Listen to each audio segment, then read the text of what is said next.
maintaining, and operating these major systems, keeping the economic benefits right here at home. To support this clean energy future, 2025 also delivered the most significant grid upgrade in our nation's history. A modern energy system demands a modern grid, and Skelec's new energy transition unit has begun upgrading 11 kilowatt legacy lines to more efficient, higher voltage infrastructure. The team is strengthening the grid against hurricanes, integrating smart digital systems, and improving response times to outages. Though much of this work happens silently in the background, it is the foundation that will allow renewable energy, desalination plants, new housing developments, and future industries to operate smoothly and reliably. It is infrastructure that quite literally powers progress. And this progress is reaching directly into people's homes. In March of this year, 2025, the rollout of smart electric meters began, ushering in a new era of transparency and control for consumers. For the first time, households will be able to track electricity usage in 15-minute intervals, helping detect waste, reduce costs, and plan consumption more effectively. Prepaid options will give customers greater flexibility, while upcoming interconnection policies will allow homeowners with solar panels to sell excess energy back to the grid. It's greater choice, it's real savings, it's empowerment in the palm of your hand. But technology alone cannot transform a nation. People do. And 2025 was a year of building human capacity at scale. In January, the Federation hosted its first ever electric vehicle training and certification course, giving local mechanics internationally recognized credentials. Solar PV empowerment training soon followed, along with advanced renewable energy training in Taiwan, turning young people, technicians, and tradesmen into certified green energy professionals. These programs are not just preparing workers for new jobs, they are creating new income streams and new pathways to generational wealth. As EVs, solar systems, smart grids, and battery storage become the national standard, our people won't just use the technology, they will build it, maintain it, innovate it, and profit from it. Pillar 2, water security. This government fully understands that water is the foundation of life, public health, agriculture, tourism, investment, and national confidence. And we continue to make bold steps in securing a future when our taps run 24/7, moving from temporary fixes to permanent solutions. And nowhere is that clearer than in our desalination program. At the CA Paul Southwell Industrial Park, the Federation's largest desalination plant powered up for the first time in October 2025. Now, in final testing, this 2 million gallon a day facility is on track to restore 24-hour water access to Bastia and surrounding communities. For households, this means the end of chronic rationing. For businesses and investors, it means predictability, one of the most valuable assets in any economy. On the East Coast, the Federation's first solar-powered desalination plant continues to operate at the Canada Industrial Site, producing roughly 70,000 gallons of clean water each day. Powered entirely by renewable energy, it reduces costs, strengthens climate resilience, and supports communities like Connery's, Keys, and nearby industrial corridor. Together, these desalination plants mark a historic turning point. St. Kitts and Nevis is no longer waiting on rainfall to guarantee water. We are producing it ourselves. But desalination is only one piece of the puzzle.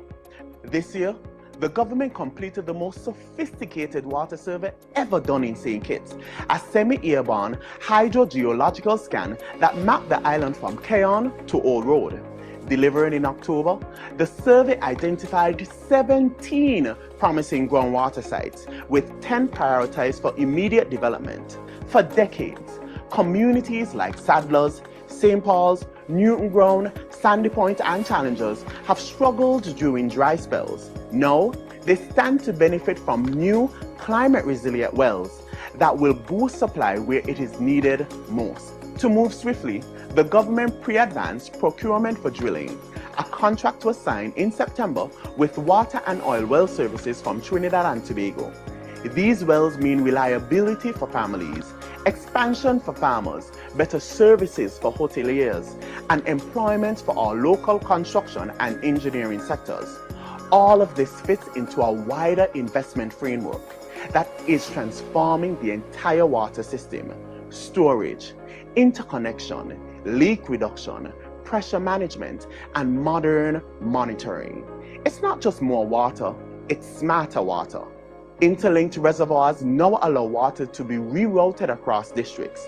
New climate tracking tools guide decision making, and upgrades to pipelines and pumping systems are reducing losses and lowering operating costs.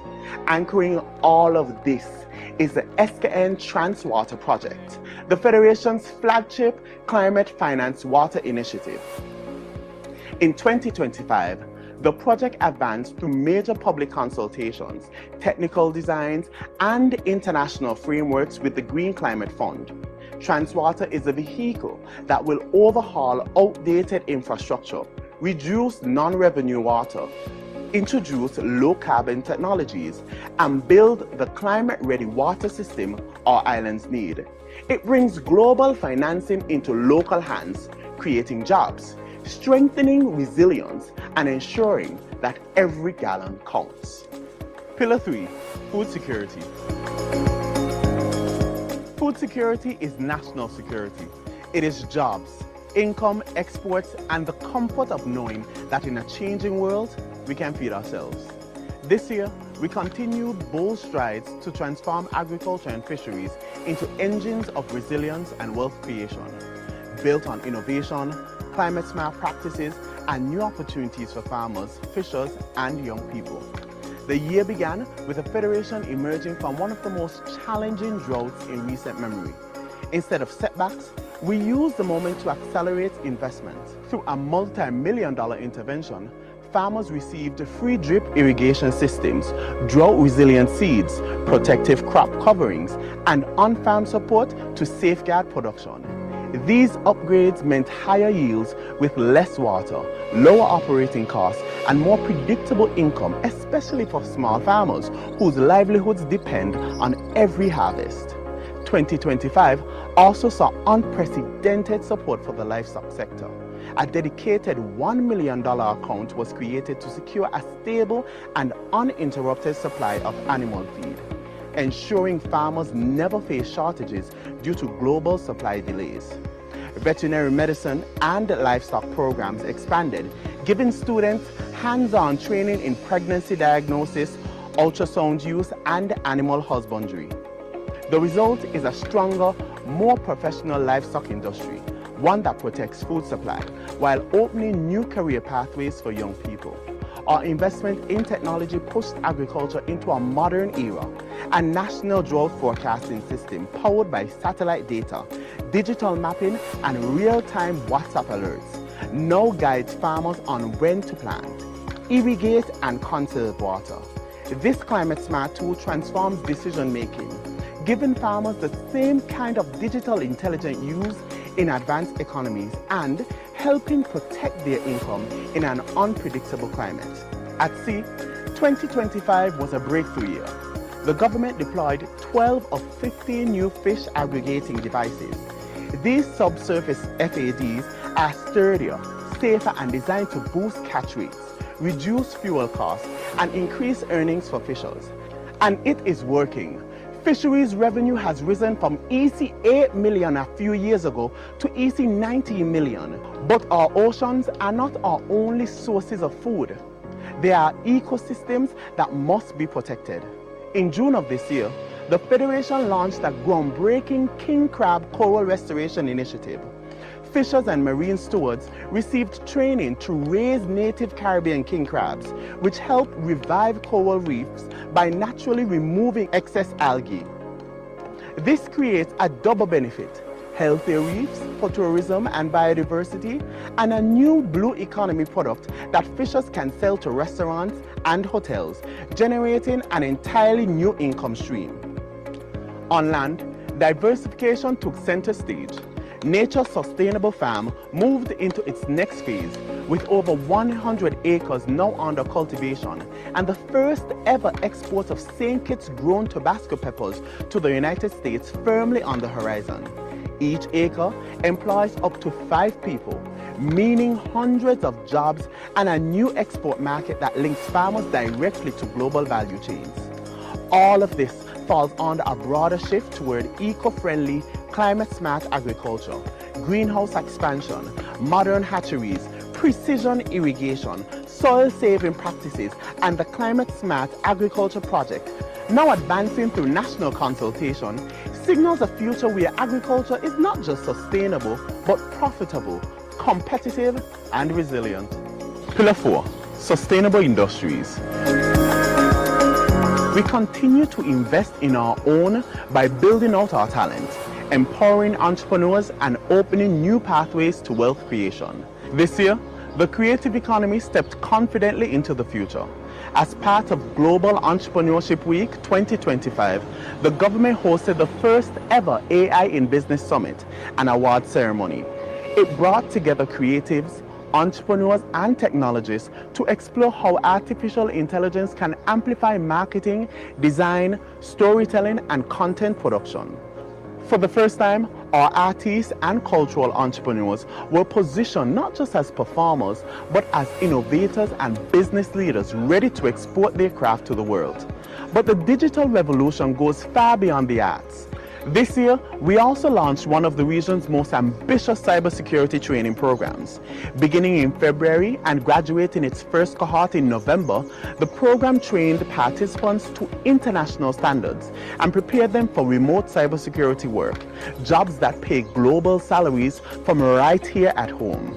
As the second cohort is set to begin in January 2026, more citizens will enter a career field that has unlimited earning potential and global demand. This, coupled with the electric vehicle training and certification program and the solar empowerment training, ensuring that as renewable energy expands, our people, not foreign contractors, are able to benefit.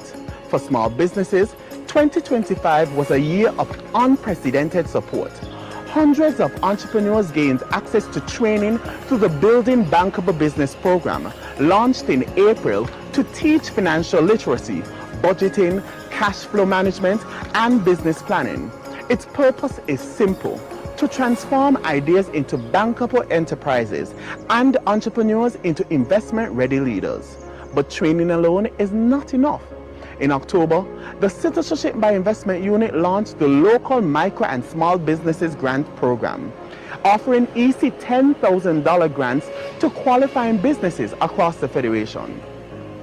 By November, 36 businesses has already been approved, receiving capital to expand operations, purchase equipment, hire staff, or move their services online.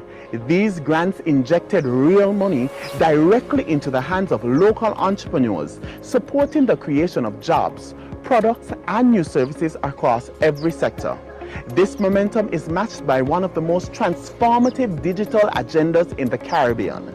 In May 2025, St. Kitts and Nevis launched its Electronic Travel Authorization ETA system and e-border platform, enabling faster, more secure processing for visitors and dramatically improving the travel experience, especially during major events like the St. Kitts Music Festival. This strengthens tourism, enhances national security, and positions the Federation as a modern, tech-forward destination. Behind the scenes, the digital transformation is accelerating even further.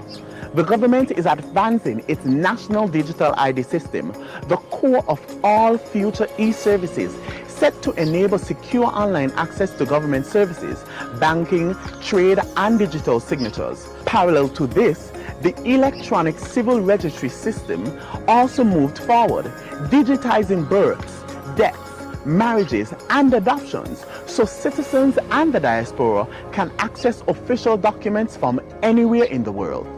Together with online tax services, the developing online passport system, business registration portal, and single trade window, St. Kitts and Nevis is building a digital economy that lowers barriers, speeds up transactions, attracts investments, and creates new income possibilities for every citizen. Pillar 5. Sustainable settlements. A strong nation is built, literally, on the spaces where people live, learn, heal, travel, play, and grow.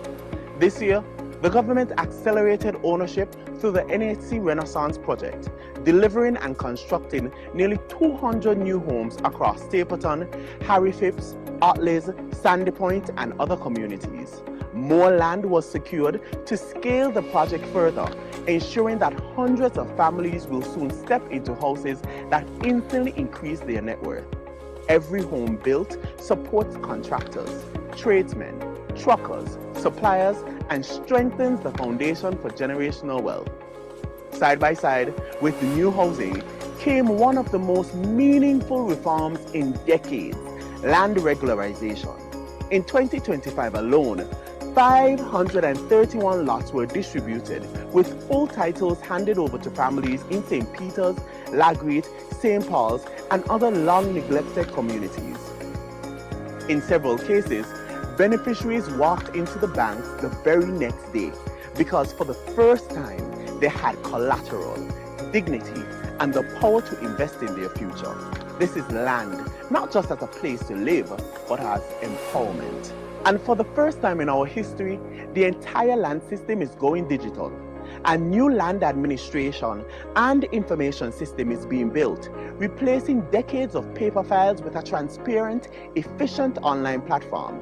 Beginning early in 2026, citizens will be able to submit applications, track their status, and view available lots on a digital map. This modernization protects national patrimony, strengthens fairness, and speeds up development, making it easier for families, investors, and planners to build a modern St. Kitts and Nevis. 2025 also marked a leap forward in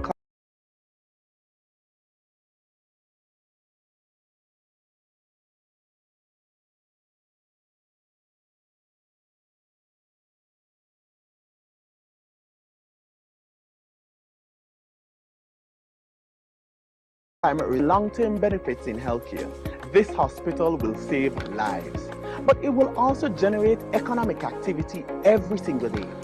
Across the island, the government advanced one of the largest road modernization programs in our history.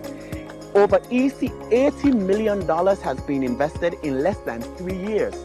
This year alone, the St. Peter's Main Road and F.T. Williams Highway East was fully upgraded and completed.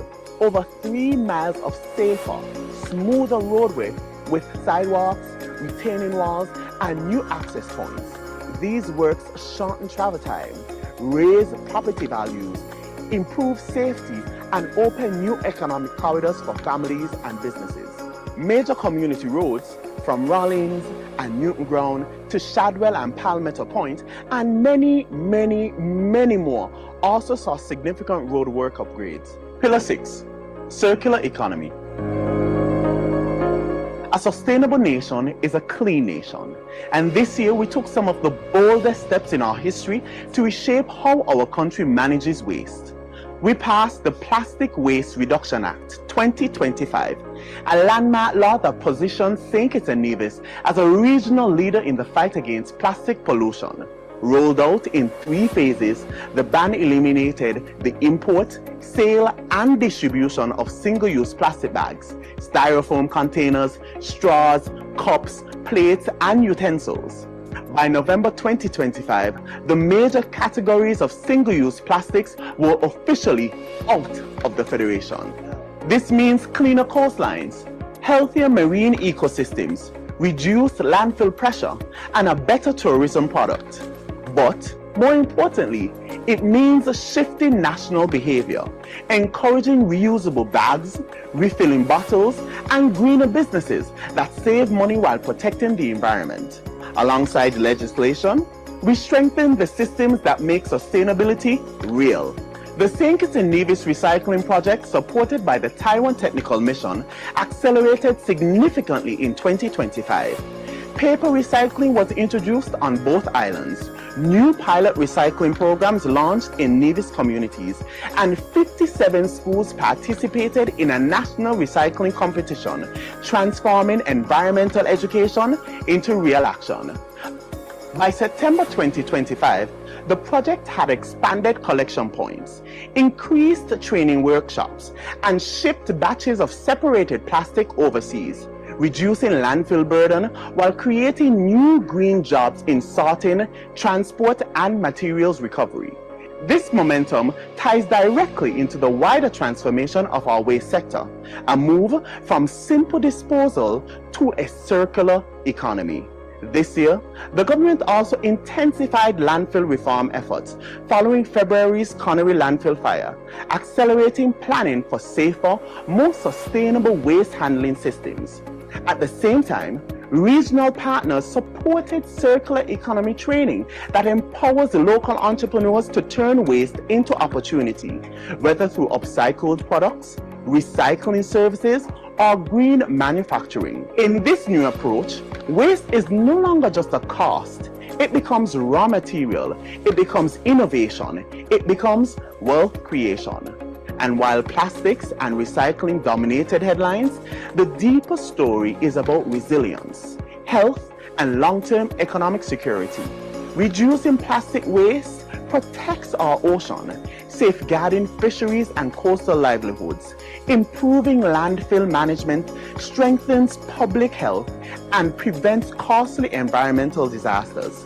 Recycling projects build new supply chains and new micro-enterprises. And the national shift toward reusables reduces import costs, putting more money back into households and businesses. This year also saw major investments in sports and youth development infrastructure. In May, the new Connery Football Stadium was opened, becoming a vibrant home for community events, tournaments, and local entrepreneurship. Meanwhile, the redeveloped and fully upgraded Kim Collins Stadium achieved World Athletics Level 2 certification, a milestone that allows our athletes to record official qualifying times and position St. Kitts and Nevis to host regional meets that generate tourism and business opportunities. Education infrastructure also advanced with construction of the new Bastia High School officially beginning in June.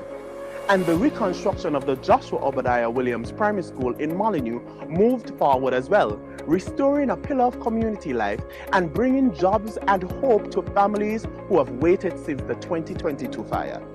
Pillar 7, Health and Social Protection. It is no argument that at the heart of the Sustainable Island State agenda is our people. This year, we saw one of the most ambitious social protection and human development agendas in its history, lifting incomes, modernizing healthcare, and building wealth from the ground up. This was the year of the Budget Boost Wallet, a groundbreaking digital support system that changed lives overnight. Launched in January, it provided EC $1,500 support over 6 months to citizens and residents earning $5,000 or less. More than 23,000 people benefited, and over EC $35 million was pumped directly into the local economy. The wallet helped families buy groceries, pay utilities, support small businesses, and catch their financial breath during challenging economic times, all through a modern, secure digital platform. It brought relief, it brought stability, and most importantly, it brought dignity. At the same time, the government continued to raise the standard of living by increasing the national minimum wage. Effective July 1st, 2025, workers saw their pay rise to EC $12.50 an hour, or EC $500 per week, the highest in our history. This two-step increase over 2 years lifted thousands of workers, strengthened household budgets, and injected new spending power into the economy. When workers earn more, families do better, and businesses grow stronger. For decades, thousands of government auxiliary employees, those who clean our hospitals, protect our schools, maintain our streets, worked without pension security. In 2025, that injustice ended. The Comprehensive Pension Bill finally gave GAEs a contributory pension plan, ensuring that those who serve the country with dignity can retire with dignity. This reform protects workers today and prevents poverty tomorrow, a major milestone in fairness and equality. The transformation continued with Aspire, the pioneering youth savings and investment program. In 2025, Aspire expanded dramatically. Over 5,000 children applied, more than 4,000 accounts were opened, and over $4 million was invested into our young people. Every participating child received a 1,000 starter portfolio, half in savings, half in shares, giving them real assets and a real stake in the future. With the ECCB-led financial literacy curriculum rolled out nationwide, a generation is learning not just to earn money, but to grow it. The health sector also saw major upgrades. We commissioned a new fleet of modern ambulances. These vehicles are smaller, faster, and easier to maintain, cutting response times and saving lives. At JNF, construction of the new MRI facility is in its final stages, with the island's first ever MRI expected to go live by early 2026. Alongside upgraded CT scanning laboratory and diagnostic systems, this marks the end of the era when families had to fly overseas and spend thousands for life-saving imaging.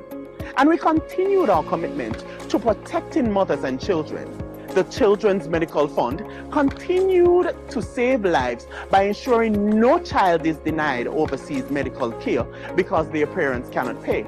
And this year, the High Risk Pregnancy Fund was also launched to support expectant mothers with complications, removing financial barriers to specialist care and protecting our most vulnerable families.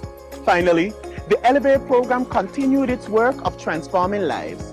From skills training and job placement to entrepreneurship support and the Heartfelt Moments Rehabilitation Initiative inside His Majesty's Prison. Elevate gave at-risk youth and justice-involved individuals a second chance, turning potential into productivity and safety into opportunity. As we move into another budget cycle and a new chapter, one truth is unmistakable. St. Kitts and Nevis is moving with purpose. The groundwork has been laid, the momentum is building, and the benefits are already reaching our people, families, farmers, workers, entrepreneurs, students, and communities across every corner of our islands. But this journey is only just beginning. The development path we are on is not a short-term project. It is a long-term commitment, a national mission to building a resilient, a prosperous, modern island state where every citizen has a fair shot at opportunity, dignity, and success. Right before our eyes, we are seeing the pillars come alive, and in the year ahead, these pillars will only grow stronger, powering new industries, new infrastructure, new skills and new opportunities, from renewable energy to digital transformation, to agriculture, creative enterprises, from social protection to climate resilience. Our country is building a future where progress is not occasional, but continuous. This is transformation. This is nation building. And together, we will continue to power progress for St. Kitts and Nevis.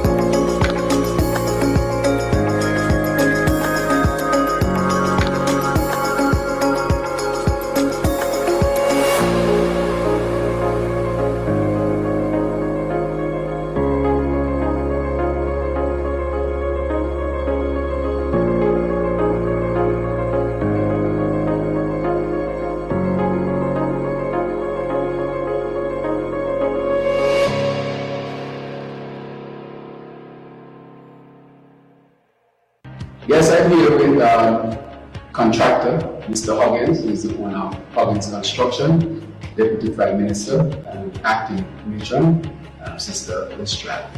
And this is the MRI building, which is nearing completion. This building, as Mr. Huggins will explain with you, had to be built to specifications, not just an ordinary building.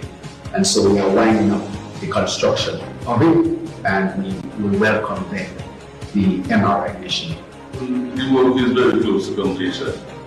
At this moment, what are we waiting on?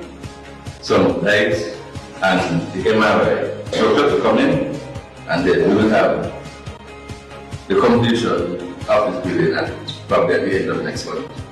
At this moment, we are preparing the split for scallop that will house the generator and whatever is needed to put there. So at this moment, everything is on plan. This will be very timely intervention, and as you say, state-of-the-art machine. Machine have improved over the years, bringing you more concise imaging for accurate diagnosis of our patient, and so that we can get timely intervention. And looking at the building and the capacities that the house, it's quite appropriate. It's ergonomically laid out and strategically to meet the demands of the various needs of our patients. So we just want to commend all, the expertise that would have been put into it, so we make sure we deliver of high quality international standards. Excellent. So thank you very much. We have it, the MRI building near completion, and we should have this service soon in the future. Thank you.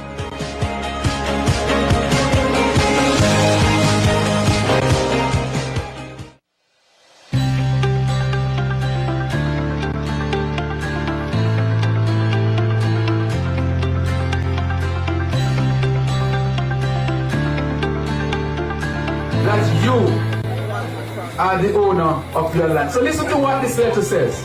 Congratulations to you and family on behalf of your recent land ownership.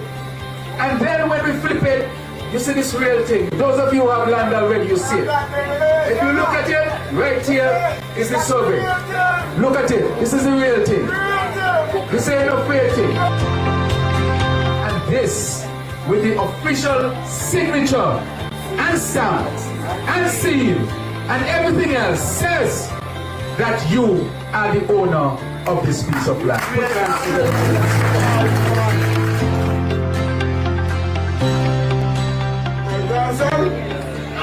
I love him very much, and this man lived with me, and he was one of the first to get a piece of this land already.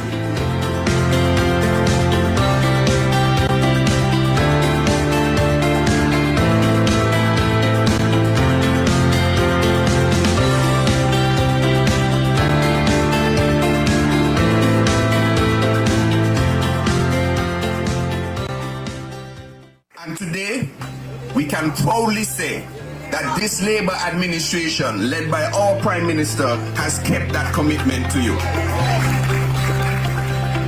And thank you so much. Continue supporting our initiative as we push towards sustainable.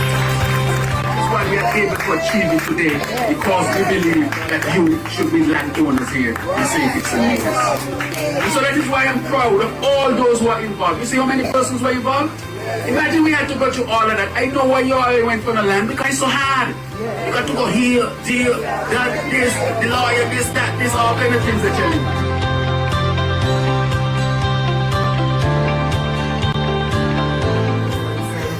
Dr. Terrance joke is to draw a plan to make everything possible. Mr. Carly sleeping tiger, Jeffrey Hadley, the father from Stanley Point, without plan, this couldn't be possible. So, if Carl can appreciate it,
never met you.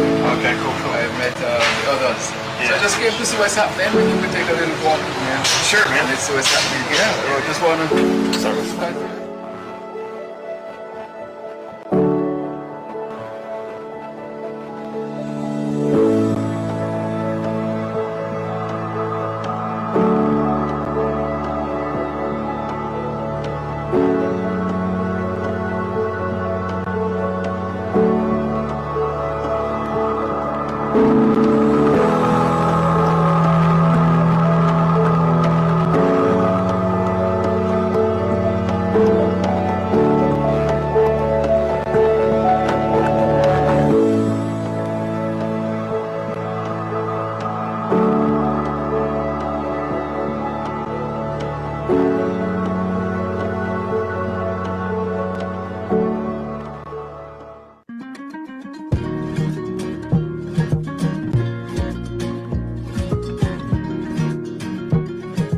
Good day, ladies and gentlemen of St. Kitts. Jerry here from Royal Utilities.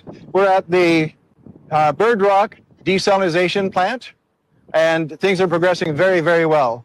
As you can see behind me, there's machines and men and barges.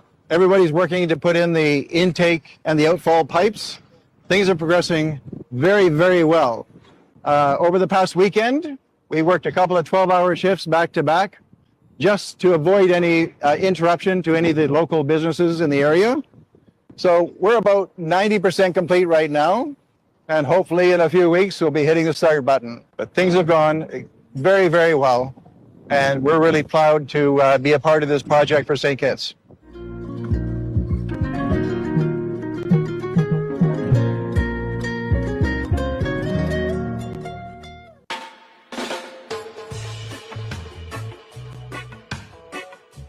My name is Wycard Hughes. I am a laborer and I work at the Public Works Department. Every day, working with my hands, pouring concrete, building roads, setting something others could rely on. Every day is not an easy task, but it's an honest job. And it means a lot to me. Every time I walk past these roads we fix, I think about my family, think about my kids, and the way I want them to be when they grow. I also want them to know that strength isn't just in the muscle, but it's in responsibility, caring, and showing up even when you're tired. Being a man, to me, means protecting, providing, and setting an example. It means being proud of what you built, not with just your hands, but with your heart. So, today, on Men's International Day, I celebrate men and boys. Work hard, love deeply. Do your best even when no one is watching. Happy International Men's Day.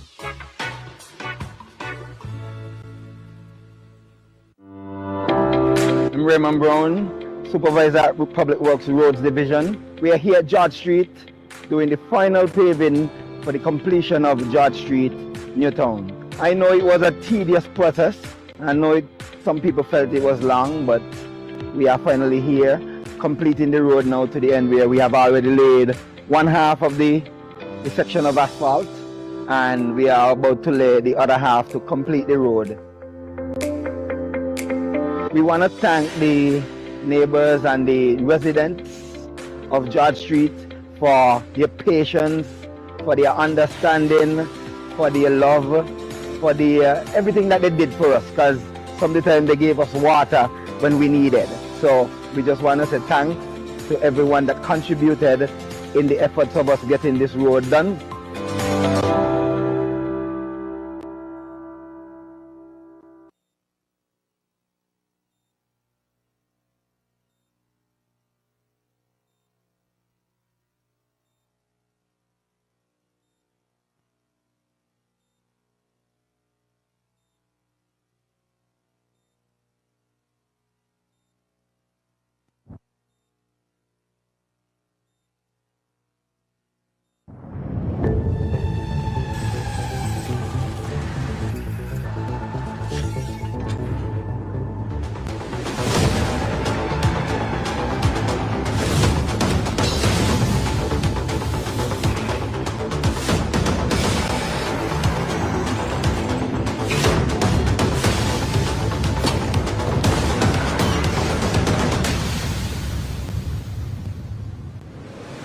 I'm very honored to be here at Southwell Drive, Pons Pasture, where the Public Works crew from roads, they're here.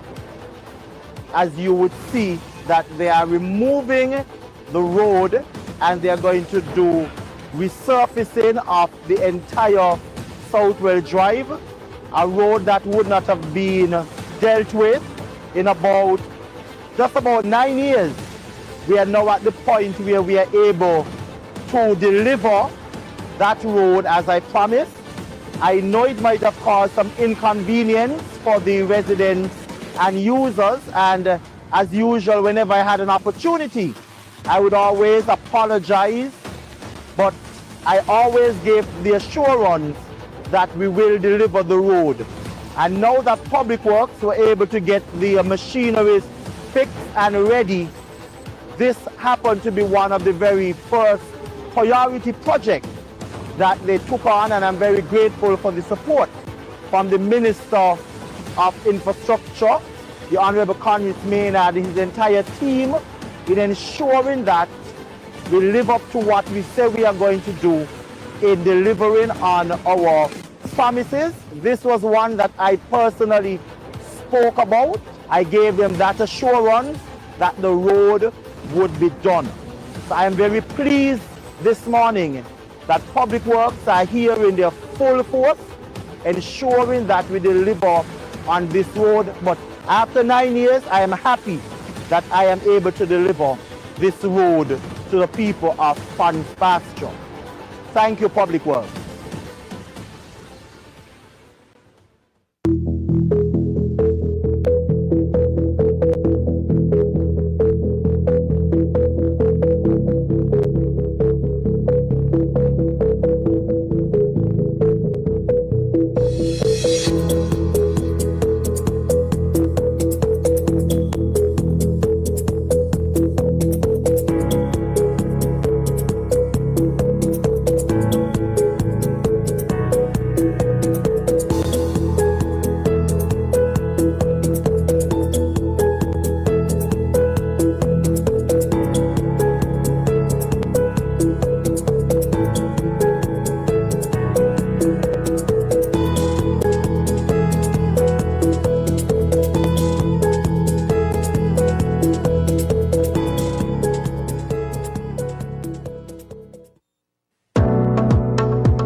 Hi, this is Nicole Fleming. Just want to take the opportunity to thank Honorable Jeffrey Henley and NAC for making a way for me and my son.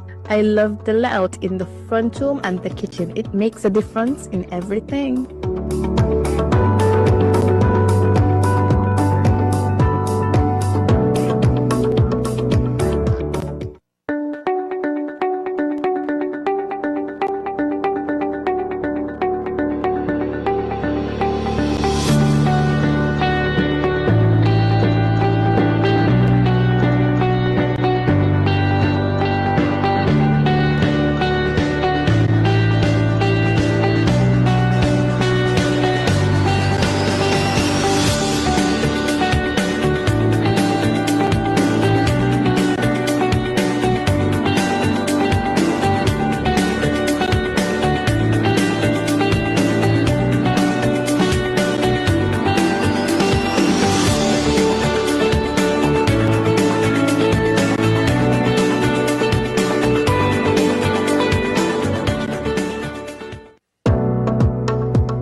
I'm here at the West Street apartment buildings. As you can see that they are under construction. A promise made and a promise kept. This is part of our continued efforts in our housing solution, especially in our urban renewal initiative. Here at West Street, we'll have multiple buildings. The one under construction would house persons in 1 bedrooms, 2 bedrooms, and 3 bedrooms, 4 floors. I'm extremely happy as a Minister of Housing to be able to deliver this project to the people of East Bastia and extended communities.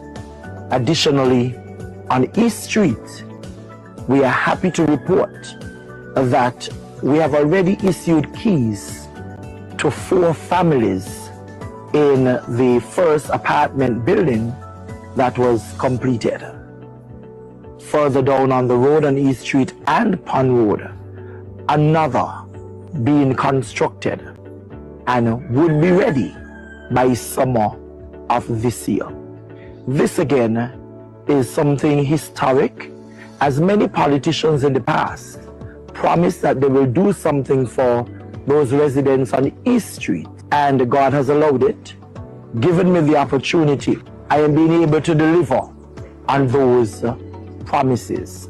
I want to thank all of the contractors and the management and staff at NHC for their leadership in ensuring that the vision that we have set out in providing housing solutions for our people is kept and delivered on time.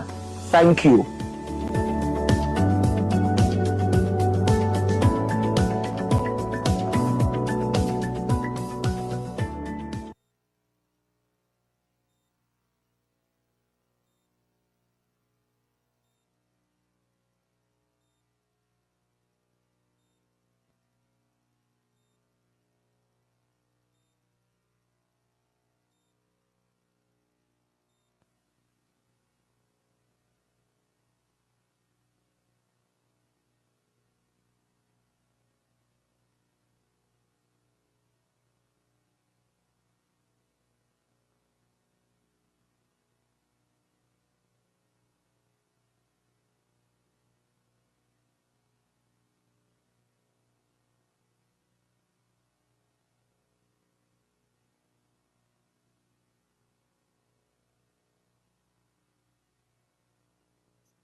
Good morning, everyone. Prayers this morning will be by Pastor Anthony Evelyn of the Olivet Gospel Hall, Evangelical Association. Pastor Evelyn.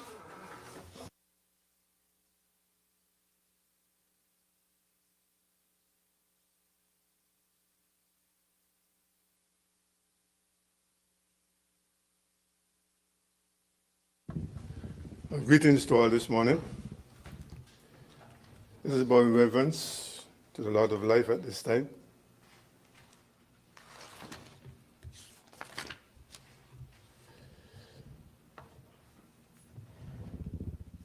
Through all the changing scenes of life, in trouble and in joy, the praises of my God shall still my heart and tongue employ. But when the fullness of time was come, God sent forth his Son, made of a woman under the law, to redeem them that were under the law, that we might receive the adoption of sons. Praise the Lord. Heavenly Father and our God, I come to thee on this 16th day in the 12th month in the year 2025, in the Holy Spirit, to the Lord Jesus Christ, thy only beloved Son, in whom thou art well pleased, sitting at thy right hand, making decision for all the household of God, the Savior and Redeemer of mankind. Heavenly Father, we give you thanks for awakening us this morning. On this 16th day of December, the last month of the year, we thank you for your goodness towards us, granting us the blessings of life with sound mind, sight, strength, and good health, with our household and all in our respective neighborhood. O Most High, the Lord of heaven and earth, I come to thee with thanksgivings for thy loving kindness, thy faithfulness, thy tender mercies, thy matchless grace, and thy steadfast love toward us, the people of the Federation of St. Christopher and Nevis, protecting us by day and by night, especially during the hurricane season of 2025. Lord, without the loss of life or damages to properties, for this we say, thank you, Lord, for your loving kindness. Lord God of heaven and earth, that rulest in the affairs of men, O Lord, we gather in this assembly for the last business session of 2025. I bring to thee the Honorable Madam Speaker and Madam Deputy Speaker of this assembly, that thou will grant them the wisdom and the understanding to conduct the business of this session of the assembly in accordance with the rules and regulations, to uphold the principles with due fairness and justice to all in attendance. Lord, at this time I bring to thee the elected and selected servants gathered in this honorable house on the 16th of December 2025 to discuss the business matters of this administration. Indeed, O Lord, thou knowest their hearts, intent, their attitudes, their emotions, their aspirations. Grant them wisdom, combined understanding that they, in their discussion today, they will conduct themselves with respect towards each other as good stewards of their elected servanthood responsibilities to the people of the Federation with gratitude and with thanksgivings to thee, O Lord, for thy goodness toward them. O Lord God of heaven and earth, the rulers in the affairs of men, I bring to thee the Honorable Minister of Finance, in his servanthood service, with humility, that the order paper for today with the budget address will be a budget that will benefit the citizens and residents of the Federation of St. Christopher and Nevis, that will impact the positive well-being with fairness and with justice for all going forward with your blessings. O God of all creation, with humbleness of heart, these things I ask with thanksgiving, with your abundant blessings, in our Savior's precious name. Amen. May all join me with our Father prayer at this time. Our Father, who art in heaven, hallowed be thy name. Thy kingdom come, thy will be done on earth as it is in heaven. Give us this day our daily bread, and forgive us our trespasses, as we forgive those who trespass against us.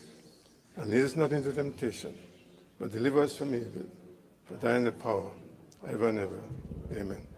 Madam Speaker, may I ask of you this morning to allow me the opportunity to grant Christmas greetings at this time? Thank you.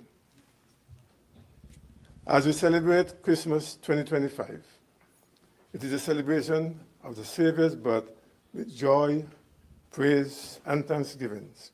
The angel declared, "Glory to God in the highest, and on earth peace, goodwill towards men." On behalf of the Christian Council, the Evangelical Association, my family and myself, I extend Christmas greetings to our radio listeners, our television viewers, and our streaming platform at this time. Madam Speaker, Deputy Speaker, Parliament officials, Parliament members on the right, Parliament members on the left, media officials, officials in the gallery at this time, and all families at home and abroad, a peaceful and joyful Christmas with the blessing of the Lord of life. Merry Christmas to all. Thank you, Madam Speaker. Thank you kindly, Pastor Evelyn. You may be seated.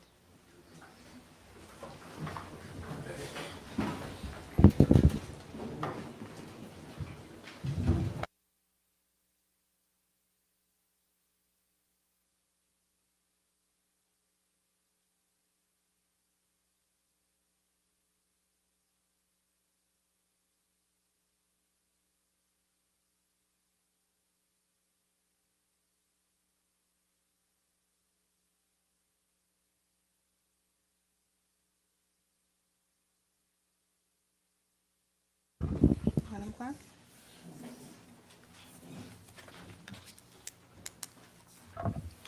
Confirmation of minutes. Minutes are deferred. Messages from the Governor General. One.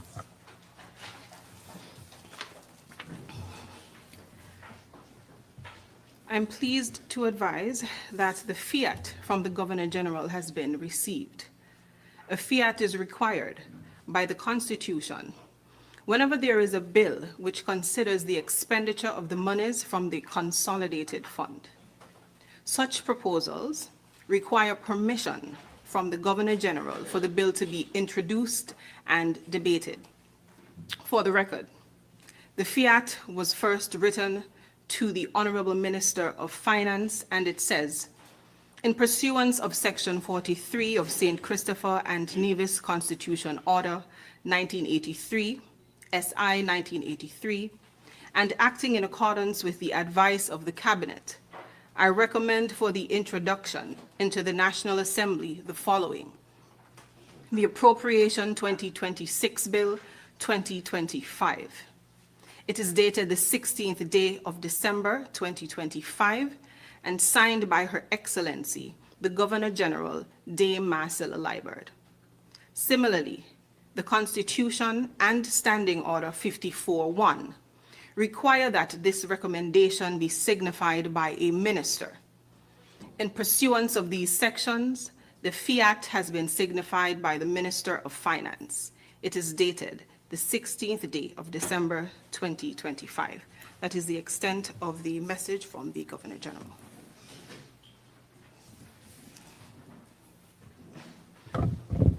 Announcements by the Speaker. Brief announcement.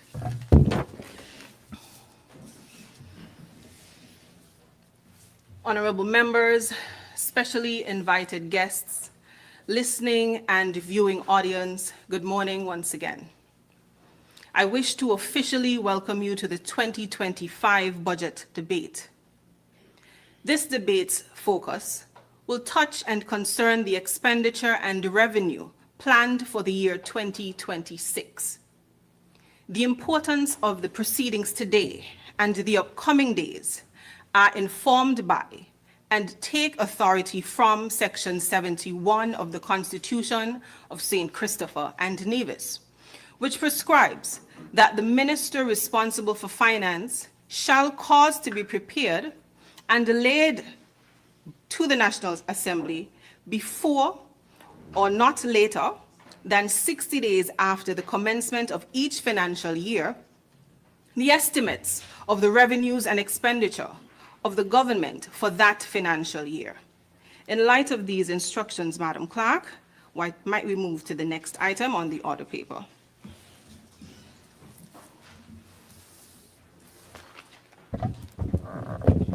Presentation of papers and of reports from committees. I recognize the Honourable Member for St. Christopher 8. Madam Speaker, with your leave, I rise to present the report of the Director of Audit on the accounts for 2024 in accordance with Section 76(4) of the Constitution. May it please you.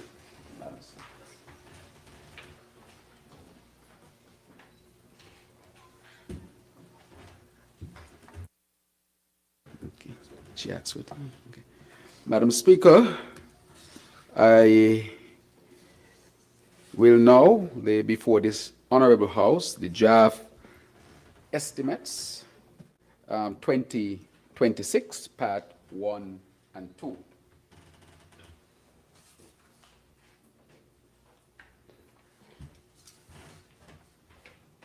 May it please you, Madam Speaker. Thank you, Honourable Member. Next item. Motion for the approval of the estimates of expenditure.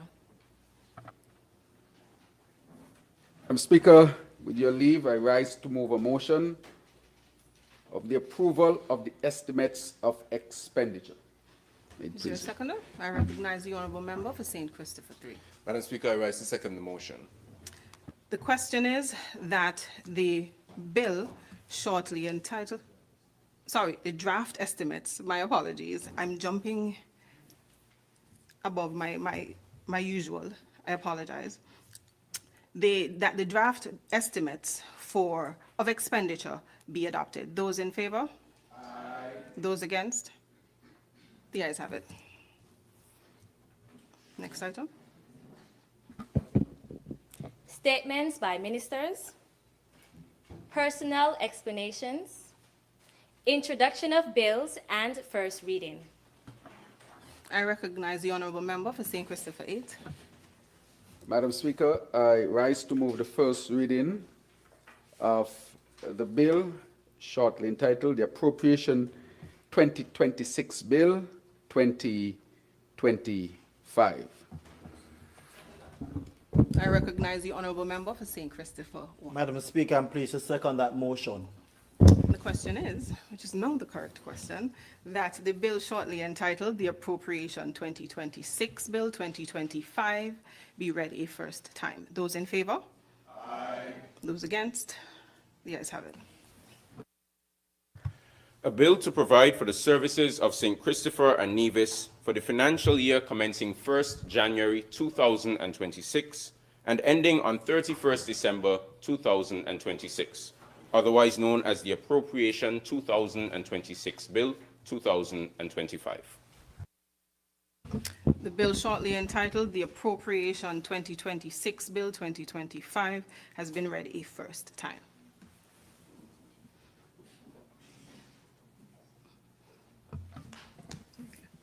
Public business. Bills, second reading. Madam Speaker, I recognize the Honourable Member of St. Christopher 8. with your leave, I rise to move a motion for the second reading of the Appropriation Bill 2026-2025. The long title may be read also to give context to the bill. And before I go into my substantive presentation, I seek leave to share with the nation a brief overview of the planned and continuing capital projects for the fiscal year. 2026. Madam Speaker, first of all, let me thank God for giving me the health and strength to be here for the most important debate, and to thank the members on my side, my cabinet colleagues, for their unwavering support over these years in seeking to transition our economy to a stable, well-established, diversified, people-centered economy. Let me also thank all of the members on the opposite side, because without them, this parliamentary process would not be possible. I want to thank also those who always prefer us from the various Christian organizations, and to thank you, the clerk, and all those who are involved in this important process. Let me, of course, thank those who have come today to listen and to support as well in the gallery, and also to thank my wife, who is here supporting me as well. Madam Speaker, let me thank the citizens and residents of St. Kitts and Nevis, because without their support and without their consent to participate in our democracy, these democratic processes that we enjoy in St. Kitts and Nevis, that have become, I would say, a norm, but are really luxury in other jurisdictions, I must give respect and honor to our people here in St. Kitts and Nevis. Democracy, of course, is a lot of tough work.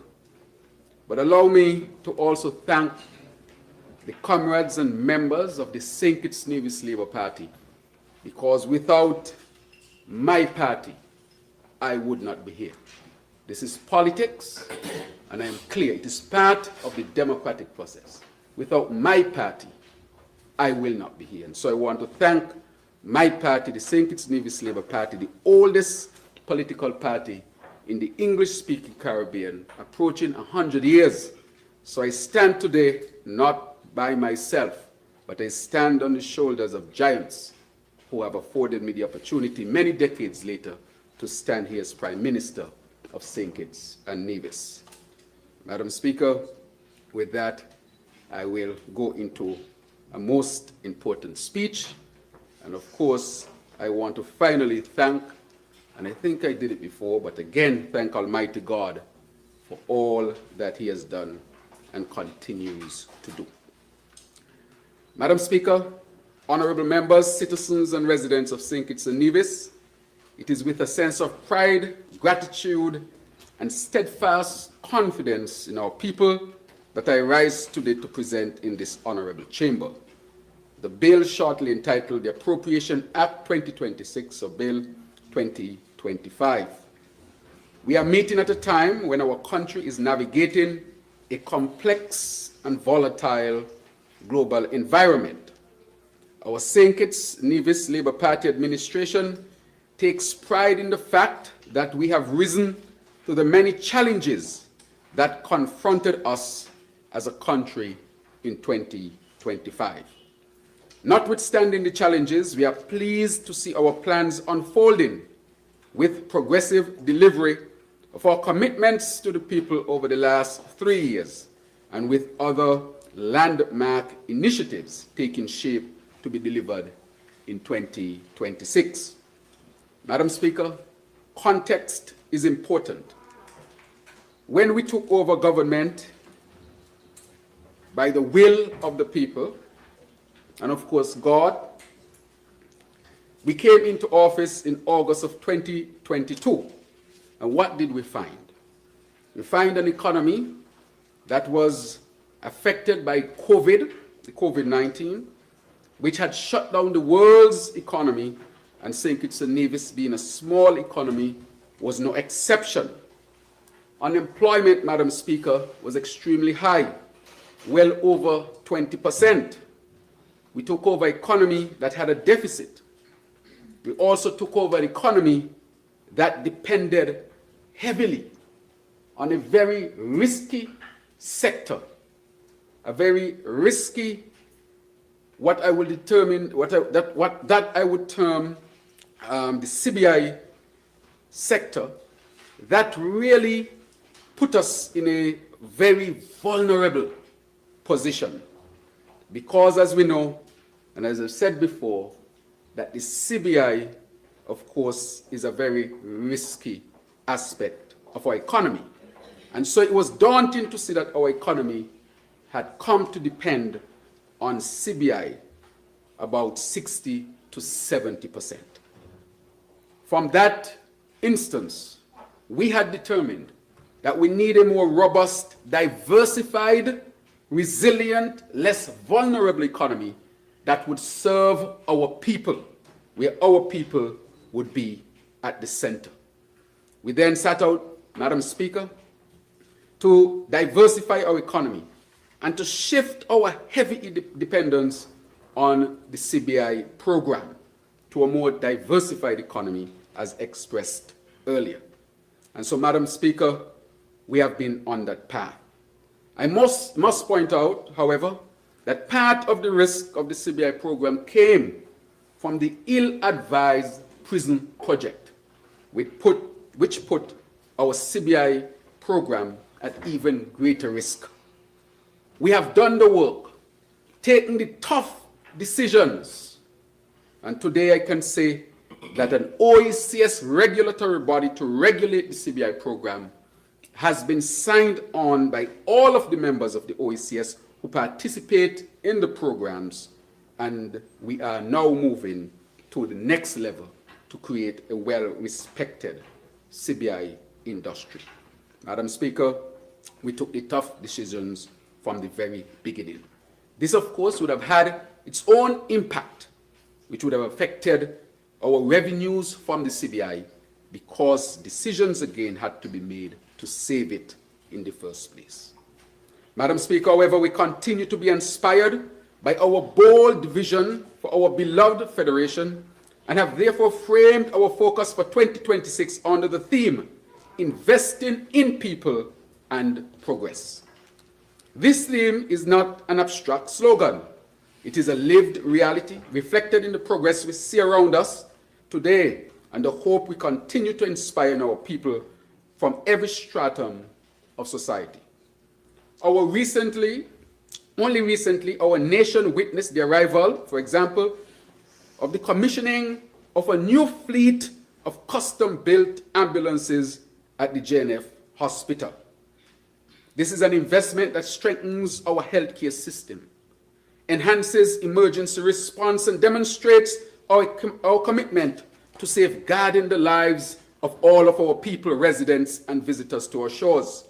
This is a clear example of conversations about healthcare needs being turned into decisive action and benefits for all. We are on a clear path to investing in our people and progressing our nation.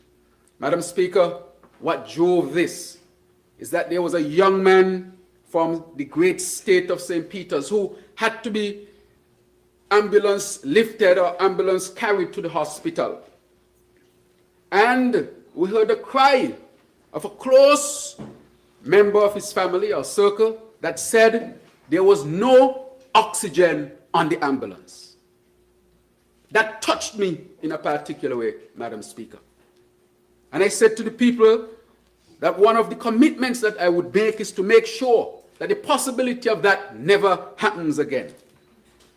And here, as the Minister of Health, here as the Prime Minister, we have brought in a brand new fleet of ambulances. 3 are at the JNF Hospital, 1 at Poxon Hospital, and another one at the Mary Charles Hospital. And in addition to that, Madam Speaker, for the first time, we're able to put a permanent ambulance at the airport. That is critically important for us to be able to upgrade to level 1, and the Minister with responsibility is here. But in addition to that, we trained a whole new cohort of EMTs. And today, we are well staffed and we have the ambulances. Never again would I want to hear that an ambulance showed up and there was no oxygen for the patient.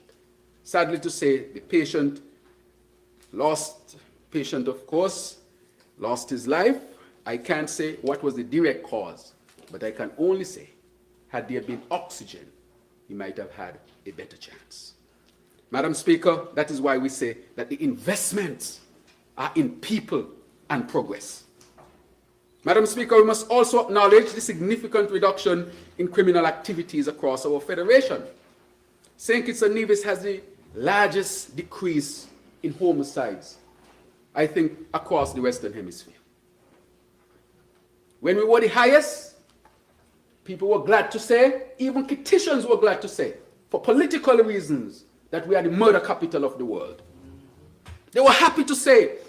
I cringed. Even when I was in opposition, those words never escaped my mouth. Because I'm a Kittitian. I'm a Nivision.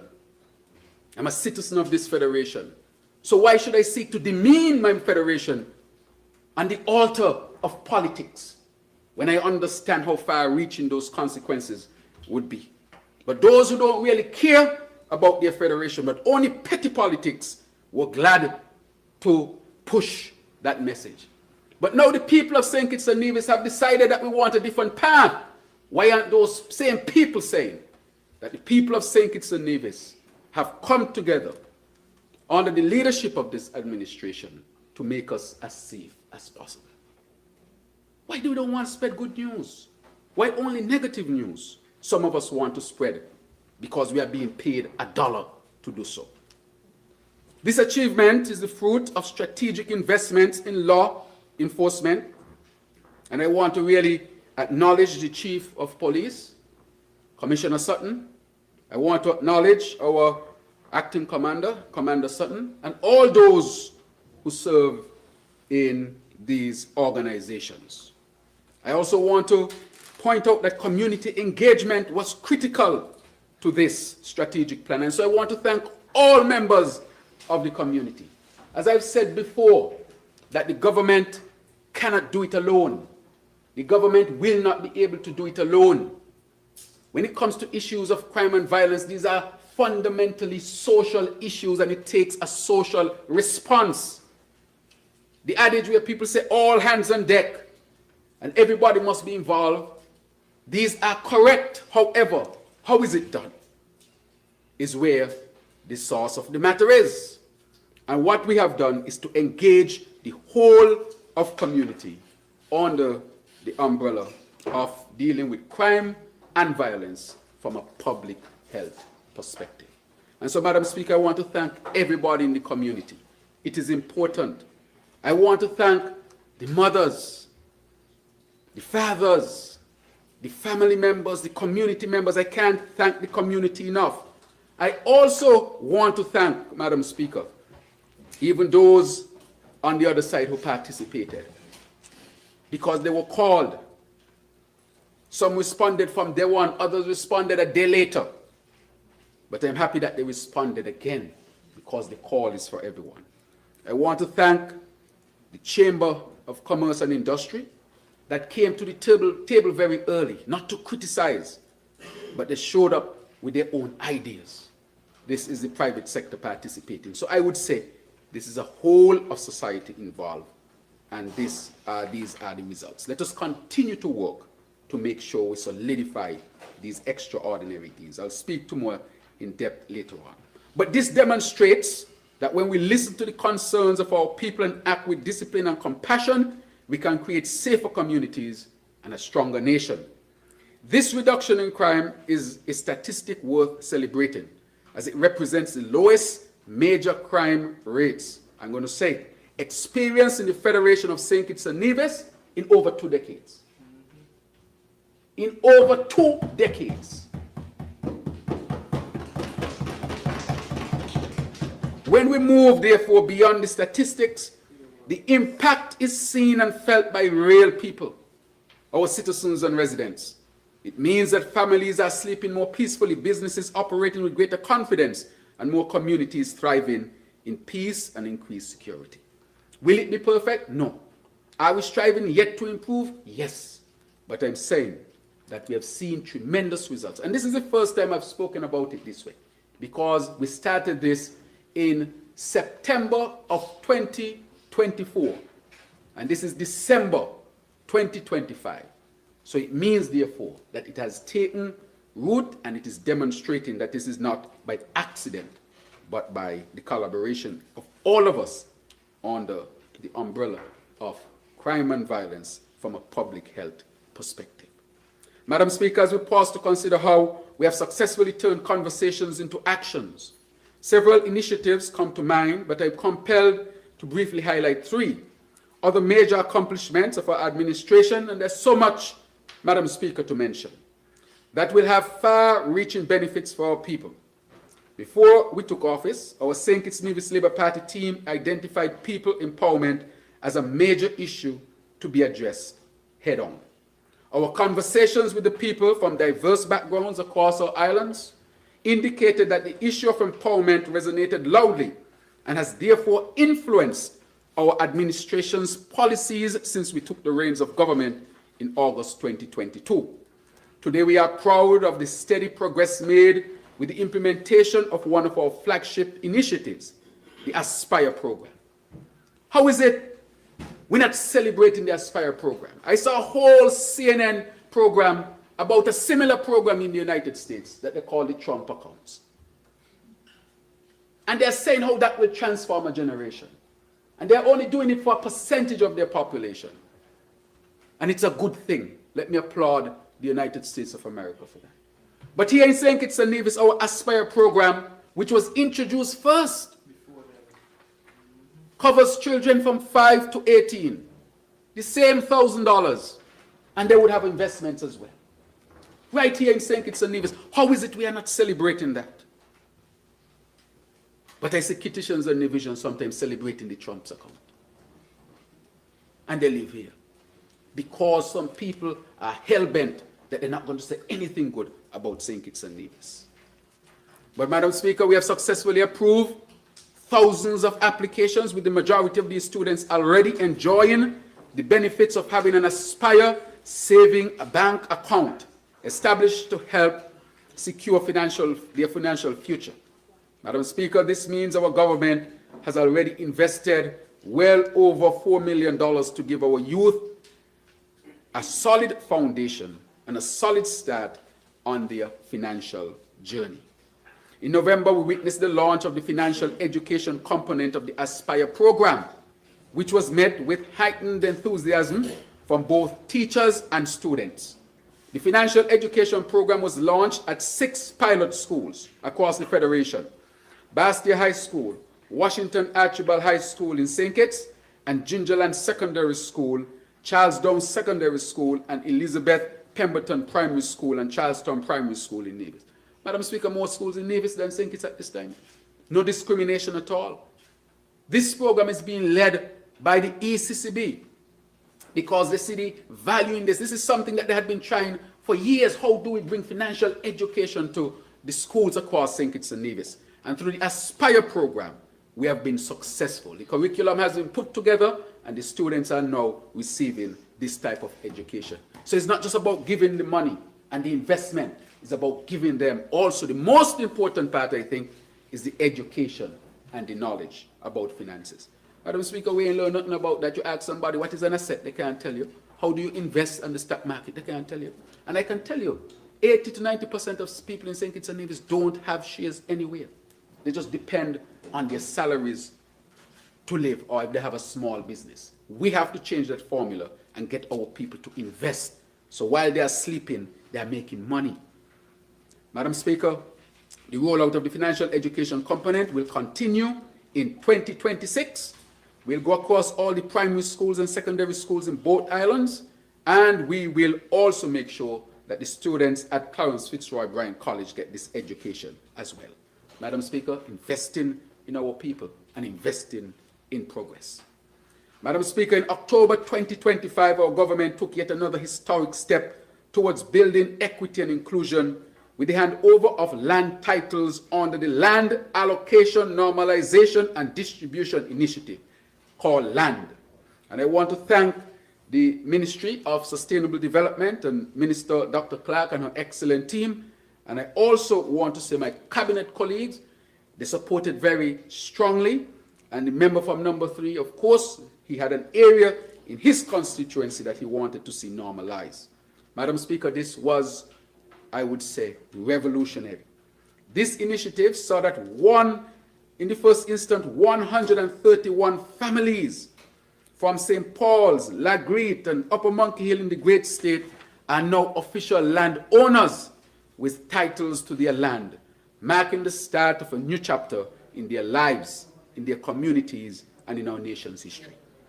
Madam Speaker, the land title handing over ceremony symbolized not only the transfer of land titles, but the transfer of dignity and opportunity. This had not been done before in this way. And therefore, this is again an example of investing in people and investing in progress. Madam Speaker, today, landless citizens stand as proud landowners, no longer dismissed as squatters, that demeaning word. They're no longer called squatters.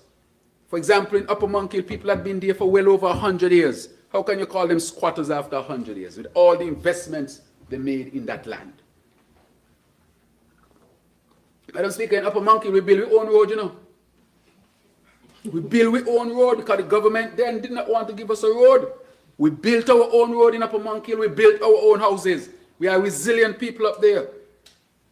Mr. Conrad Harris, who just passed, God bless his soul, he used to be the tractor driver. On Saturdays and Sundays, as small children, we used to go on the tractor with him to look stone. And then we pump stone Saturday and Sunday to build our own road. So when you come up a Monk Hill, we build it. Madam Speaker, and the people up there did not have access to their land with all of these investments, and I'm happy that the people of Upper Monk Hill are now having access. Madam Speaker, the land is now theirs to keep, to build upon, to pass on as a foundation of generational prosperity. Madam Speaker, for decades, too many families lived and raised children without the security of legal ownership. The St. Kitts Nevis Labour Party administration has moved beyond conversations and delivered decisive action correcting a long-standing historical imbalance. Madam Speaker, Lagreet, right here, the people of Lagreet, a lot of them used to be my patients, didn't have access to the land. St. Paul's, what is the area in St. Paul's called? Amsterdam. We a lot of Rasta live. When I went there to do the ceremony, it's a Rasta community. And now they have access to their land. This is about investing in people and progress. Madam Speaker, the land regularization project gives lives to Pillar 5 of our sustainable island state agenda. So when we talk about a sustainable island state, those words sound fancy, but this is what it entails. Give people land. Start the children in the Aspire program and give them access to education, accounts, and investments. That's what it means. It's about investing in people and progress. Madam Speaker, the next people-centered empowerment initiative I wish to highlight is the issuance of a household retail bond on the Regional Government Securities Market, RGSM. St. Kitts and Nevis was the first member government to issue on the RGSM when it was established or launched in November 2002. It is clear that in 2002 was a Labour government. In 2025 is a Labour government.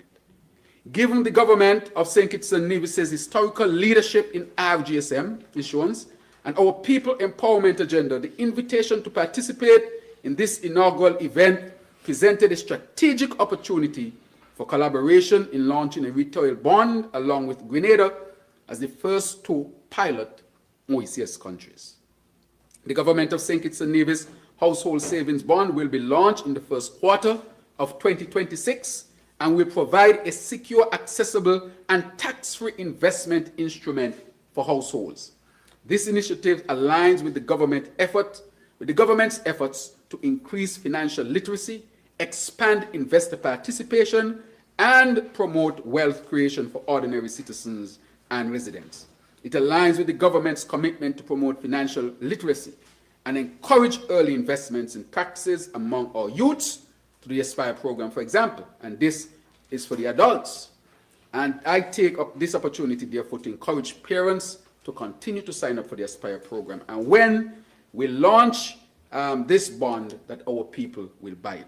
Madam Speaker, it is important to note that when this was being launched, I said to them, can this go down to as low as $500? Because it used to be at $5,000, Madam Speaker. You know how much people don't have $5,000 just resting down on a bank or somewhere? And these are the people who should be investing in these type of instruments so that they can grow their financial stability, they can grow their wealth. And we brought it down to $500. So that if a man on the road, he cutting his grass, he could say, boy, you make a $500 down, let me go to the treasury and buy some bond. Supposed to have his bond too. So this is created, Madam Speaker, to empower our people. This is about investing in people and progress. So they should never be left out, Madam Speaker. And I'm happy that the $500 will be accessible to much more citizens across St. Kitts and Nevis. Please, when it's launched, go in the treasury, buy your bond, put it down. You could pass it on to your children, get some interest from it. Please don't let it just go to those who got already. I want if they got already, they could get more, but I want those who ain't got could get too. And I'm going to make sure that we get it around so that you can invest. I want people in Upper Monkey to invest. Amsterdam, St. Paul's, Lagreed. They just own a lot of land, you know, so their wealth just went up. Some of them may not even know that just by giving them the land, they increase their wealth immediately. And that wealth can be used as leverage to go to a financial institution to be able to get support for whatever else they want to do. That is empowering people, Madam Speaker. That is empowering people. A few dollars here and there is not going to resolve the issues of bridging the gap.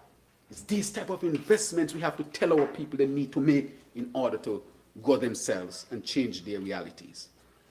Madam Speaker, without a shadow, I want to also highlight that with these, the private sector has not been left out. And I'm happy that the chamber is here.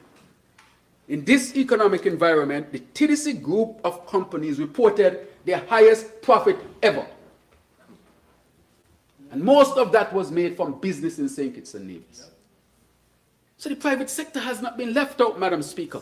We are creating the environment for private sector to flourish, and so that private sector can take that money and invest more, and hire more, and expand more, and grow more.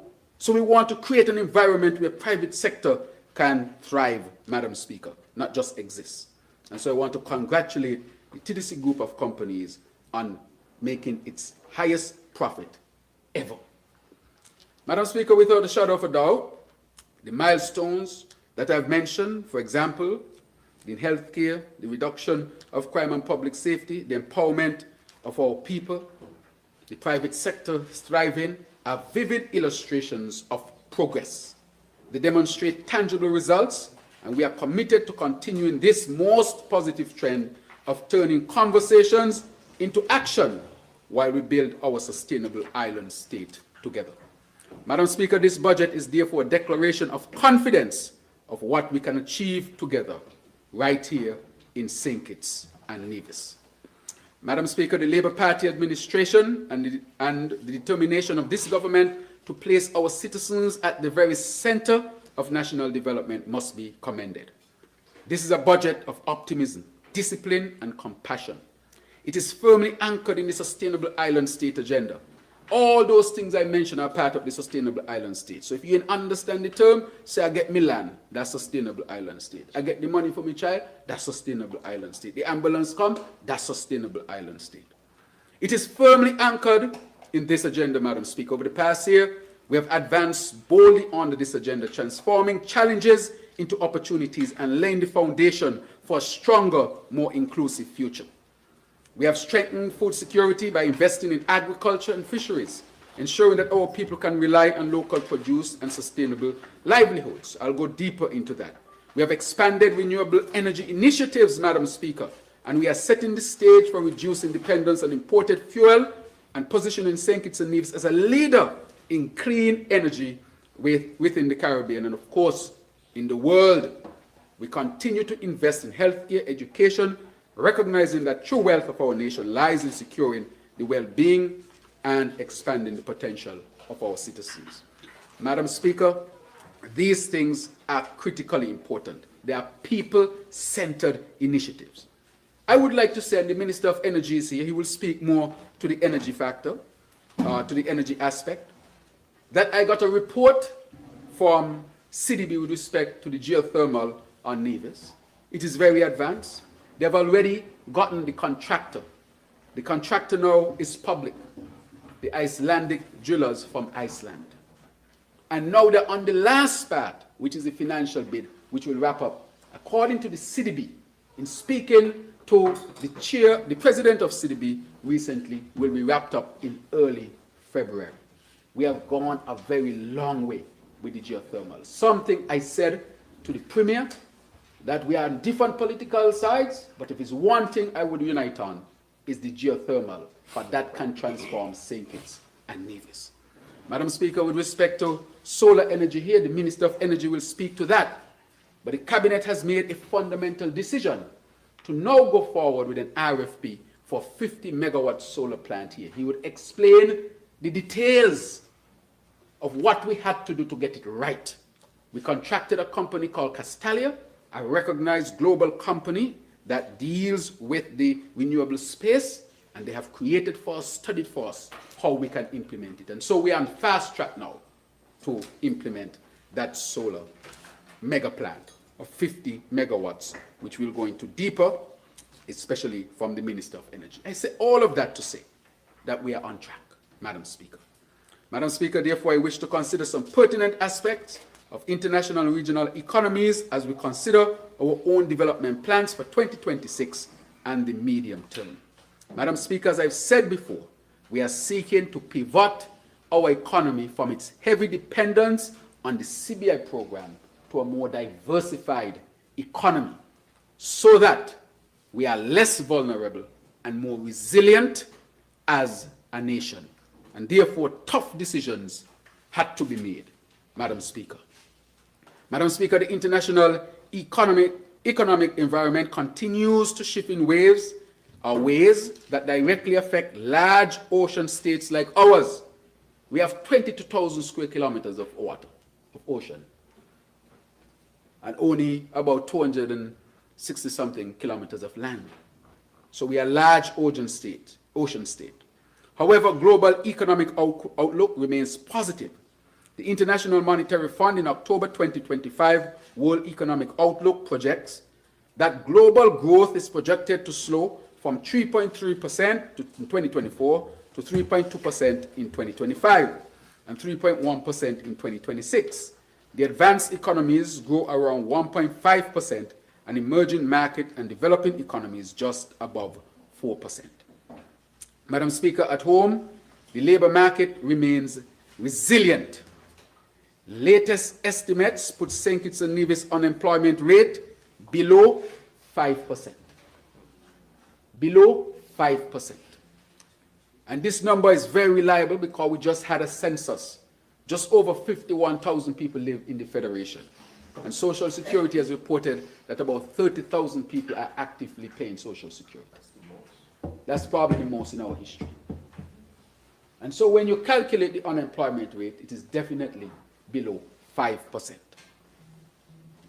Madam Speaker, these figures reflect a labor market that is recovering and being strengthened by new public and private investments, from hospitals and schools to renewable energy and tourism that are creating real jobs for our people and easing pressures on household budgets. Very important, Madam Speaker. Madam Speaker, let me point out here, our tourism sector was the slowest growing in the OECS. It rebounded the slowest. And that means tens of millions of dollars. And that affected us for almost 2 years. Why was it the slowest? It was the slowest because instead of opening up the country early in 2022, the then administration kept the country locked down and locked out tourists and false pretenses that COVID-19 was still a major issue. Madam Speaker, that act in itself is egregious. An abuse of power that you told people to stay locked down when it was not necessary because there was an impending election, and you were then using the restrictions under the COVID-19 to seek to hamper the St. Kitts Nevis Labour Party. And Madam Speaker, I become the leader of the St. Kitts Nevis Labour Party, and I said that under no circumstances would the St. Kitts Nevis Labour Party participate in any elections where there are COVID restrictions that are politically driven and not driven by science. Madam Speaker, that hurt our tourist sector. By August, when we opened up, all the cruise lines were saying they already booked for other destinations.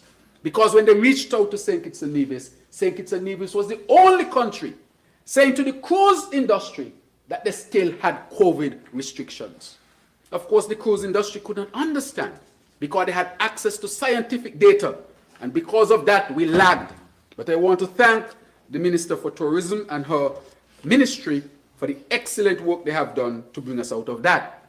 That lingering effect lasted about 2 years, and we're just coming out of it, Madam Speaker. Madam Speaker, coming a little closer to home, it is expected that the regional economy will continue to be challenged by the challenging world economic and geopolitical developments. However, the forecast for growth remains positive. Economic growth in the Eastern Caribbean Union is projected to reach up to 3% and 3.3%. The main drivers of ECCU regional growth continue to be tourism, Madam Speaker, tourism. So those who got out the blocks first, they benefited the most. And those who did not get out the blocks, they suffered the most. The economy of the Eastern Caribbean is driven by tourism. And that is why we have lagged in our recovery. Madam Speaker, the main drivers, as I said before, will be construction and tourism. Tourism, of course, being the foremost. Though not uniform, inflation continues to move on a downward trend across the ECCU as countries remain watchful for shocks that may reverse this trend. Madam Speaker, the global landscape has undergone significant changes since I last appeared before this Honorable House to deliver the 2025 budget address. In just a year, we have seen the rise and fall of alliances, the reshaping of economies, and the testing of national resilience. Yet, amid this global state of flux, our small but awe-inspiring nation has maintained its resilience. The economy is expected to achieve positive growth despite the setback of over 1%, reaching a value of 2.3 billion in 2025, with an estimated average annual growth of 2% over the medium term. This steady expansion has been mainly driven by contributions from key sectors. Madam Speaker, again, we are seeking for that diversity. The leading sector include manufacturing. Manufacturing, 2.9%. Hotels and restaurants, 2.6%. Construction, 2.5%. Wholesale and retail, 2.3%. Financial services, 1.6%. Additionally, moderate progress in the transportation, storage, and communication sectors, as well as real estate, renting, and business activities, those will continue to grow as well, Madam Speaker. So the story here is two things our economy fundamentally depended on: CBI and tourism. Tourism hurt because of abuse of power, of keeping the country locked down in 2022 when it should have been opened up, turning away potential cruise liners and other visitors who wanted to come. So we lagged behind the whole of the OECS. And secondly, the ill-advised prison project that hurt the engine of the economy, which was the CBI program. And the question becomes, how do we recover from all of that? That is why I said from the beginning that the CBI program would be the hardest thing for me to deal with. It was not crime and violence, because I know that there is a scientific way of dealing with it, and it would respond. But the CBI program, which have influencers from outside of our region, very powerful influencers, over whom you have no control, Madam Speaker. And therefore, how do we recover from those two things? Nonetheless, we are seeing growth, Madam Speaker. The growth within the construction sector can be ascribed to an increase in residential and government-led housing developments, as well as rising commercial construction projects. In the hotel and restaurant sector, growth is attributable to a surge in tourist arrivals. Madam Speaker, I want to announce today that we have surpassed the pre-COVID arrivals to St. Kitts and Nevis. We have surpassed, even before December is counted, up to November, we have already had more arrivals at our airport than in 2019. And December is our highest, is our peak, our best month. So we are expected to surpass that by thousands, Madam Speaker. And again, I want to thank the ministries involved. That is real recovery. But this should have happened a year and a half ago had we not used COVID to keep our country locked down in 2022. Madam Speaker, this momentum is built upon positive trajectory established in 2024, with visitor arrivals remaining extremely favorable during the first half of 2025, growing by 13.8%, Madam Speaker, 13.8%, and it reached 75,744 arrivals. Considering the projected medium-term growth of at least 2% per annum, it is expected that the number of arrivals will surpass this level by 2026. But I can say clearly that we have already surpassed pre-COVID levels. And this year might be the year where we would have seen the most arrivals in our history at the airport. Tremendous achievement. The sector's performance was positively influenced by increased airlift into the Federation, further recovery in the wholesale and retail business, financial services, transportation, storage, and communication sectors. All can be linked to significant expansion seen in the tourism and construction industries. The increase observed in the wholesale and retail sector grew mainly in line with higher demand for imports of consumer goods and construction materials, resulting from the growth in both tourism and construction activities. This is why these two things carry the OECS. If you mess with any of them, it's going to affect your economy. The growth in the financial services sector can be attributed to the moderate increase in loans and advances for residential and commercial construction and renovation projects during the period. While the increase in transportation, storage, and communication sectors was driven by a 22% surge in air transport, primarily due to the rise in passenger arrivals and a 2% increase in road transportation fueled by the demand for tours and taxi services, Madam Speaker. Madam Speaker, tremendous recovery. Late, but it's happening now. Madam Speaker, inflation. Inflation has to do with the cost of things. A lot of our inflation is as a result of importation.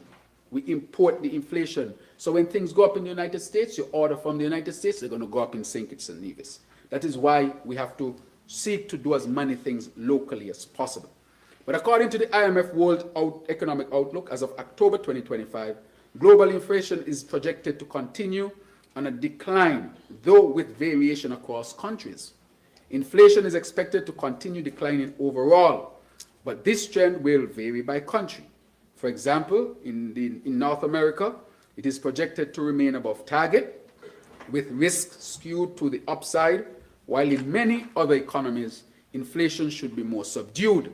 However, Madam Speaker, for St. Kitts and Nevis, inflationary pressures eased in 2024, as inflation dropped from a high of 3.6% in 2023 to 1.1% in 2024.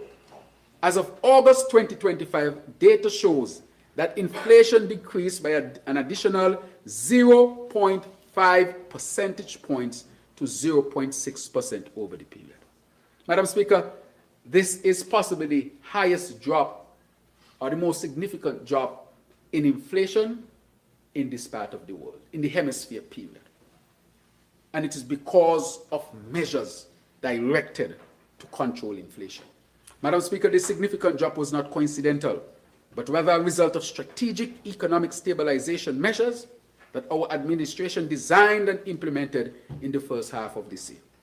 After analyzing global price trend, we recognize the need to act and provide the financial relief our citizens required to mitigate rising prices. Madam Speaker, this is the reason why in 2024, when we saw what was happening, we gave the VAT relief for 6 months and a budget boost wallet for 6 months of the year. 2 measures that significantly reduce the pressures on families. Madam Speaker, as we said, is about investing in people and progress.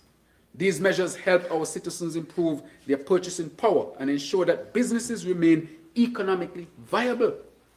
This, coupled with the increase in minimum wage, Madam Speaker, which I'll speak to later, we now have the highest minimum wage in the OECS period.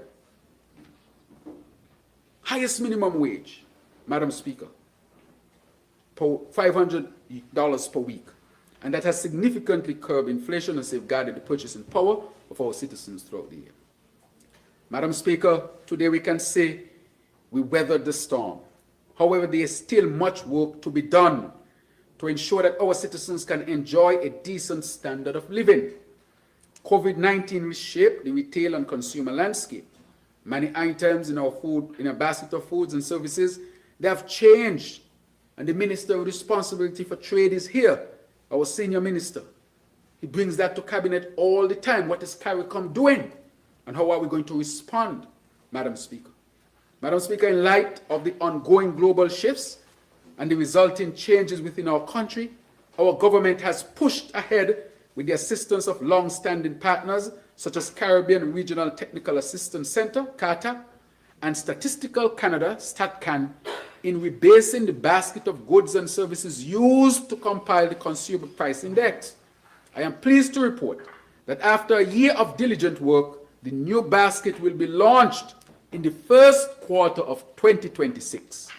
Madam Speaker, the new series will be established January 2026 as the base period, revise weights across different categories of foods and services, update the list of goods and services to better reflect the current consumption patterns of consumers, and revise international classification using classification of individual consumption by purpose, COICOP 2018 codes, the latest from the United Nations Statistics Division and IMF for CPI statistics.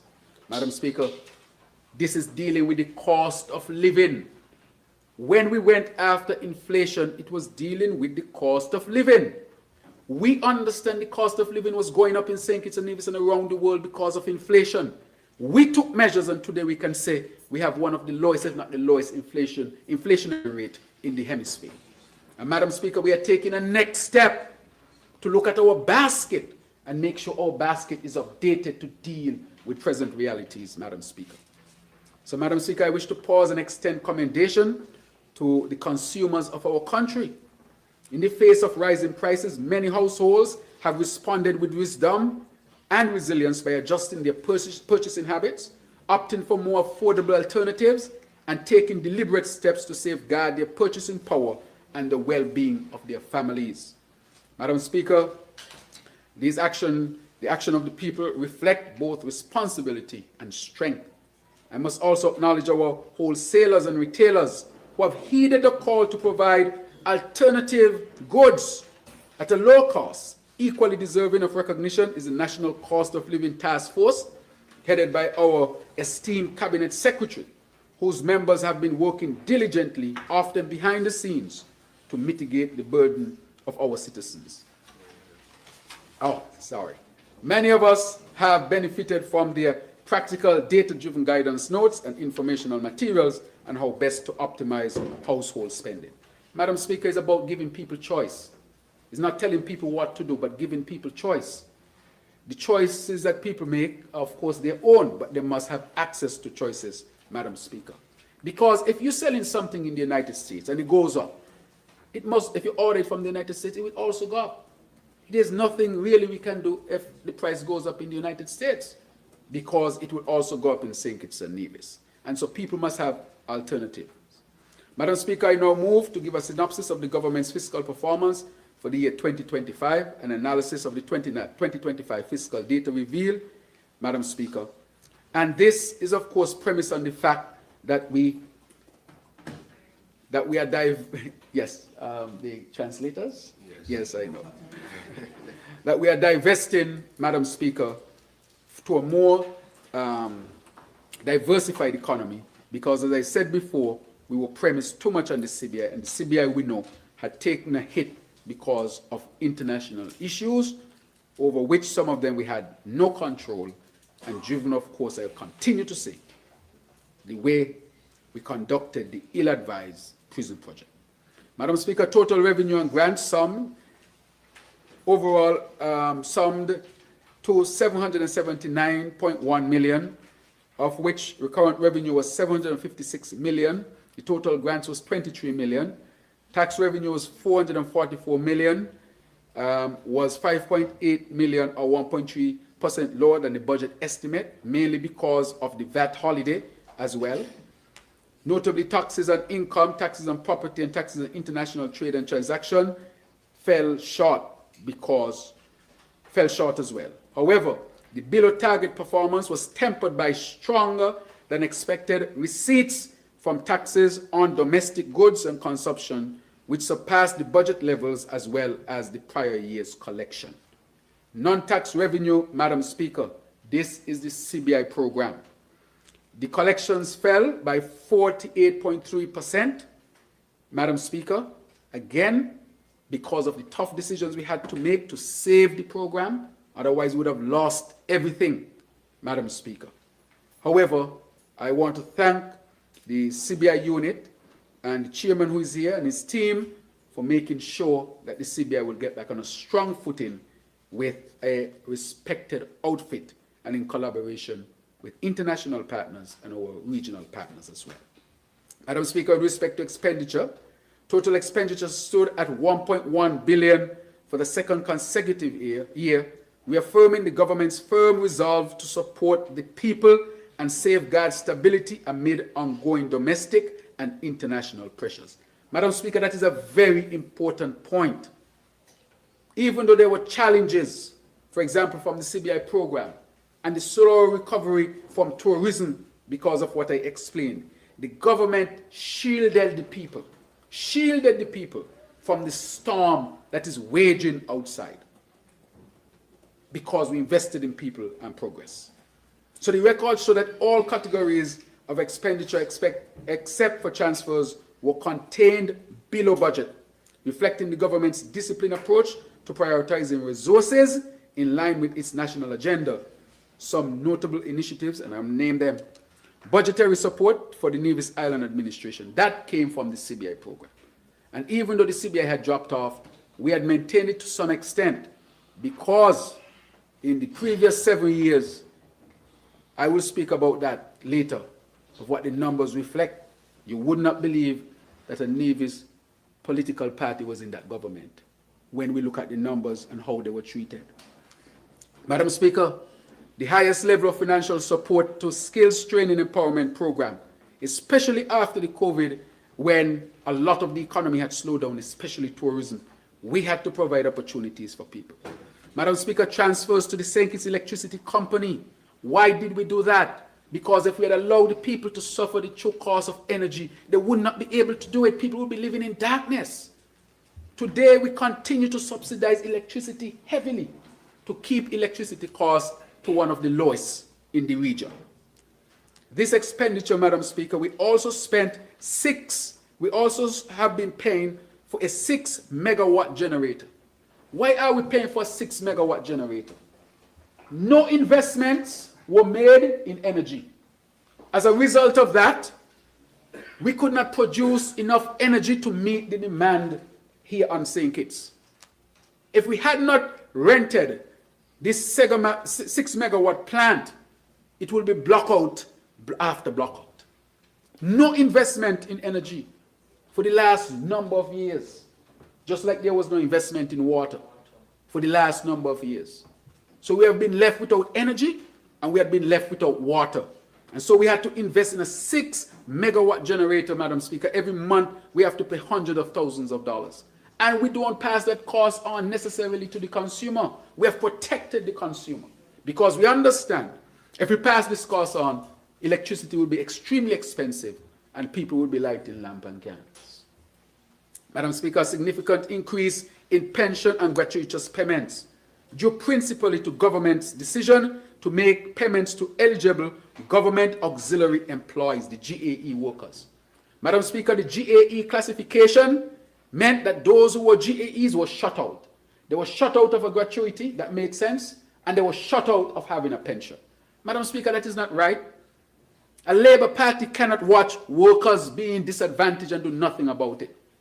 The process had started under the previous Labour administration, stopped under the 7 years, and then was quickly implemented by this Labour administration. Madam Speaker, you know what the GAE workers? The cleaner, the street cleaner, the grass cutter, those who may call the maids, those people who work at the minimum wage level. Well, if the people at the minimum wage already. And you are denying them a gratuity and denying them a pension. They can work hard, hard, hard. They are committed to a life of poverty. That is what you were doing to them. And therefore, we have resolved that matter. Again, the government had to spend. In the first 2 years, it's going to be a little bit expensive, but over time, it's going to even out. And what was most egregious, Madam Speaker, was that the GAE workers, the gratuity used to be calculated at the same level of civil servants, or appointed civil servants. In I think it was 2021, no, before that, 2017, 2018, somewhere around there. Somewhere around there. The then government said it was a mistake, and they shifted the way the gratuity was calculated for the GAE workers.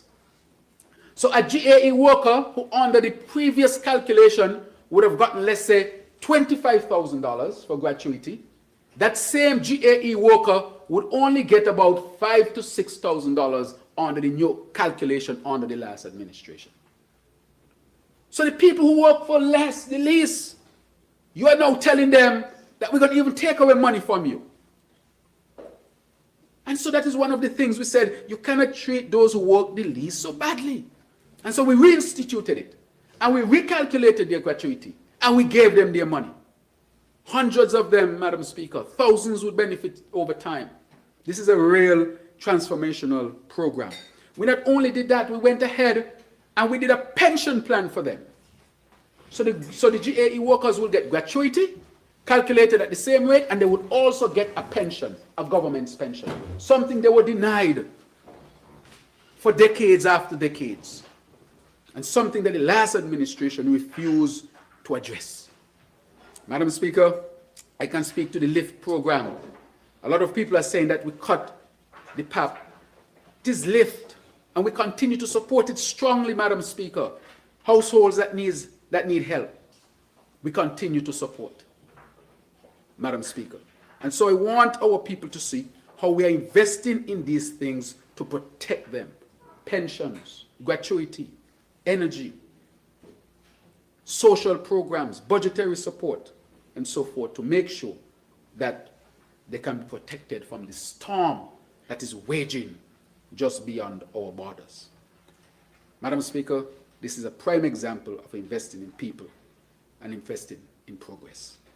I want to thank our GAE workers for all of their work, and it is in law that nobody can come after and reverse it like they reversed it in 2021.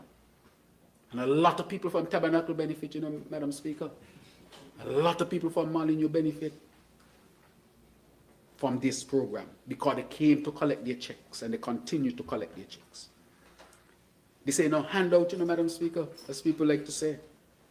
This is what they work for. And so I'm very proud of them. Madam Speaker, these examples show the deliberate, strategic way this government is supporting and uplifting the lives of our citizens and residents.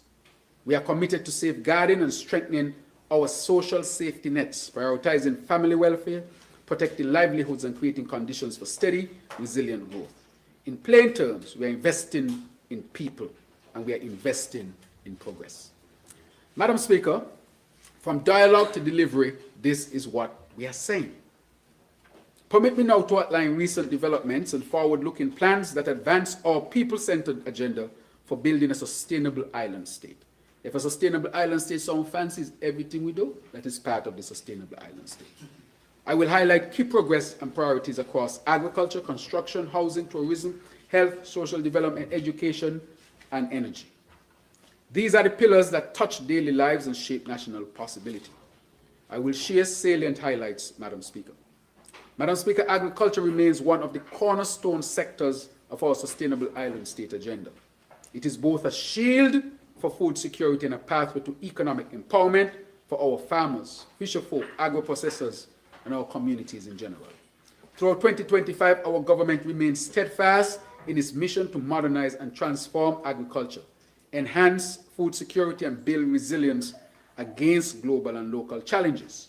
We advance a comprehensive agenda that integrates capacity building, infrastructure upgrades, technology innovation, and community engagement, ensuring that the benefits of our work reach every farmer, every fisher, and every household across St. Kitts and Nevis. Madam Speaker, our investment in people serving in the sector has yielded measurable results, and I'll give you some numbers. Farmers and officers were trained in pre- and post-harvest handling, reducing crop rejections and improving market readiness. Drone geospatial training empowered 19 participants to map over 1,800 acres and produce high-resolution base maps, bringing precision agriculture into practice. Specialized workshops in meat and crop production and agriculture boosted yields and improved quality standards. These initiatives are equipping our people with the skills necessary, Madam Speaker. Madam Speaker, we are also focusing on modernization of key agricultural facilities. The Bastia Abattoir now features a new cattle chute, improving efficiency and worker safety. The agro-processing unit has been renovated and equipped with professionally calibrated machinery, advancing our zero-waste vision. 20 plus greenhouses, Madam Speaker, are now being constructed. 6 are already complete and awaiting roofing, with work progressing steadily on the remainder. These facilities are expressively targeted at youth and women farmers, and I would also add, Madam Speaker, 15 new cold storage containers have significantly expanded our capacity to preserve perishable produce. Madam Speaker, these are significant investments. I would like to thank the Republic of China, Taiwan, for its significant collaboration, for its significant, I would say, technical support in establishing the chicken breeder farm at Bayfords in my constituency. Has hatched over 3,200 chicks, 3,200 chicks, cutting our reliance on imports and strengthening national food security. These initiatives are practical, productive, and purposeful, real investments that create jobs, bolster supply chains, and put food on family tables. Madam Speaker, they are not just promises, they are proof, clear evidence that we are invested in people and progress. Madam Speaker, they produce so much chicks, they send some to station. A lot of chicks they produce all went to station. And they're producing a lot of eggs now, Madam Speaker. The goal is that we won't have to import any eggs, not even for the hotels and restaurants. Madam Speaker, this has created jobs.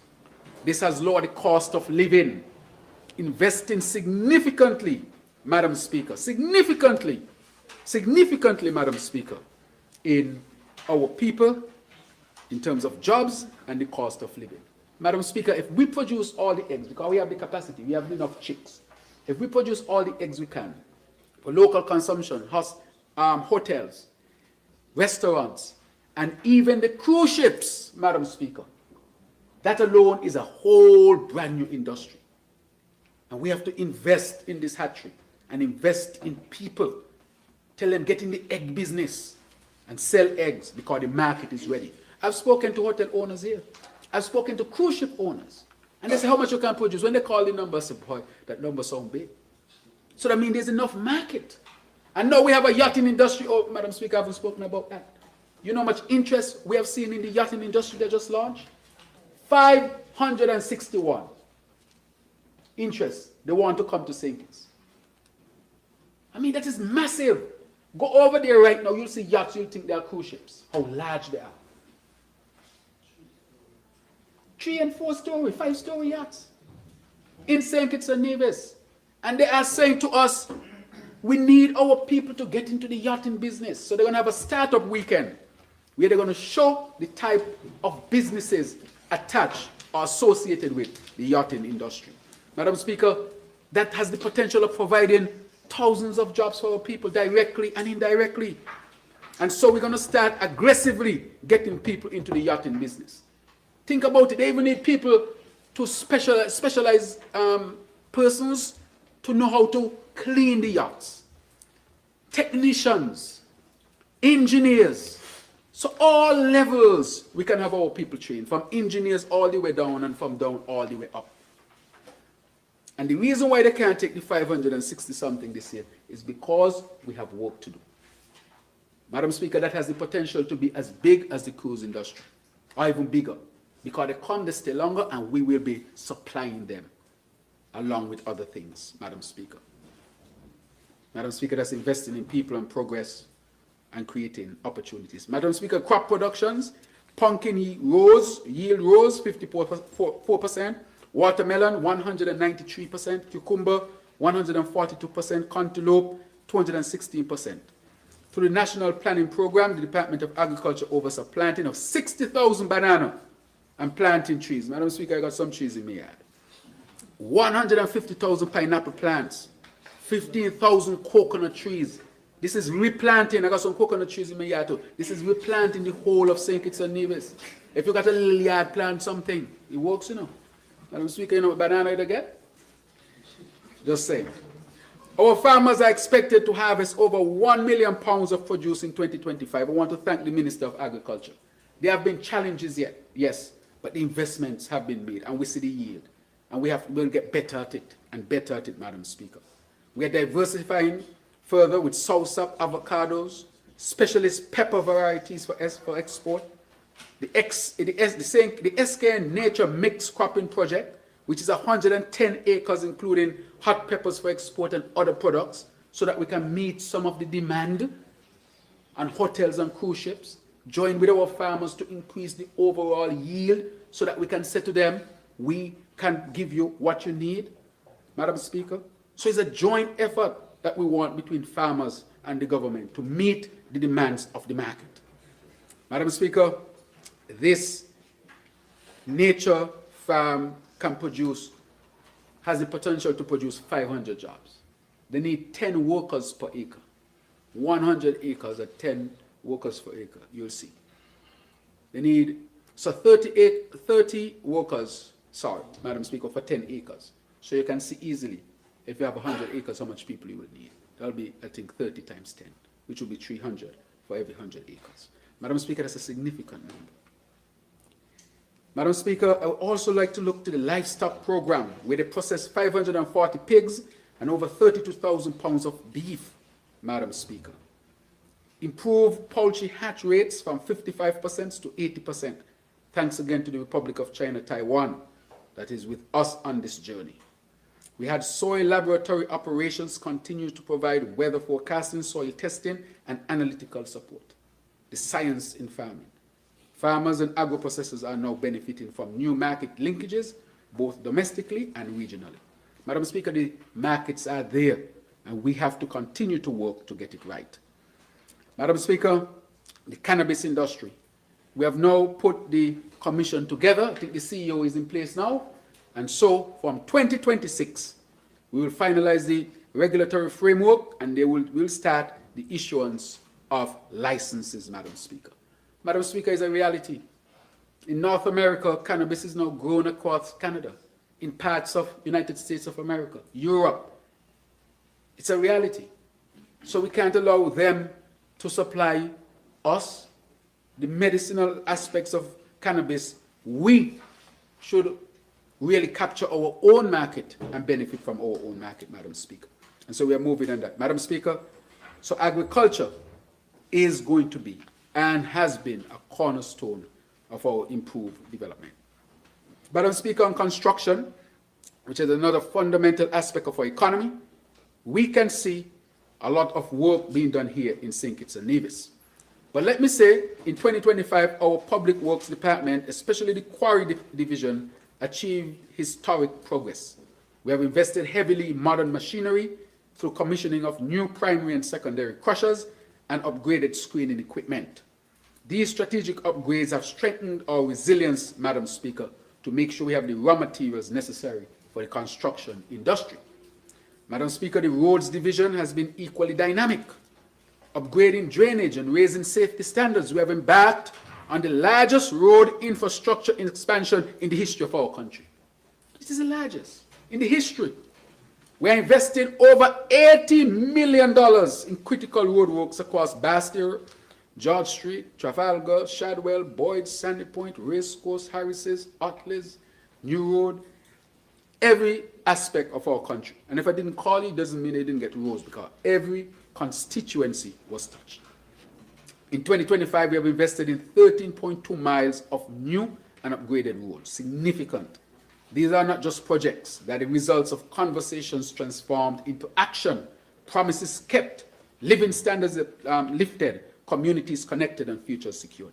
Madam Speaker, a signature achievement is the rehabilitation of the St. Peter's Main Road and F.T. Williams Highway East with an investment of around $31 million. We resurfaced nearly 4 kilometers of roadway, constructed a modern roundabout, added sidewalks, retained walls, and advanced drainage and safety features. The official commissioning of this road, Madam Speaker, marks a new standard for infrastructure built to last.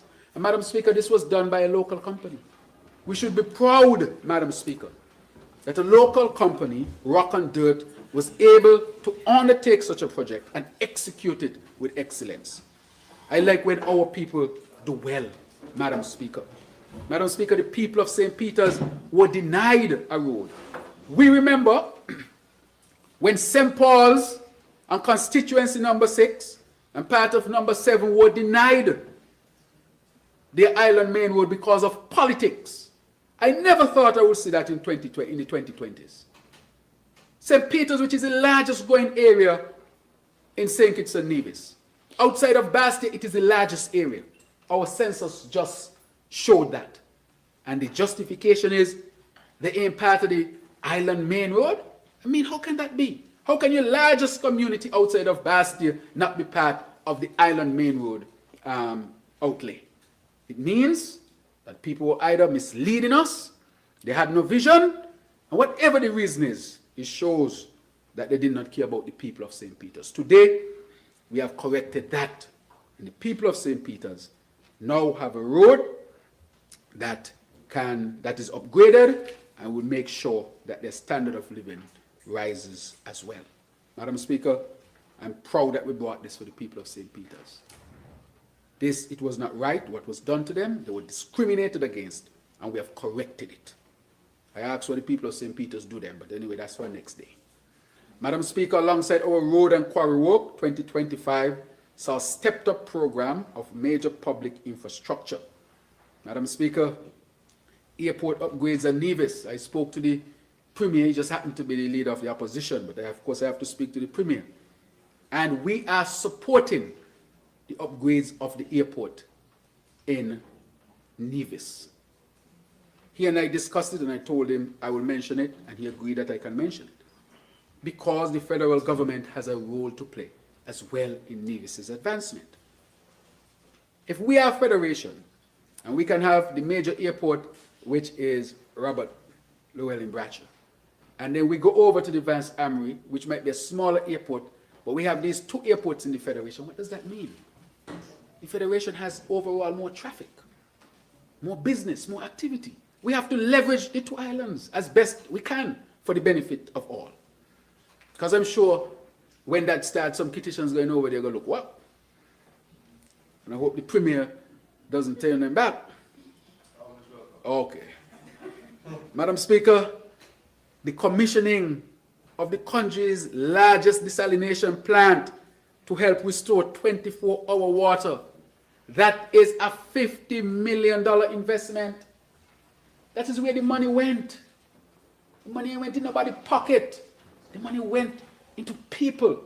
How can you have a modern country and people can lock on the water 1 a.m. in the morning? You mean you're going to have more diseases? People are going to be more dehydrated, and when they're more dehydrated, they're grumpy and they're going to die sooner. We have to see the link between these things. You have more diarrhea, more vomiting, and all of these things. People are not going to be as healthy as possible because they don't have access to water.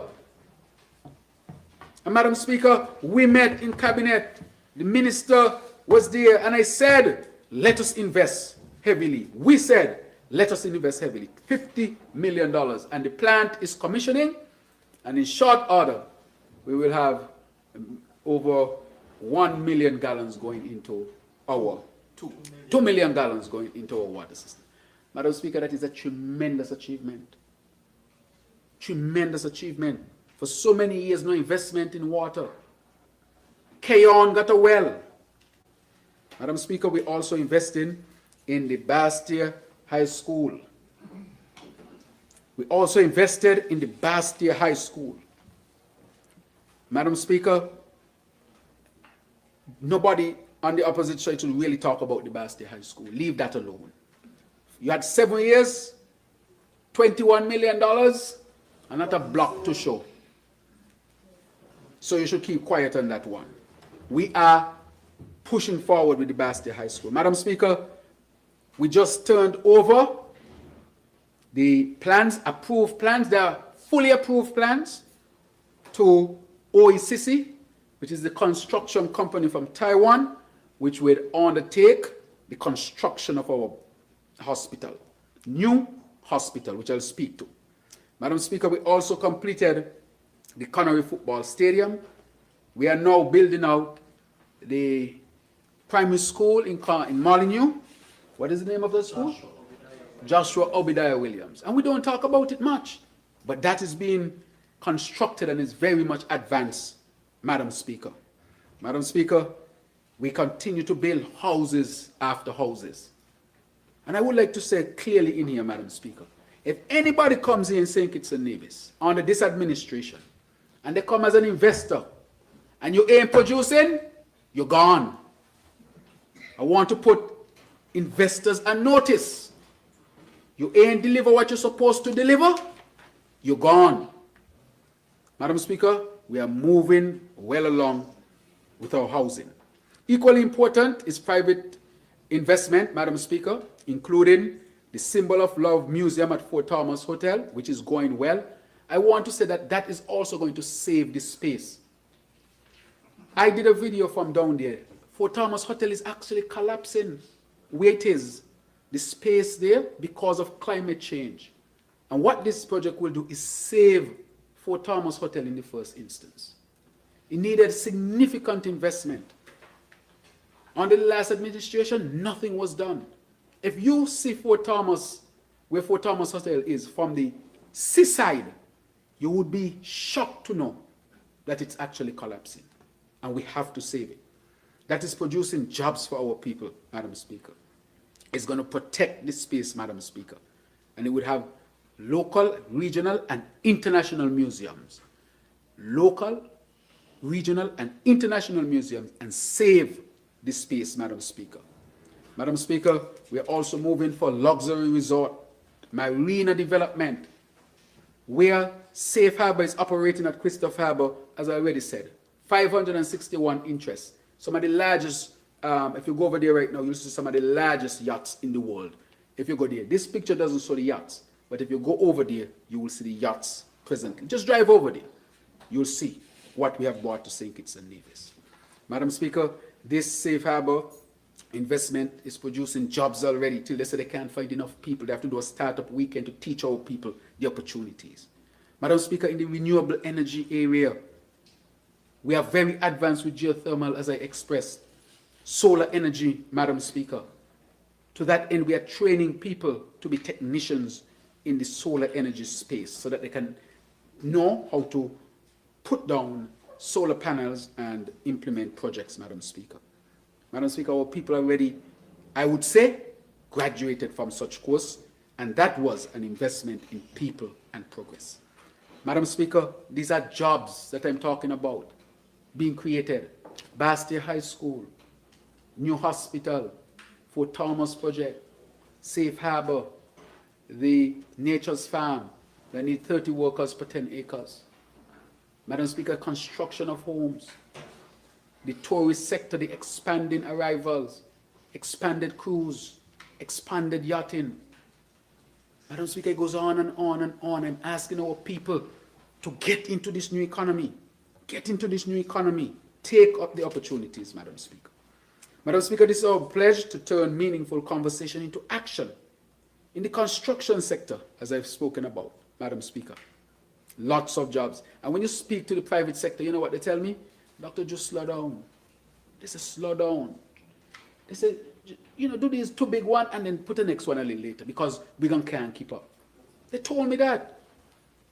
And therefore, we have to manage how fast the development is going so that they can keep up.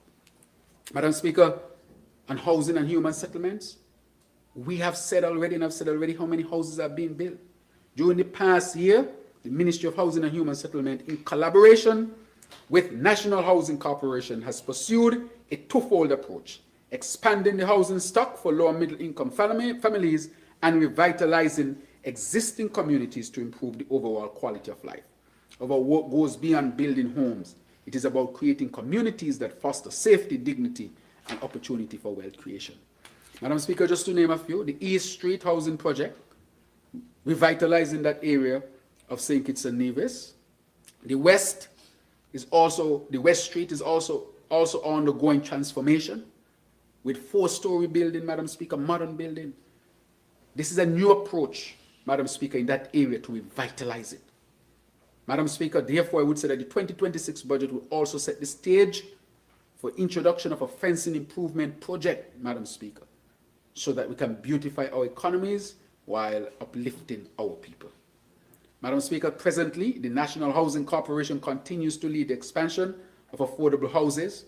For example, in Stapleton Village, where 27 homes are being built. Madam Speaker, across St. Kitts and Nevis, additional 8 communities are being afforded housing. For example, Halfway Tree, Otleys Village, Gillards for the town area, Sandy Point, Newton Ground. Madam Speaker, every single constituency that is going to be touched by this program. And sometimes people don't know how many houses are being built. And I said to them, show people how many houses are being built. These houses are built to withstand Category 5 hurricanes, Madam Speaker. So this program prioritizes low and middle income families. Again, investing in people and progress. This will provide jobs, Madam Speaker, jobs. And it will help to deal with the cost of living and help people to build wealth, because this will be their home. Madam Speaker, sanitation remains key here in St. Kitts and Nevis, and the government continues to invest, Madam Speaker. Madam Speaker, on the front of tourism, tourism continues to be the engine of growth of St. Kitts and Nevis, fueling economic development, community upliftment, and international recognition for our federation. Guided by the National Development Planning Framework and the Sustainable Island State Agenda, the Ministry of Tourism and tourism authorities remain committed to developing the industries in a way that is innovative, inclusive, and sustainable, balancing economic benefits with the preservation of our environment and culture. Madam Speaker, the year 2025 opened with exceptional performance, setting new benchmarks for the tourism sector. Over 2024-2025 peak season, more than 102,000 stayover visitors were welcomed, surpassing pre-pandemic levels, Madam Speaker. Madam Speaker, the campaign Venture Deeper is really reaching our people. Cruise tourism rebounded strongly, and again I say we were the last in the region because we opened late. This affected tourism and the economy, with over 778,000 passengers arriving between October and April, representing an 8.4% increase over the previous season. These gains translated into tangible impact, with US $24.3 million worth of business transacted online alone in the first quarter alone, including more than $12 million US contributed by US travelers. Madam Speaker, we continue to expand airlift into the Federation. In 2024, the government introduced Cape Air with a new regional air service now operating alongside Inter-Caribbean, Sunrise, Caribbean Airlines, and Liat. This move expanded regional connectivity and revitalized access to the Federation from the USVI, which has long served as a consistent destination and visitor hub for Kittitians and divisions.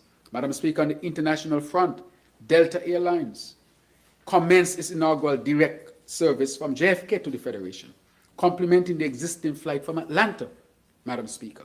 Furthermore, negotiations with American Airlines have led to the commencement of double Saturday flights originating from Miami, beginning November 2025, with scheduled services extended into the summer of 2026. United Airlines and Air Canada also resumed winter services from Newark and Toronto starting in November 2025. Madam Speaker, this is why the numbers have gone up, and I want to thank the Minister and the Ministry for such excellent work to make sure that we have the international and regional connectivity. Madam Speaker, our source markets have performed impressively. The UK recorded a 20% increase in arrivals, 20%, supported by new tour operator partnerships and bold marketing campaigns. They have come on board. Madam Speaker, cruise tourism remains resilient, with 450 calls scheduled for 2025-2026 season, including several inaugural visits. On October 23rd, we welcome the Star of the Seas, which is one of those in the same as the Icon of the Seas class. The world's largest cruise ship and its inaugural call, a powerful endorsement of our destination. Icon of the Seas came here first, Star of the Seas as well. That is because they have confidence in St. Kitts and Nevis. Madam Speaker, anchor events such as the music festival has expanded. Our music festival last year was epic, Madam Speaker, and it's still being spoken about. This year, I'm told it's going to be epic, but I haven't seen anything. Well, next year, but I haven't seen anything. But I'm waiting to see as well, Madam Speaker. But it reflects how conversations about diversifying our economy and celebrating our culture have transformed into action that generates jobs, attracts visitors, and strengthens our global identity. Madam Speaker, Restaurant Week, Sugar Mass also attracted significant visitors. And the Minister is here. I want to thank him and his team. The most arrivals we have had for Sugar Mass in history was the last carnival.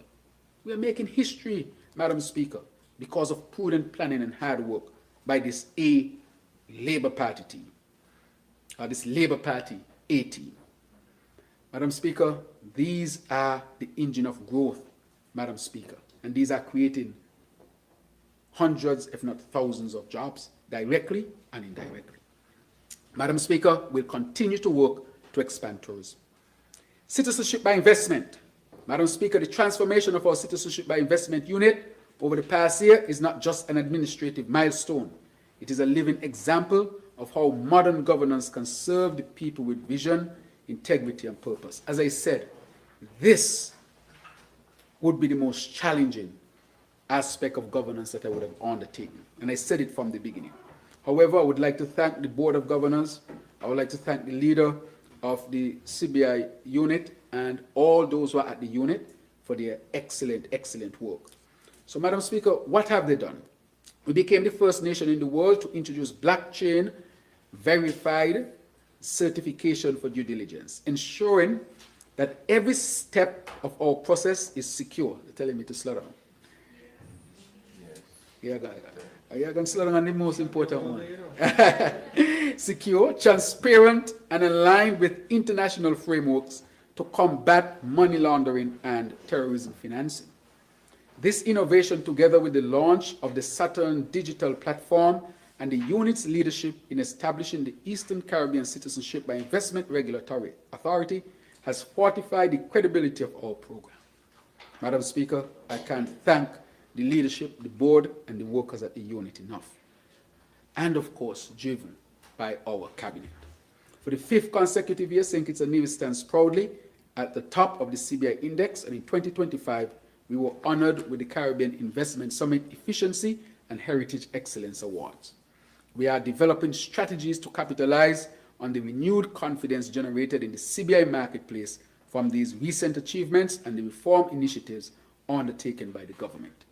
The chair is here, Mr. Calvin St. Just, and I want to thank him and his team for their tremendous work.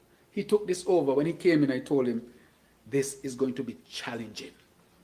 And a strategy was put in place, and we have established that, Madam Speaker, and we are seeing benefits. The CBI, of course, went down and is back on its upward trajectory. Madam Speaker, let it be clear our vision has never been limited to rankings or accolades. We have expanded our global footprint to secure the financial future of our federation. Through thousands of direct engagements and participation in events, the unit has ensured that St. Kitts and Nevis remains at the forefront. We will continue to work, Madam Speaker. This outreach culminated in the Investment Gateway Summit, which welcomed close to 200 citizens and investors to our shores, and we'll have another edition in 2026. Madam Speaker, importantly, the success of the CIU is now being felt directly in the lives of our people. Our continued leadership in the CBI sector not only enhances our international standing, but also contributes significantly to our national development. The funds generated through CBI program have been instrumental in financing infrastructure projects, healthcare, education, and climate resilience initiatives. Madam Speaker, in support of our grassroots economy, the CIU recently launched the first micro and small business grant program, awarding easy $10,000 to 36 local businesses. Madam Speaker, these grants are empowering, and they have empowered our entrepreneurs. So this goes from snackets to creative studios, beauty and wellness services, trucking and logistics, agriculture, fisheries, digital service providers, and so forth. So this has really touched our people. And so I want to say that the CBI continues to be fundamental in the development of our economy. But we must also acknowledge that we need a diversified economy, and CBI will be a part of it so that we are not so heavily dependent on it, though I will continue to say it is very important, Madam Speaker. Social development and poverty reduction is also important to us. Madam Speaker, at the heart of any strong and sustainable nation are its people. That is why this budget is about people, investing in people and progress. A society is only as resilient, as innovative, and as prosperous as the individuals who live in it. Our government believes that true development is not measured by GDP alone, but by the well-being, dignity, and inclusion of every citizen. From our youngest children to our eldest seniors, from those with disabilities to our youth, Madam Speaker. Social development and inclusion is not just a policy priority, it is a moral imperative. This year, a key milestone was reached with the creation of a single-window school-based assistance program, combining uniforms, early childhood subventions, book loans, and CXC fee waivers. In its pilot year, 2,100 expressions of interest were received, streamlining access for families. This new arrangement with the school-based assistance program will bring efficiency gains for the government and parents and guardians. It allows parents to utilize one portal to apply for various school-based assistance programs while helping to sustain the use of public resources with better targeting of assistance to vulnerable families. Madam Speaker, in 2026, the ministry will undertake a review of existing programs so that those programs can deliver what we intend for them to deliver, which is upliftment of our people. Having completed major infrastructural work at the New Horizons Rehabilitation Center Village, the ministry will now move to recommend certified technical and vocational courses for the residents. This will help to ensure that residents at the center acquire practical skills that will open up opportunities for employment or entrepreneurship to engage upon reintegration into society. Madam Speaker, we are transforming this most important program. In July, we commemorated the 35th anniversary of the ratification of the Convention of the Rights of the Child, launching child rights ambassadors to promote children's rights and responsibilities. The Ministry of Youth Empowerment, Aging and Disabilities placed inclusion at the center of the Sustainable Island State. If you want to know what Sustainable Island State agenda is, taking care of our children. In 2025, the St. Kitts and Nevis acceded to the 2 Inter-American Conventions on the rights of persons with disabilities and older persons. Technical assistance from UNICLAC helped shape the national disability policy and draft a disability bill ensuring equality in education, healthcare, housing, and the workplace. In 2026, all government-owned service delivery spaces will be assessed with a view to removing barriers to access by citizens with disability. A multimedia campaign promoting awareness and tolerance of persons living with disability will also be launched. Madam Speaker, our administration does not view young people only in terms of their future role as the leaders of tomorrow. And a matter of fact, I don't like that. You are the leaders of tomorrow. No, you are the leaders now. Lead now. Therefore, we fully embrace them as meaningful contributors to nation building today. In 2026, youth recognition programs such as the 25 most remarkable teens will be refined to emphasize community service and volunteerism. Madam Speaker, we want our young people to be volunteers as well.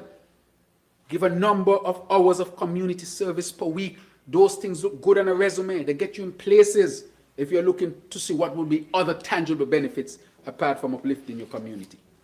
Monthly youth dialogues will ensure that the voices of our young people are heard and that they are informed and positioned to influence public policy.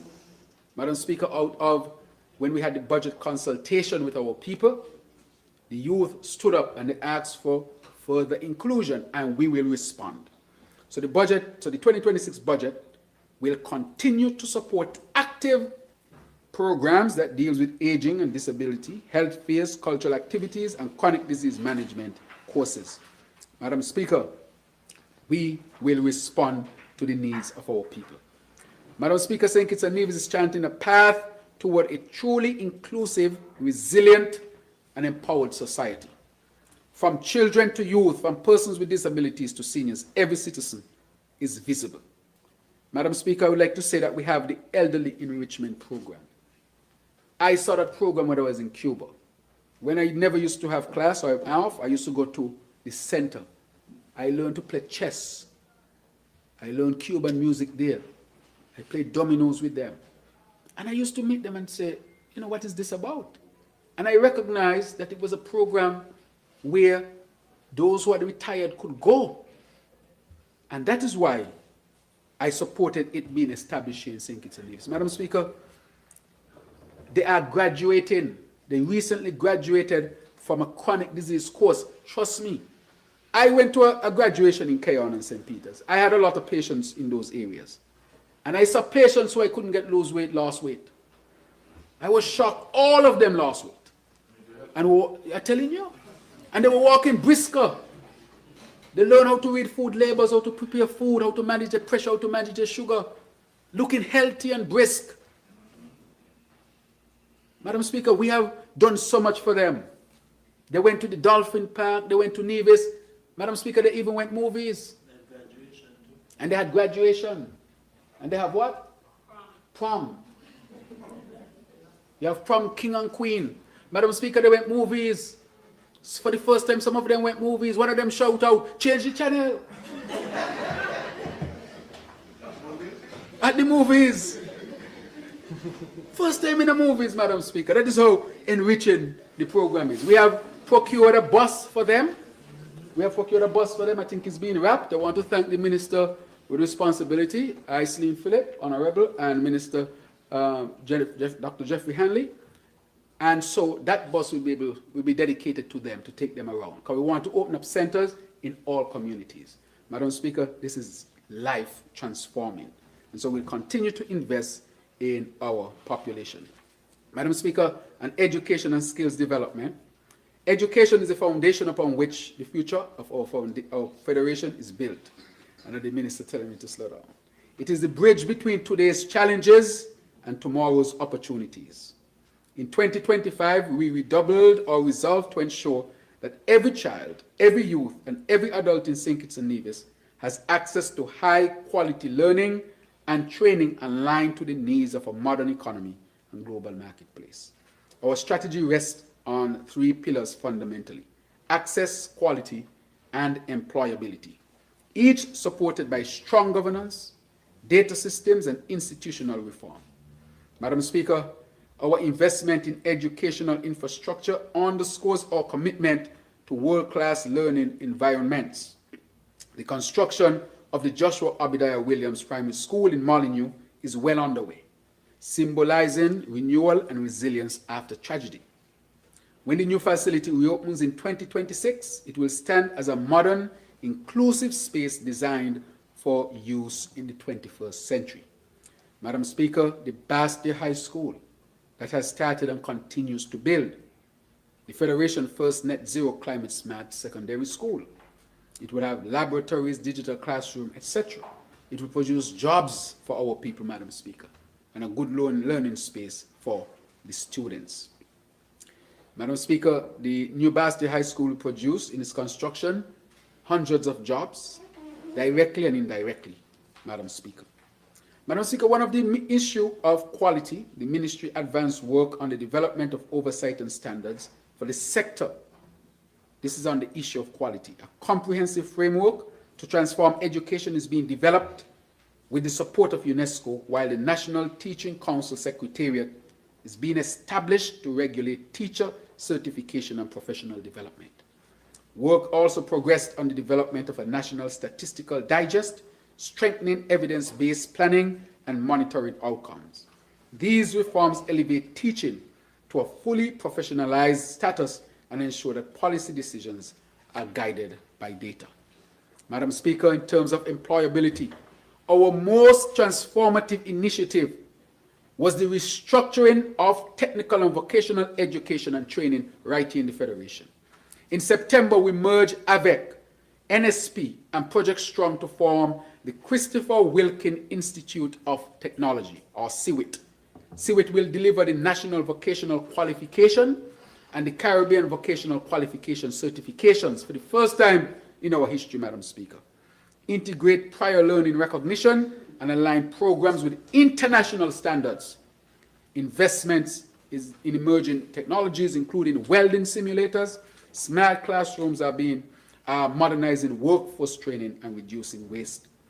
Madam Speaker, these reforms ensure that our people, especially our young people, are not only educated, but employable, equipped with skills that match the demands of a modern economy. Technical and vocational education and training remains central to our development agenda, Madam Speaker. Work will continue to expand access to industry-aligned training in key sectors such as renewable energy, and we have had a class that graduated already because we have a solar lab at CIWIT. Madam Speaker, information and communication technology.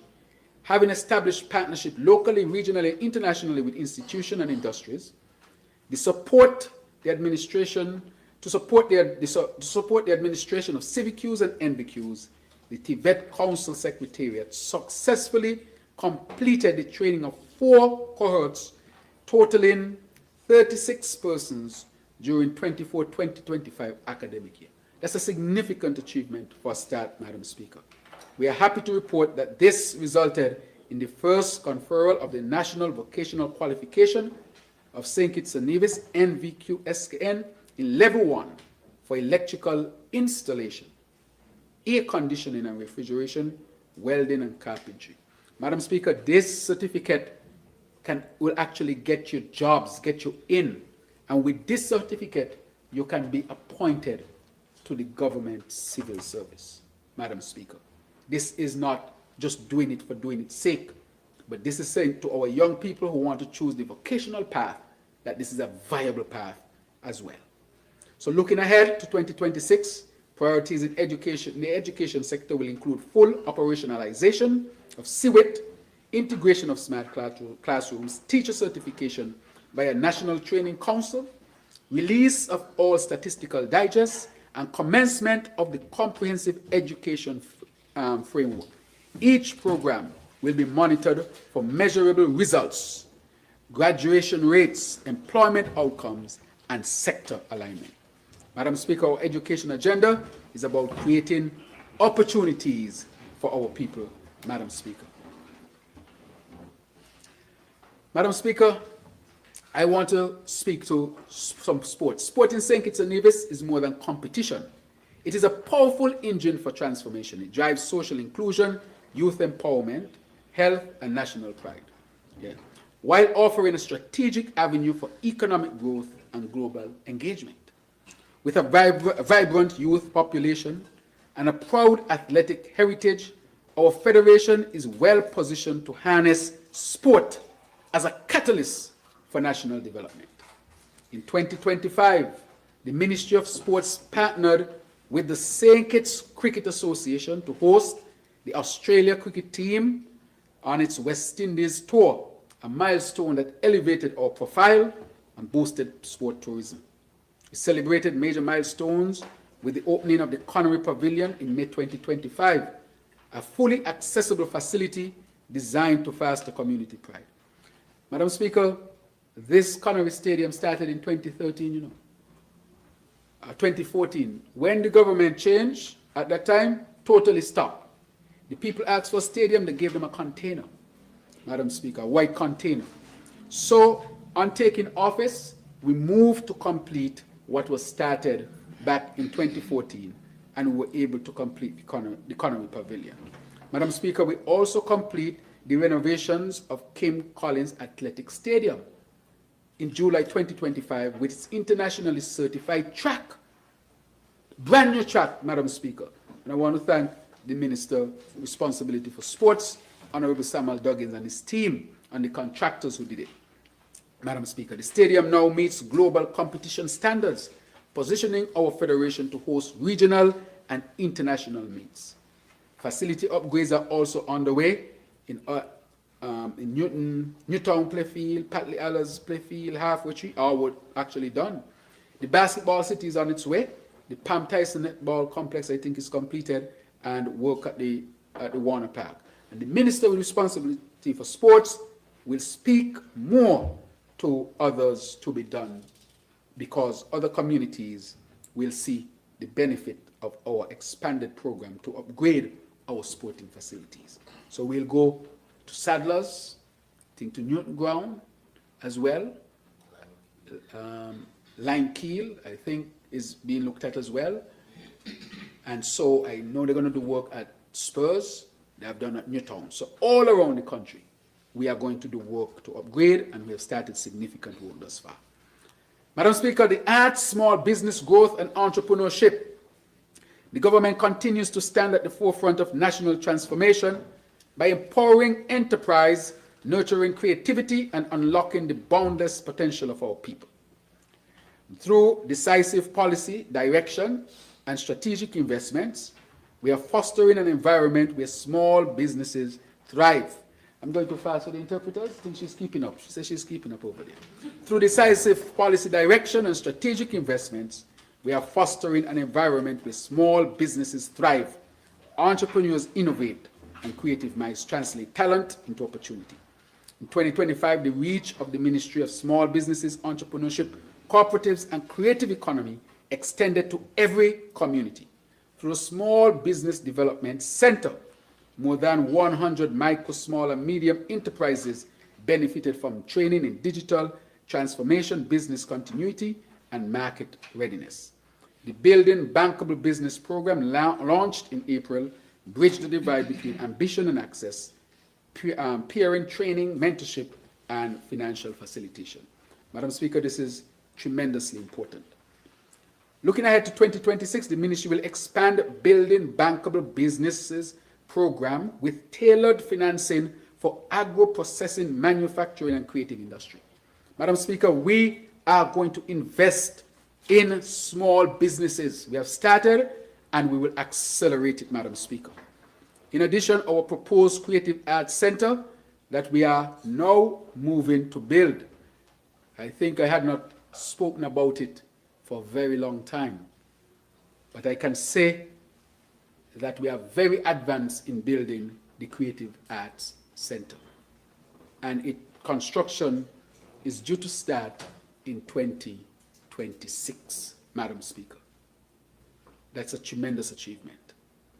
That will provide jobs for our people and create a space where our creatives can really feel at home. So, Madam Speaker, this is an example of investing in people and progress. I know they have asked to slow down on the construction, because now you have the hospital going to be going, the school, then you have Fort Thomas going to be going, housing is going to be going. But I can say the Performing Arts Center, they have said they have to start early in 2026. Madam Speaker, let's move on to healthcare. Our government turned conversations into action again, investing in people and progress by advancing our vision for healthcare as an important pillar of our sustainable island state agenda. This year, our achievements are aligned with our holistic strategy of strengthening system, modernizing infrastructure, expanding specialist services, and ensuring compassionate and person-centered care. Across all programs, the medical and administrative teams are guided by the principle that healthcare is not a privilege, it is a right, a shared responsibility, and the background of a thriving society.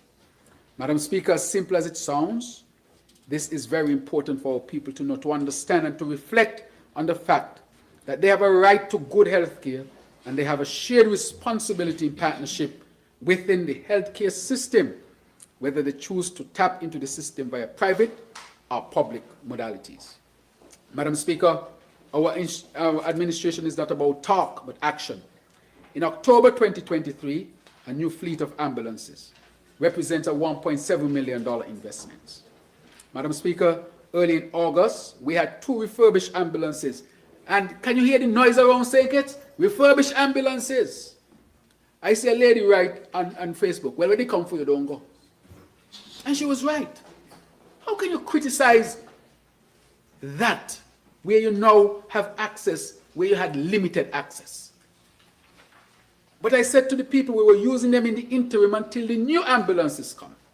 And so they tried to make it a political matter.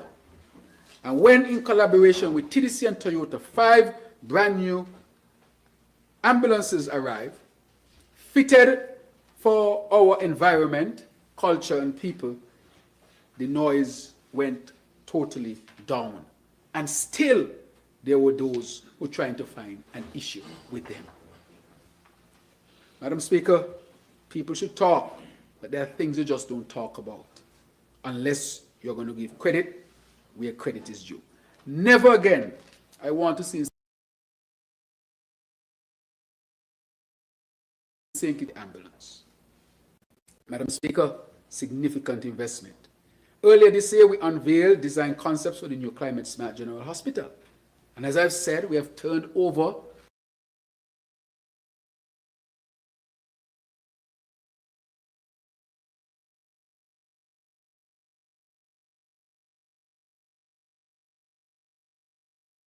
hospital. People were asking me why. I said because the hospital we have, it cannot withstand a category 5 hurricane. In a long time. Those are the political detractors. Just for politics, they were saying that. Madam Speaker, I am sure that when they saw what happened in Jamaica, where a category 5 hurricane that shifted plate tectonics, destroyed communities, and of course the hospital didn't stand a chance. I'm hoping that all people understand why I was so adamant that we needed a hospital that can withstand a category 5 hurricane. Why? Climate change. It was St. Vincent and Grenada. It was Jamaica. Tomorrow, we don't know. And we continue to pray. And I want to thank the pastor, because the pastor said, thank God that we have been protected. We have to continue to thank God. But if that day comes when we are hit, we have to be prepared. When you read the Bible is about being prepared, you know. Because the Bible tells you the disaster will come. But are you prepared? And so we have to be prepared, Madam Speaker, making sure that we get an institution that can withstand a category 5 hurricane. And that is why this investment is so critical at this particular time. We cannot wait until it happens. Madam Speaker, when I was young, I remember I living with my grandmother weighing on a TV. So I used to read a lot of books. She used to bring the books in. She used to work for a white family, and when the white people came done with the books, she used to bring them for me. And I was reading one about 10 little monkeys, Madam Speaker. Anytime the rain come off, I used to read it. And in the night, the 10 little monkeys, when the rain falling, Lord, we're going to build a house tomorrow. We can't take this cold. We can't take this rain. Next day, the sun come out bright, and the monkeys forget what happened in the night. Night hit again. They run up and down in the day they play. Night hit again. Lord, tomorrow we're going to build a house. We're going to build a house. We can't take this rain at nights. Next day, sun. They play again. They forget they have to build a house. And eventually, they built no house. And when the storm really came, they were all destroyed. We cannot look at this period of calm as it's going to always be calm. We have to prepare, Madam Speaker, for the worst and not be like those 10 little monkeys. That when the sun is bright, we forget the storm that can come. And even in the Bible, Madam Speaker, 7 fat cows, 7 skinny cows. When they say the 7 fat cow, I mean, the wise man, what his name was again, or the pastor is it? He put a lot of, he stored it. He said, well, you're storing all that for? Well, it's a 7 days of abundance and 7 days of lack. Save up for the 7 days of lack. Had he not done that, the people of Egypt would not have survived. And his own brothers then went to Egypt to look for food. The one who was sold into slavery. And when he recognized his brothers, he was able to even give them some food. And Speaker, these are lessons for us. These are not abstract lessons. He said, prepare. Prepare. And sometimes when we are preparing and people can't see the danger in front of them, they think that you are preparing in vain. But those of us who lead must have the vision to know that we take the tough decisions. For in the end, the people will recognize why you would have taken the decision. I hope by now more of our people would recognize why we need a hospital that can withstand a Category 5 hurricane. Madam Speaker, we invest more in healthcare. In terms of the roof, the upgrades of the roof at the JNF.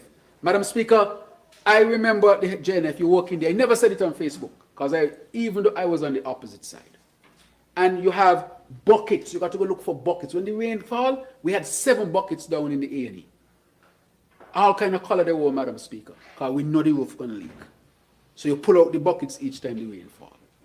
And it's because there's a fundamental issue, and people have tried to fix it, but it continues to give issue. Right now, there are people on the roof at JNF seeking to make sure that they continue to work to stop the leaks that are there. Madam Speaker, we have invested significantly in that as well. New air conditioning units. We want all of the units to have AC. We did medical ward, ICU, surgery, private ward, which we're going to open up and is soon to be opened up. We're now on the pediatric ward and the maternity ward. I can say right now, they are putting in the AC on the pediatric ward and the maternity ward. So for Christmas when I go there and see the firstborn for Christmas and New Year's, I expect that the AC will be working. This is climate change. It gets hot. And so we are implementing that. ACs across. Stop the leaking in the hospital. New ambulances. I want to thank TDC and Cable and so forth who helped us to refurbish the foyer. So when you go into the foyer of the hospital, it is pleasant and it's welcoming. We put cameras around the hospital to improve security, Madam Speaker. Madam Speaker, we invested in the CT scan machine. Brand new 128 slice CT scan machine with injectors. Fancy word to say it could take fancy CT scans and it could also see the arteries around your heart. Madam Speaker, the blood vessels. Madam Speaker, advanced technology. And presently we are now completing the MRI building, Madam Speaker. So the MRI building is nearing completion as well. Madam Speaker, we invested in the St. Peter's Health Center. The polyclinic that is there was tied up in all kind of, I would say, legal drama from the previous administration. That didn't stop us from renovating the clinic that's there. We put in AC even in that clinic, and we are still going to move on the other one. Madam Speaker, we are now going to move down to Poxon and other health institutions to make sure that we get things done. Madam Speaker, in observance of World Health Day 2025, under the theme Healthy Beginnings, Hopeful Futures, the Ministry of Health launched a two-day nationwide program to strengthen maternal and newborn care. Madam Speaker, we are on a track where we don't want to see our newborn die and we don't want to see our pregnant women die. That is why, Madam Speaker, I have put in place in the Office of the Prime Minister the Children's Medical Fund, and that has saved lives. I met a lady the other day. She said, PM, she called herself something. Meaning, she said, we are big politically. But she said, my child went to Barbados and is alive today because of the Children's Medical Fund. Why did I put it in my office with support from social services? Because when children get sick, 24 hours mean a lot. A child sick and you say, mother, bring this, father, bring that. No. The child will die. Because the window of opportunity to save them is very small. You need to know, doctor said child needs surgery, child has to get surgery. Forget all these things. All you want to know is the mother, the father, bring the ID, the basic things that you could just have in your purse, Madam Speaker. And we were able to send away a lot of children to get advanced medical care. And as a result of that, many of them are alive. Remember the young man from Nevis who fell, God bless his soul, and injured his neck? Within short order, we had him on an operating table getting life-saving surgery because of that program. The father had to go there and the mother had to go there and ask for this and ask for that. We just know that the child needed that. The only thing we want to know is a doctor's paper to say the child needs this, and we act. Madam Speaker, that program brings a tremendous amount of satisfaction too. And we have now launched the high-risk pregnancy support, because there are women in St. Kitts and Nevis who might be high risk when they're pregnant, and if they don't get the necessary support, they can die during pregnancy and childbirth, and the child can die as well. And they need a specialized program in order to monitor them. And we have a program like that at the JNF. And I want to thank the Republic of Cuba with professionals who are here and independent professionals who we have as well, who help with our maternal program. And our nurses and doctors and all of our staff at the JNF. That we have been able thus far, to not have any maternal deaths. And it's because we have a program that is really focused on high-risk pregnancy. And we have nurses who monitor these high-risk pregnancies. And as a result of that, we have been able to save lives. These things don't just drop out of the sky. They are data-driven. And I want to thank the PS and the Ministry of Health for really looking at data and be driven by data. Madam Speaker, I'll say one thing on data. Because we have been looking at our data, and we have been analyzing our data. We cannot follow the American and the European and the British screening schedule. We have found through our data that our colon screening, our breast screening should start sooner than in Europe, in the United States, for example, and further afield. That is because we have made it homegrown. And so I'm tasking the Ministry of Health to come up with our own schedule of screening in St. Kitts and Nevis. Why? Because we have seen early people getting breast cancer earlier and aggressive. Say, that person 30-something and dead? What happened here? We have seen younger people getting colon cancer. And we have been looking at people getting cervical cancer or cervical cancer at an earlier age and aggressive as well. And so our screening pattern based on data would have to be specific for St. Kitts and Nevis. And I'm happy that we're not just accepting what they say in USA and what they say in England. We're going to get our own data here and decide what is best for our people. And that will save lives. Because of the screening, for example, for breasts, 45, 50, we might say let's start 40 here, or we might go down to 35, based on our data. And so that information should be given to our people here in St. Kitts and Nevis. Madam Speaker, we are data-driven in health. Madam Speaker, I want to thank the United States Air Force Southern Command and the Republic of China, Taiwan, in collaboration with us and other countries in the OECS for the Lesser Antilles Medical Assistance Team. Madam Speaker, thus far they have seen 2,130 patients treated, 135 surgeries performed, and 21 critical pieces of medical equipment repaired. And so we'll have this program again next year. They have done community health fair in Newtown, reaching 117 residents with consultations and screenings. This coordinated effort reinforced our healthcare infrastructure and expanded access to vital services. Madam Speaker, I want to thank the United States Air Force. I want to thank the Republic of China, Taiwan. And Madam Speaker, when it comes to health, I want to thank the Republic of Cuba as well. Through a program that respects international labor laws and rooted in human rights and workers' rights, Cuba has been assisting us with medical professionals. I myself studied in Cuba. Because of Cuba, let me tell you, we have the most specialists we have ever had in our history at the NF. And sometime in the future, another Minister of Health going to say it, because I want it to continue to grow.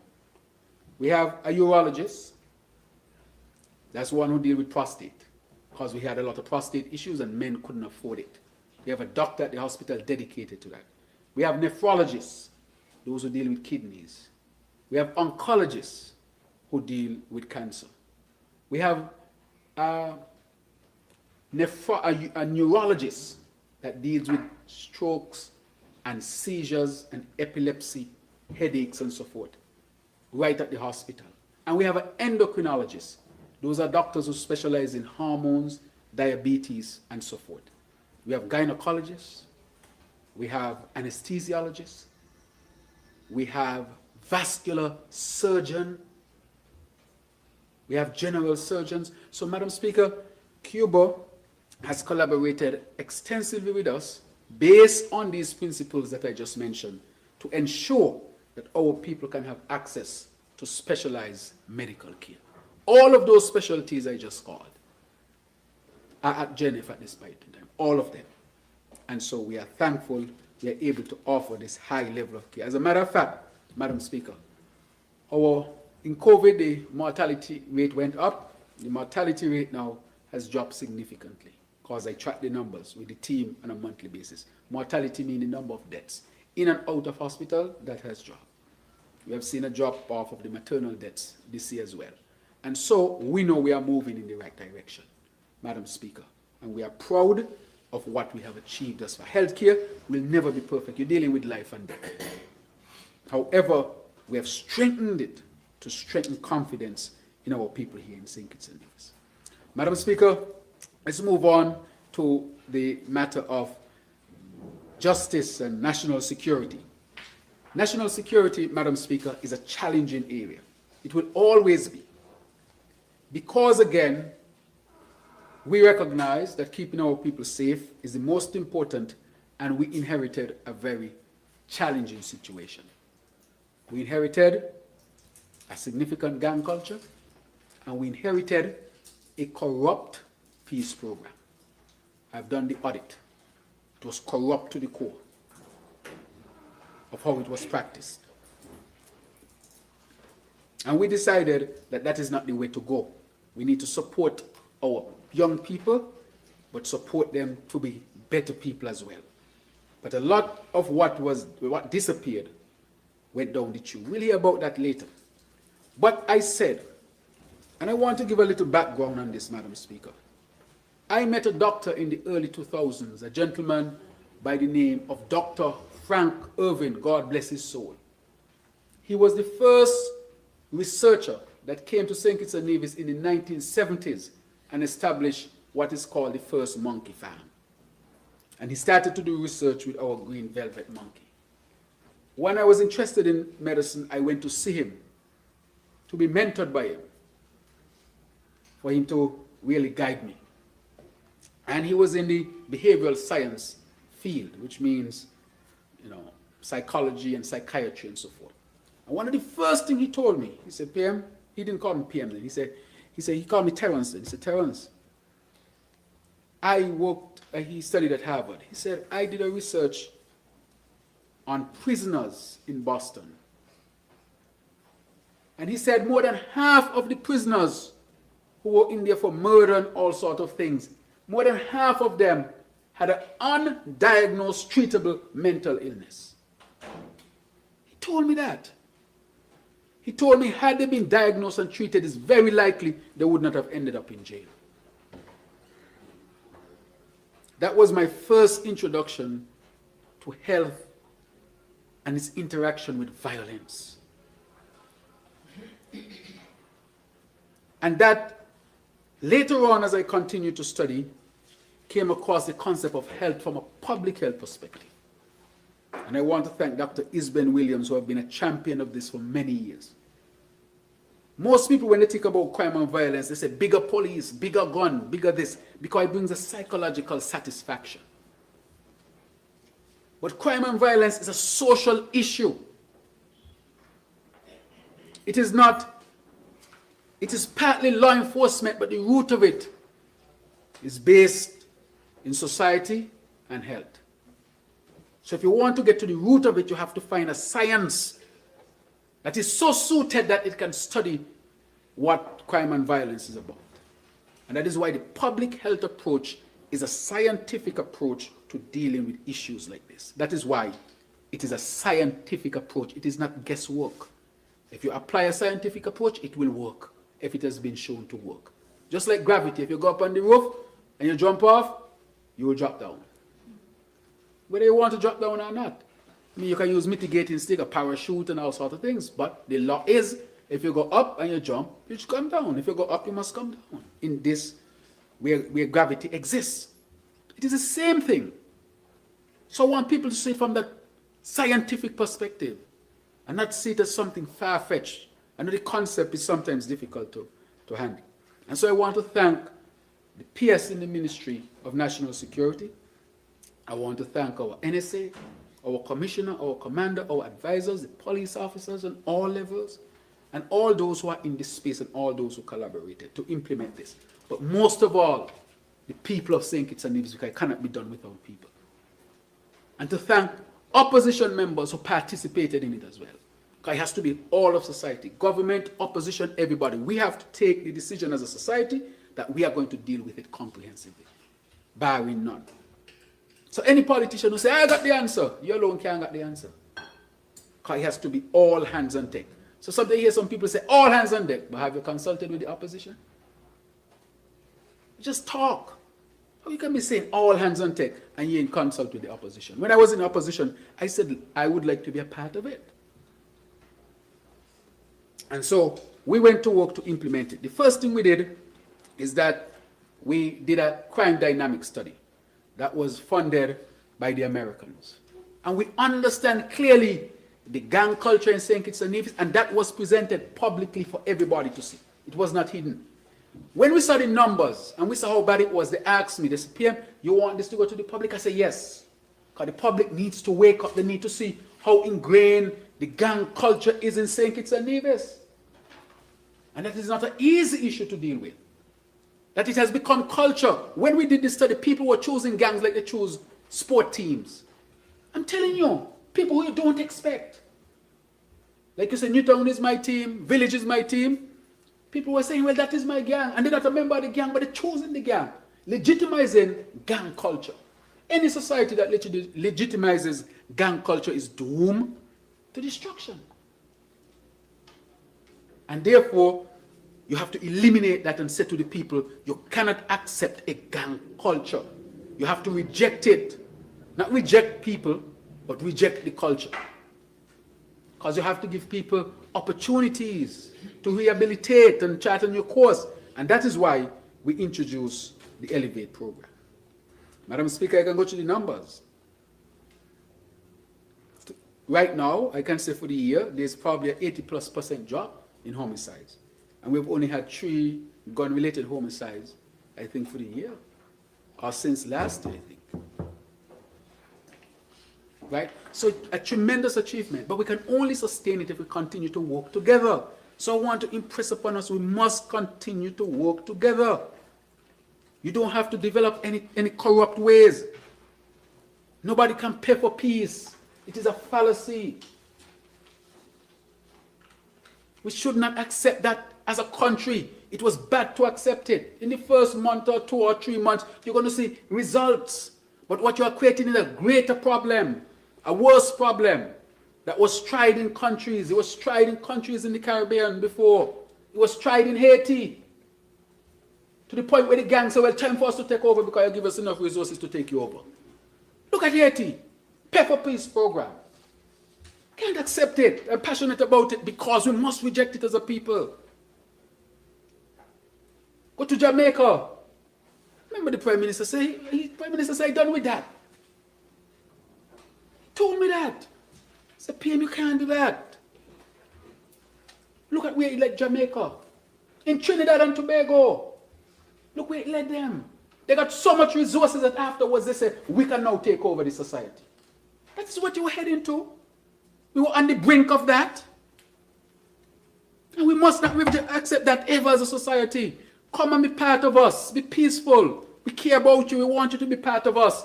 But we cannot accept gang culture to become legitimate in this country. We have to think seriously about it as a people. We're on the brink. It was bad. You all know, you all heard the stories, you all saw the stories.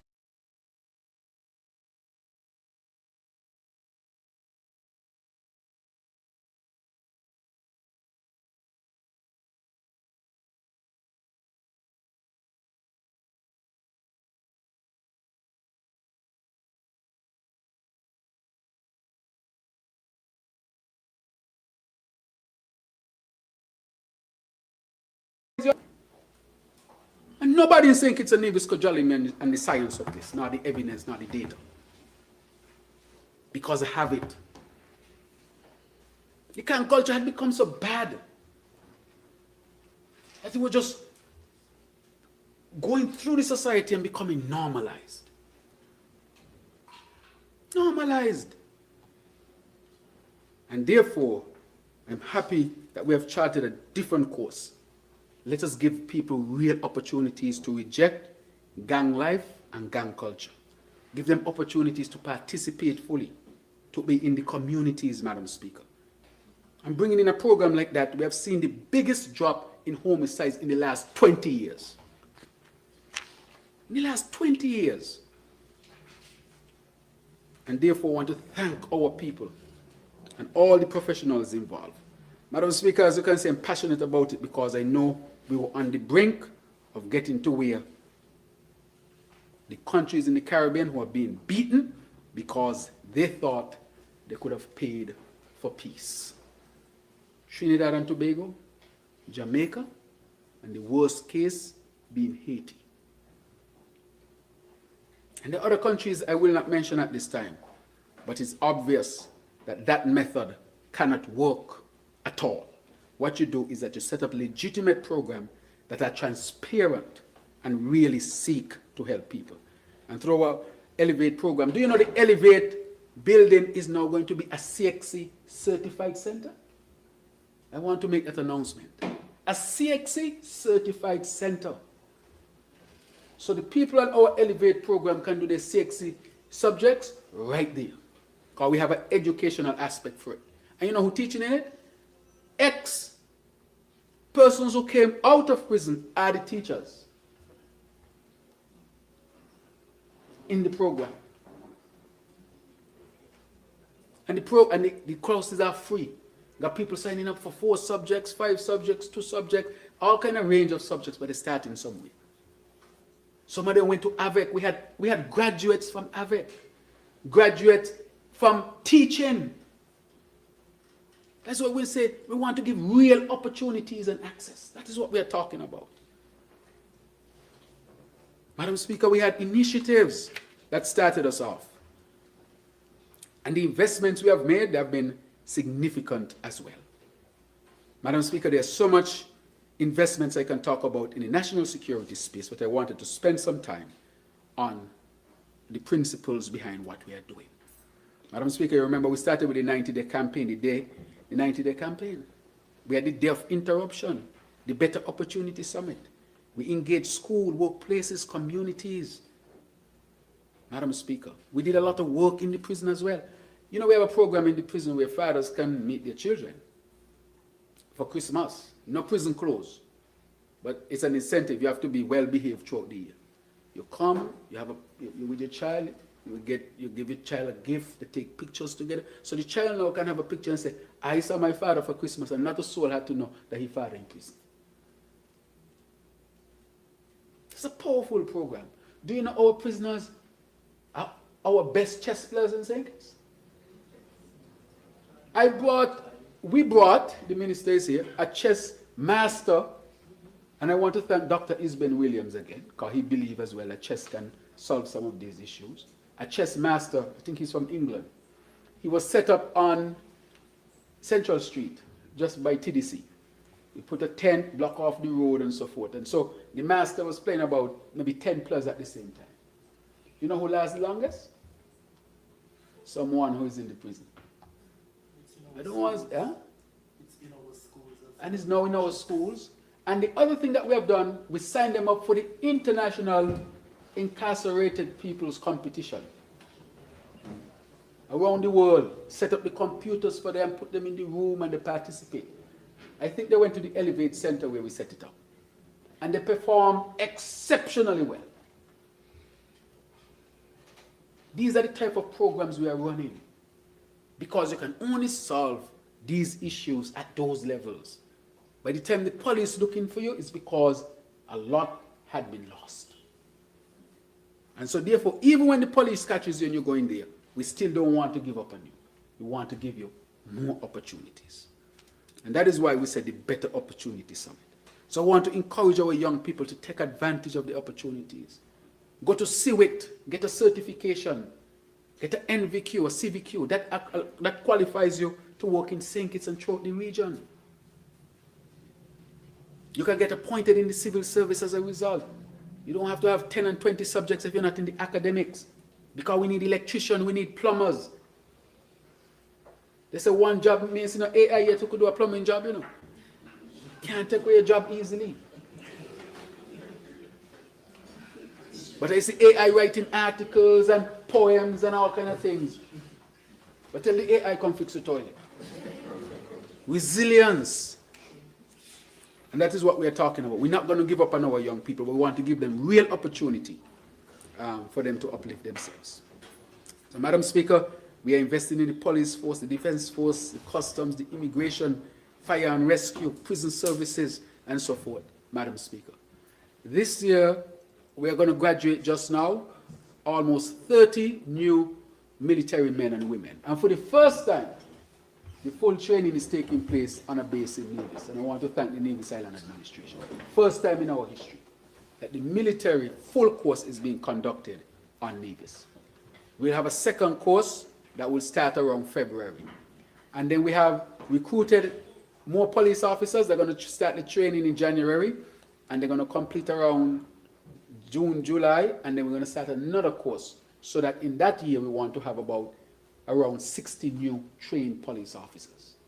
Madam Speaker, they used to say they couldn't find men for the police force. I said, I mean, you can't find men. All these young men in St. Kitts, well, get the young men, get them in the police force so they don't go into gangs. And so we changed the tactic in how we advertise, and the men them short. And the men them got 5 and 6 and 7 subjects, well educated. They hear all the time, but we might be thinking in our mind they don't want to do it. It's how you approach them. It's better to have them in the police force than they join a gang, but not only that, they are well qualified to be there. And so most of the police officers will be at least 50% male, and I say that because it used to be majority females from St. Kitts. When you wanted the males, you had to go outside of St. Kitts. But I think this year, we don't have to go outside of St. Kitts for males. So males coming from all around the country to be a part of the police force, the defense force, and so forth. And so we are pushing forward when it comes to our national security space. Madam Speaker, we have the football program. The football program, National Security Football Club. That club has produced scholarships for our young people. There's a young man who won a full scholarship to Kansas City. Right, I saw him, he plays for Keon. Because of that. We have another young lady we are working on to get our scholarship. So we want the young people to come into football and get scholarships as well. That is part of our treating crime and violence from a public health perspective. We have hundreds of young people who come every year. And we do the program with a UK firm. And when they come, what they do is that they train the young people. These are highly skilled professionals. Some of them used to play professional football, and they bring scouts to look at our young people. And as a result of that, that young man has a great opportunity.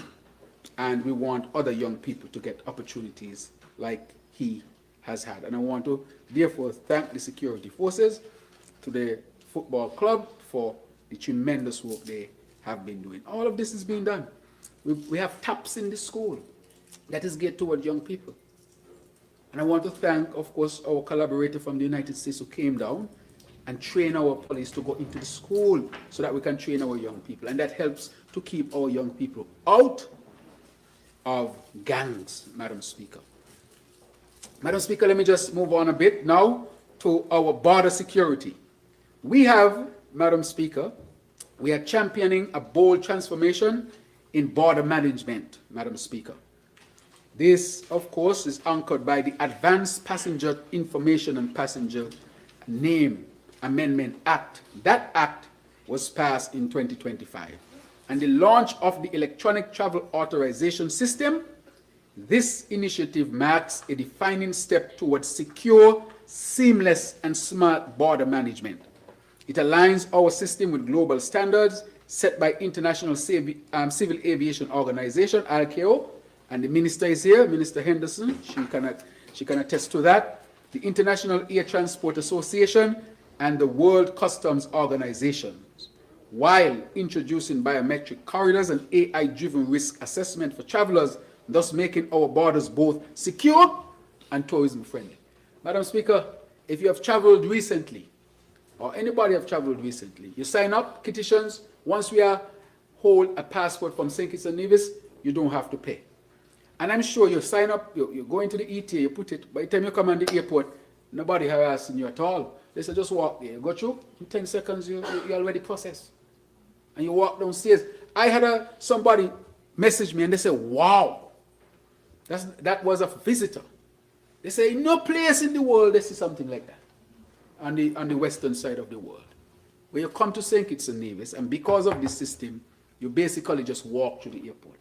And it is safe, because even before you get on the plane, we would have already done all kind of checks on you.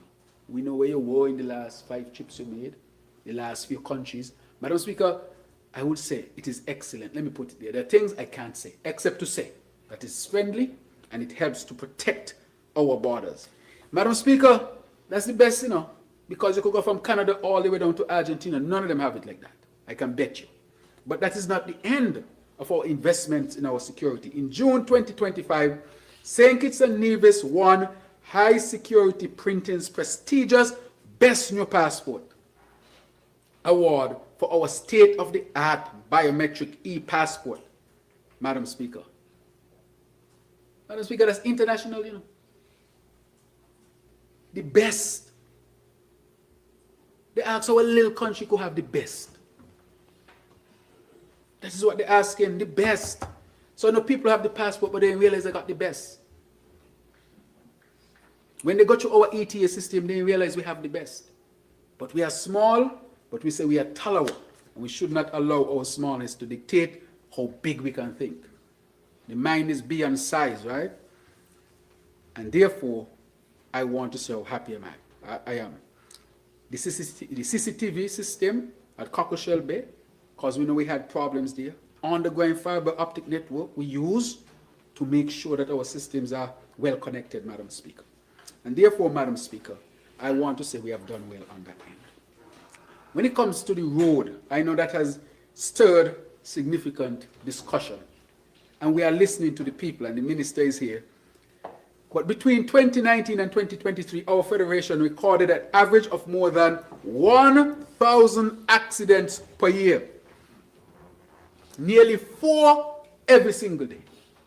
How can a population of only 50,000 people have over 1,000 accidents per year? Something is fundamentally wrong, Madam Speaker. So to curb the unacceptable level of fatalities, all people were dying. Children were dying. You had a road accident somewhere down on, I think it was on this side, in the countryside. About 5 people died. Half a Chisani Point. 5 people died because of a speeding vehicle. How do we know? We have brought in accident specialists to study the accidents and tell us what are the causes. Almost invariably, these accidents are caused by speeding. Speeding. From here to here, now we're in St. Kitts and Nevis that far, but we speed a lot. We have to tell the truth. If we don't slow down, our people will continue to die. We have the facts, we have the science. How can I have that piece of science knowing? I can actually, if you do nothing, I can calculate, or we can calculate how many people will die in that particular year with people driving at a given speed. You can calculate it. You will know. But you don't know who it is. It could be me. It could be you. You could be driving safely and somebody driving horribly. There's young people racing across the highway that die. 19, 20, 21 dead. Our country had an extremely high rate of fatalities on the road. And so we introduced a new Act of 2025. We call it Vehicles and Road Traffic Amendment Act 2025, which represented a bold step forward. It was bold. The decision was very challenging. The AG is here. He's responsible for the committee to the Interministerial Sustainable Road Safety Committee to achieve 0 road fatalities by 2030. This is our aim. We have to protect families, protect people, because we're investing in people and investing in progress. I mean, when I look at the number, and because of my field of study, nothing special, in medicine we study numbers and projections. And I'm there looking at the number, and I said, this is the number of people going to be dead. I said, we can just accept that. And most of them are going to be young people. And he said we had to do something. However, the ministry, our national security, is not tone deaf. There are those who are saying that in some areas it might be too slow, and therefore there are going to be adjustment based on science. So they're collecting the data, and based on the scientific data, we will adjust, or they will adjust accordingly. But since we have done that, we have seen a significant cut in accidents, and we've also seen a significant cut in fatalities. I think since we started, we have had just 1 fatality. And Madam Speaker, let me tell you what happened that weekend. All on social media, these social influencers were putting out, radar system in St. Kitts and Nevis not working. And I became very concerned, because I know there are some people, if they know they're not being monitored, they're going to do as they like. I called, I remember the PRO, our communication officer, and I said, that message concerned me. It concerned me because there are people who are going to pick up, they're not monitoring me, so I could do as I like. That same weekend, someone died. And the cause of death, speeding. You have to take this. That is why I tell people, you just can't be out there because you're social media influence and just say what you want. I'm not saying it is a cause, but they were lying. And for the would-be driver, they might be thinking, well, no more monitoring, I can do what I like. But I'm saying people must be responsible, especially when they have access. Too many deaths, Madam Speaker. And therefore, we want to get down to 0 road fatalities. Because when somebody dies in St. Kitts and Nevis on the road, it's very likely, if we don't know them directly, we know somebody who is connected to them. So it touches all of us. In small societies like that, that is why crime, it touches all of us. Because when somebody dies, it's somebody who we know, or somebody who we know would know that person. We are all connected somehow. And so, Madam Speaker, we will continue to work to make sure that we protect our people on the road. So I'm asking our people to drive prudently and to respect the speed limits until the authorities would have adjusted. But I know the authorities are hearing you. They're not tone deaf at all. But their action is to save all these lives that would be saved and to really prevent so many accidents. Madam Speaker, in 2025, we accelerated one of the most comprehensive justice reform programs led by our learned AGs right here, supported by over $1 million in international funding through partnership with UNDP, UNODC, UN Women, OHCHR, and El Pacto. We are rolling out community-based restorative justice and diversionary caution systems, introduce Voice It, kiosk for multilingual legal access, strengthening cybercrime and investigating capacity, training justice actors in human rights standards and Nelson Mandela rules. These reforms are embedding accountability, reducing delays, and ensuring that justice is timely, humane, and trustworthy. Even though you apply justice or whichever space you are in, you still have to respect people's human rights. This means a lot. And I want to thank the AG and his team for really leading tremendously on this. Madam Speaker, our reforms rest on a foundation of strong, modern infrastructure. In 2025, we continued the renovation of the Charlestown Police Station. We also allocated funding for the full refurbishment of Gingerland. In 2026, construction will also resume at a national security training facility in Limekey. That, Madam Speaker, we are going to push. The National Outreach Center at Shadwell, we'll do that as well, and a purpose-built facility uniting counseling and drug prevention services under one roof. That is our aim. So, Madam Speaker, here we are investing in people, and we are investing in progress. Madam Speaker, energy. I love energy. The Minister of Energy is here. Madam Speaker, energy is what is going to help to transform our economy and reduce our reliance on the CBI program and diversify our economy. And in addition to that, it will produce new jobs. In addition to that, it will cut the cost of living. The cost of living will be cut when we are able to cut the cost of energy, Madam Speaker. So this have, dealing with the energy issue, this has the potential to affect people in multiple different areas of their lives. Cost of energy directly, cost of living generally. It will also create sustainable energy for all that we want to do, and it will also attract industries and so forth. So energy, water, food, that is the minister's theology on this thing. Energy, water, food, but it all starts with energy. And so investing in alternative energy will help to transform us, Madam Speaker. And we are hoping to get to 100% of electricity from renewable energy by 2030, which is possible. In 2025, Madam Speaker, the challenges in this sector were sobering. Skelec faced volatile fuel markets, rising demand driven by climate-induced temperature increases, and the strain of an aging fleet of generators. Madam Speaker, when we took over, the gensets were old. They're still old, Madam Speaker. No investment in water and no investment in energy. I don't know how you can run a country without energy and water.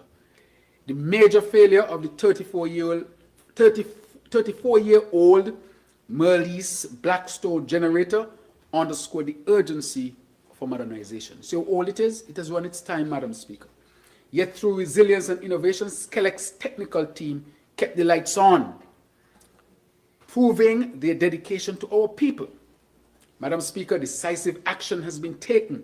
In October 2024, we commissioned a 6-megawatt rental plant.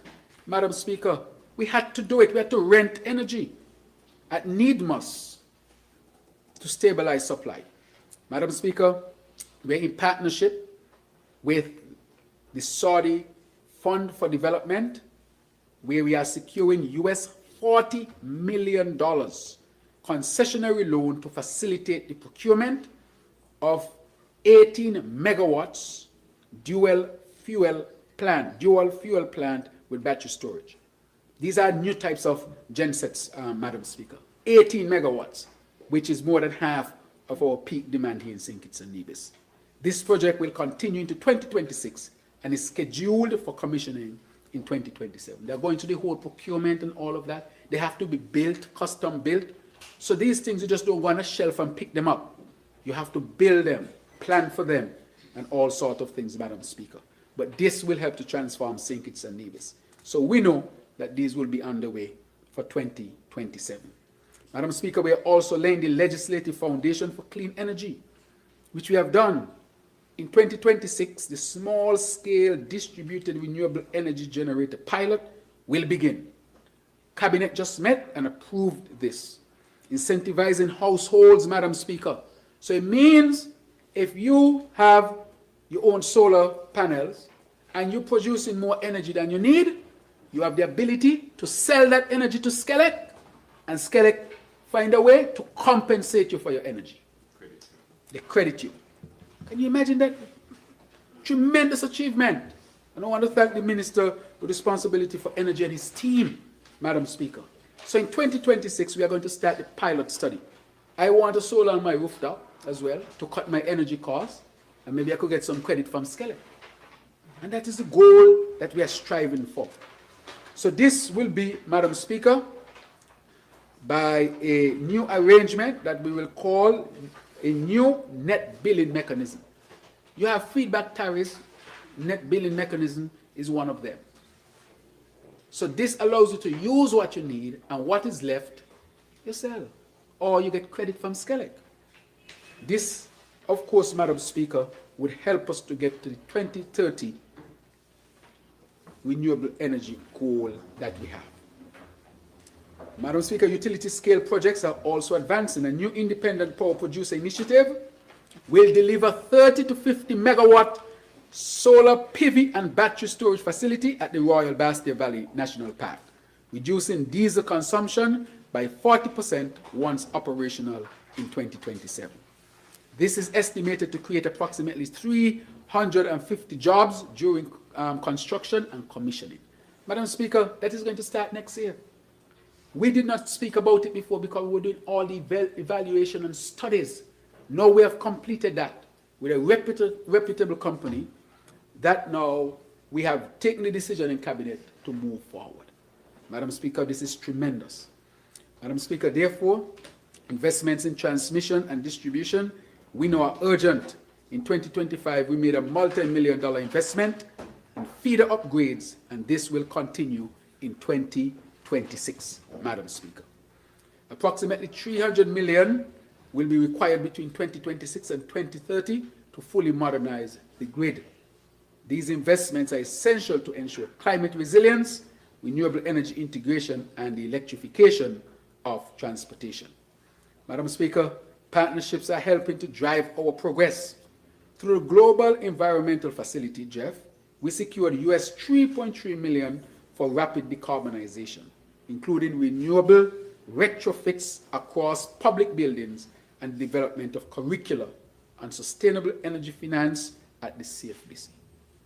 With the EU and GIZ, a solar PV integration study is underway to guide rooftop expansion. A World Bank grant of US $500,000 is supporting studies for inter-island interconnection, preparing our grid for geothermal and solar integration. Madam Speaker, this is on its way. In just 3 years, in just 3 years we have done all of this. Technical cooperation with Greening the Islands Foundation is helping us chart optimal renewable pathways, while our electric mobility transition is laying the groundwork for EV charging infrastructure and fleet electrification. Madam Speaker, these efforts from solar deployment to electricity mobility form part of a coherent national strategy to deliver reliable, affordable, and sustainable energy for all. They reinforce our determination to transform St. Kitts and Nevis into a model, sustainable island state where clean energy powers our economy, protects our environment, and secures a prosperous future for generations to come. Madam Speaker, we as a country must shift to renewable energy. It is not just about climate. It is about economic transformation. The cost per kilowatt is 50% less than the cost per kilowatt when you use diesel. So compare renewable energy to diesel generation, it costs 50% less with renewable energy than it costs with diesel. It will transform the economy, and it will, of course, make life cheaper. This is how we deal with the cost of living, Madam Speaker, providing cheaper energy for our people. Madam Speaker, in this modern era, digital infrastructure is no longer a luxury. It is a very important foundation to propel our CISA, Sustainable Island State agenda forward. Our government has placed technology, innovation, and data security at the heart of our transformation agenda. Under the Sustainable Island State agenda, Pillar 7, digital transformation and innovation, we are building a smarter, more resilient, and more equitable federation, one in which no citizen is left behind. Madam Speaker, to this end, what have we done? At the core of this approach lies our whole of government technology strategy, organized around people, process, and technology. With the establishment of the Digital Transformation Management Unit, we are not simply speaking about a digital future. We are building it now, transforming the civil service and improving the way we operate and serve citizens, Madam Speaker. One of the most significant milestones that has been achieved is the development of the St. Kitts and Nevis Internet Exchange Point. Very important, and the Minister with responsibility for technology fought for this. Since its inception in 2023, SKNIX has strengthened our digital sovereignty, allowing local internet traffic to remain within our borders. The results are immediate: faster speeds, lower latency, and greater stability, Madam Speaker. Regional experts have commended the Federation on this significant achievement. Madam Speaker, our Digital Identity Project is one of the most pivotal initiatives in our transformation project. St. Kitts and Nevis EID will empower citizens to securely access services in healthcare, education, and finance, thereby laying the foundation for citizens to gain the full experience of participation in the digital economy. With support from the Republic of China, Taiwan, and Estonia, and guidance from the International Telecommunication Union, we are building a secure, interoperable framework that enshrines privacy, data protection, and sovereignty. By April 2026, we intend to deploy 25,000 EID cards, ensuring inclusion and global interoperability. Madam Speaker, let me break that down. That is simply saying that now you would have a card, look like a credit card, that is your ID. It can store all sorts of information. It is one of the most advanced. Again, I am not saying this just for saying its sake for political reasons. It will be one of the most advanced ID cards in the world. The Taiwanese told me that. And you know, the Taiwanese are really good when it comes to this. They actually said we'll be ahead of them. They told me that. I said we have the best passport, the best ETA system. I'm not saying that. And now we want to have the best ID. We have scanned birth certificates, I think now, from 1940 we are now? Somewhere around. Yeah. So about 1940 all the way up to now. So if you were born after 1940, we have already scanned your birth information and ready. So that is why we said by the middle of next year, we would have IDs ready to be used. Very, very, very advanced. That's going to speed up business because we really want to get to the point where you can apply for your passport online. And we want to get rid of the stamp business. $30 stamp here, $250 stamp there. We want to get rid of the stamp business. And you can transact all of your things online.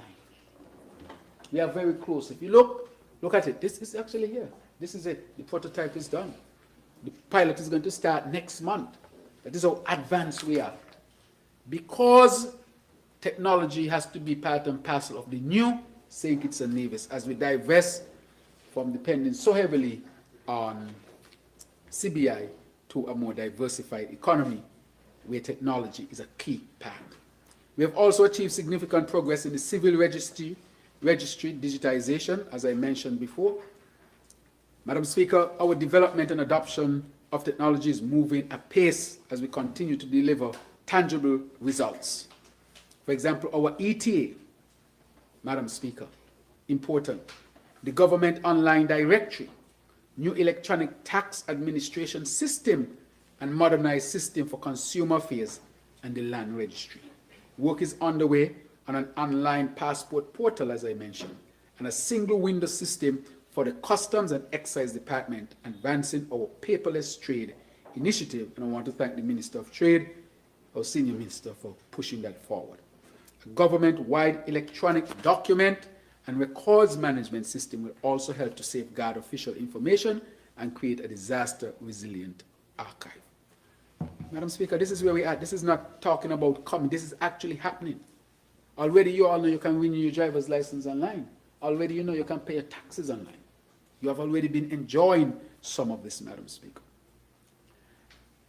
I am pleased, Madam Speaker, with the results to date as the first cohort, and I want to talk about now the government announced a training initiative in cybersecurity.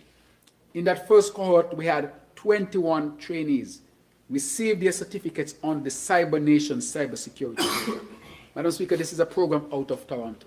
And I will tell you how it started. I was in Guyana at an event, and I met a member of the Canadian delegation. And President Ali and I were there.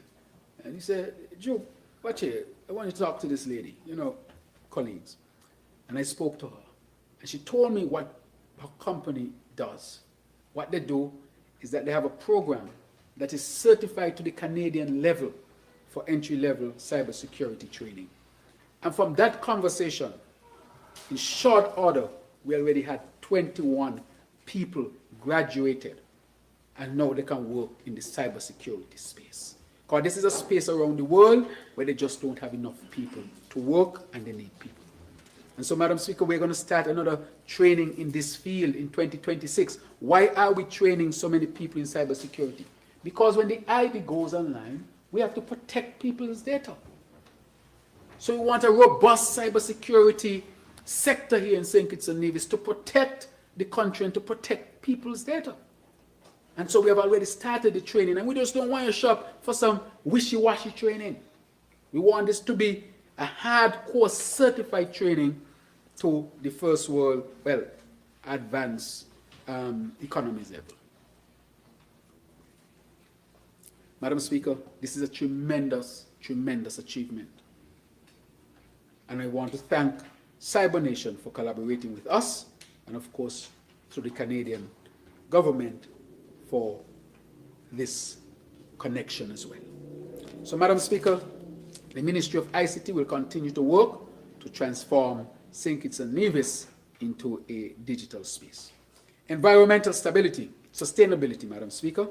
The plight of small island developing states, or my preferred term of large ocean states, in the face of the triple planetary crisis, climate change, pollution, and biodiversity loss, grows more urgent with each passing year. On behalf of the people of St. Kitts and Nevis, I express solidarity, of course, with the people of Jamaica, who in October endured the most severe storm in that country's history. Such a catastrophic impact on a small island state underscores our long-standing argument that small island developing states are vulnerable and deserving of targeted international support if we are to achieve climate justice. Madam Speaker, legislation has been the foundation of our response. Our Parliament passed the Plastic Waste Reduction Act, instituting a phase ban on single-use plastics, while easing the transition with duty waivers and sustainable alternatives. We also enacted the National Conservation and Environmental Management Act, NCEMA, establishing frameworks for biodiversity conservation, pollution control, and protected areas. Under NCEMA, the Ministry of Environment, Climate Action, and Constituency Empowerment, I want to thank Minister Honorable Dr. Clark, assume custodianship of the St. Mary's Biosphere Reserve, safeguarding a national asset integral to biodiversity, tourism, and agriculture, Madam Speaker. In waste management, we want to thank again the Republic of China, Taiwan, through the agency or organization ICDF. They have launched a solid waste management and recycling project, and this has entered into the second phase, Madam Speaker, and it's going full speed ahead at the landfill in Connery. The Parks and Beaches Unit complemented this with beautification efforts, ensuring our coastlines, green spaces, and urban areas reflect pride and resilience. Madam Speaker, to that end, I'm asking our people to protect our communities and keep our communities clean. We don't have to litter, Madam Speaker. And the matter of plastic, some people might say, we don't produce. I see a post online that says we don't produce that much plastics. There's something called microplastics. And microplastics is very hazardous for the health. It's now entering into the system of human beings. So human beings, we are of course, flesh and bones, but quickly we are becoming flesh, bone, and plastic. And it's a serious statement because it is now part of us because of how much plastic we are exposed to. And so, Madam Speaker, we hosted the Green Climate Fund Regional Dialogue for the Caribbean, and our government reaffirmed its leadership in advancing regional readiness, accreditation pathways, and locally led climate action. At the project level, we accessed US $1 million in GCF preparation support for the Climate Smart Agriculture Project and launched the US $3 million National Adaptation Planning Project to embed adaptation into legislation, policy, and institutions. Madam Speaker, through the nationally determined contribution NDC Partnership Action Fund, we strengthened our commitment to the Paris Agreement by developing a national loss and damage strategy, an NDC investment plan, and updating the national climate change policy. Madam Speaker, all this to say that we are serious when we talk about the issues of climate change. These reforms position St. Kitts and Nevis as a regional leader in evidence-based, inclusive climate governance. Community-level impact has been tangible. Through the Global Center for Climate Mobility, 4 local projects receive rapid response grants. Water harvesting in Sandy Point, artificial reef deployment in Capisteer, integrated quail and hydroponic systems, and climate-proof lockers at Newcastle Bay. These small-scale initiatives deliver real resilience outcomes for our people, Madam Speaker. Madam Speaker, our legislative and diplomatic agenda has been robust. We ratified the agreement on biodiversity via national jurisdiction, endorsed the Fossil Fuel Non-Proliferation Treaty, and reaffirmed engagement with the Caribbean Community Climate Change Center. Domestically, the Plastic Waste Reduction Act and NCEMA provide the policy architecture to realize CISA and protect biodiversity. We also hosted the 3rd Global Sustainable Island Summit, bringing hundreds of delegates to our shores, showcasing our CISA framework and positioning St. Kitts and Nevis as a global exemplar of integrated island sustainability.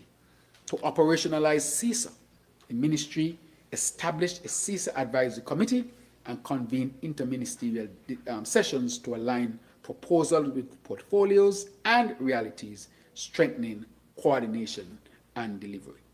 Madam Speaker, the suite of actions taken in 2025, from legislative reform and recycling projects to GCF readiness and regional leadership, demonstrates a clear trajectory. We are building the institutional capacity, partnerships, and financing pathways that will make a resilient CISA a reality. Madam Speaker, we are not content with this. Madam Speaker, we are pursuing systemic changes that protects our people, secures sustainable livelihoods, and honors the natural inheritance of St. Kitts and Nevis. Our government, the people's government, will continue to marshal every available resource, local, regional, and international, to defend our shores, preserve our biodiversity, and strengthen the resilience of our communities. By doing so, we protect not only our environment, but the prosperity and future of every Kittitian and division. And I would like to thank Honorable Dr. Clark and her team for leading on this agenda. Madam Speaker, I know the gallery is here and they've been here long and it's long lunch.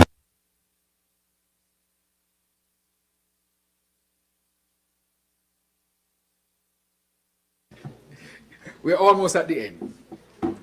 Building tomorrow. So the medium-term economic management strategy. Madam Speaker, I know, and this is the final section I think I'm going into, I now provide an overview of the medium-term economic and fiscal outlook for the national economy. As I mentioned earlier in my presentation, the global economic landscape is fluid and complex as a result threatens several downside risks of us here in the Federation. We are not daunted, however. We remain laser focused on mitigating the identified risks and, more importantly, finding the opportunities that come with these changes. As we chart the course for investing in people and progress, we will endeavor to remain good stewards of the country's finances. Madam Speaker, In assessing the anticipated fiscal outturn for 2025 and based on data available as of November 2025, we estimate by year end the government expenditure would be 1.04 billion or 35.6% of GDP. Total revenue, Madam Speaker, is projected at 732.7. This revenue performance relative to 2025 approval estimate is projected to be affected, attributable to the shortfall in receipts from the CBI program. Again, a lot of our economy was dependent on the CBI program. However, in this budget, we have made sure to start to wean ourselves off from depending so heavily on the CBI program. So what comes in after a while will just be gravy for us, Madam Speaker, because the receipts are difficult to predict. One international crisis can certainly affect you. Madam Speaker, it is in fact the result of a commendable effort by our administration to protect our nation's stability and secure critical investments in the interests of the well-being of our people. Madam Speaker, we have identified 2026 as a pivotal year for us to finally stabilize our fiscal situation, moving away from heavy dependence on CBI, at the same time preserving our gains and making even more progress in the implementation of our Sustainable Island State Agenda. The economic and fiscal outcome for 2025 reinforces the immediate need for a deeper dive into economic diversification, fiscal consolidation, to bolster resilience and ensure the long-term sustainability of our island state. Madam Speaker, our administration listens to and acts on the concerns of the people of our nation. This commitment is reflected in our expenditure performance, which included comprehensive and targeted support to households.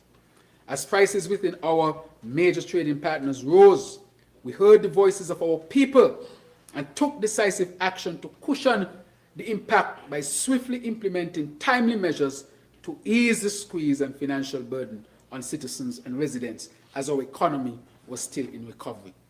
Madam Speaker, the Budget Boost Wallet initiative, which was the first of its kind that used technology, was truly an innovative instrument, and it was done by a local company, JAD, that delivered the technology for this to be done. Again, our local people are stepping up, to the plate. Madam Speaker, the government invested over $36 million, even though we know that it will be a challenge if we were to leave the people exposed without the help during that period when we saw what was happening in the world. Our people would have been significantly affected. This supported 23,000 of our people under this initiative for the first 6 months of 2025. Madam Speaker, when we look at what was happening, we also said, let us look at the VAT rate for that period. And so we give the people two significant lifts. One, with the Budget Boost Wallet to 23,000 people per month for 6 months. Nowhere else in the region something like that. And we deliberately cut the VAT rate at that particular time so they could have seen more help, Madam Speaker. So, Madam Speaker, this really helped to temper the impact of inflation. Madam Speaker, this is what you call investing in people and investing in progress. $36 million directly, and the savings from VAT, almost another $20 million, Madam Speaker. Madam Speaker, our economy is on a positive trajectory and gaining momentum. Our diversified economy.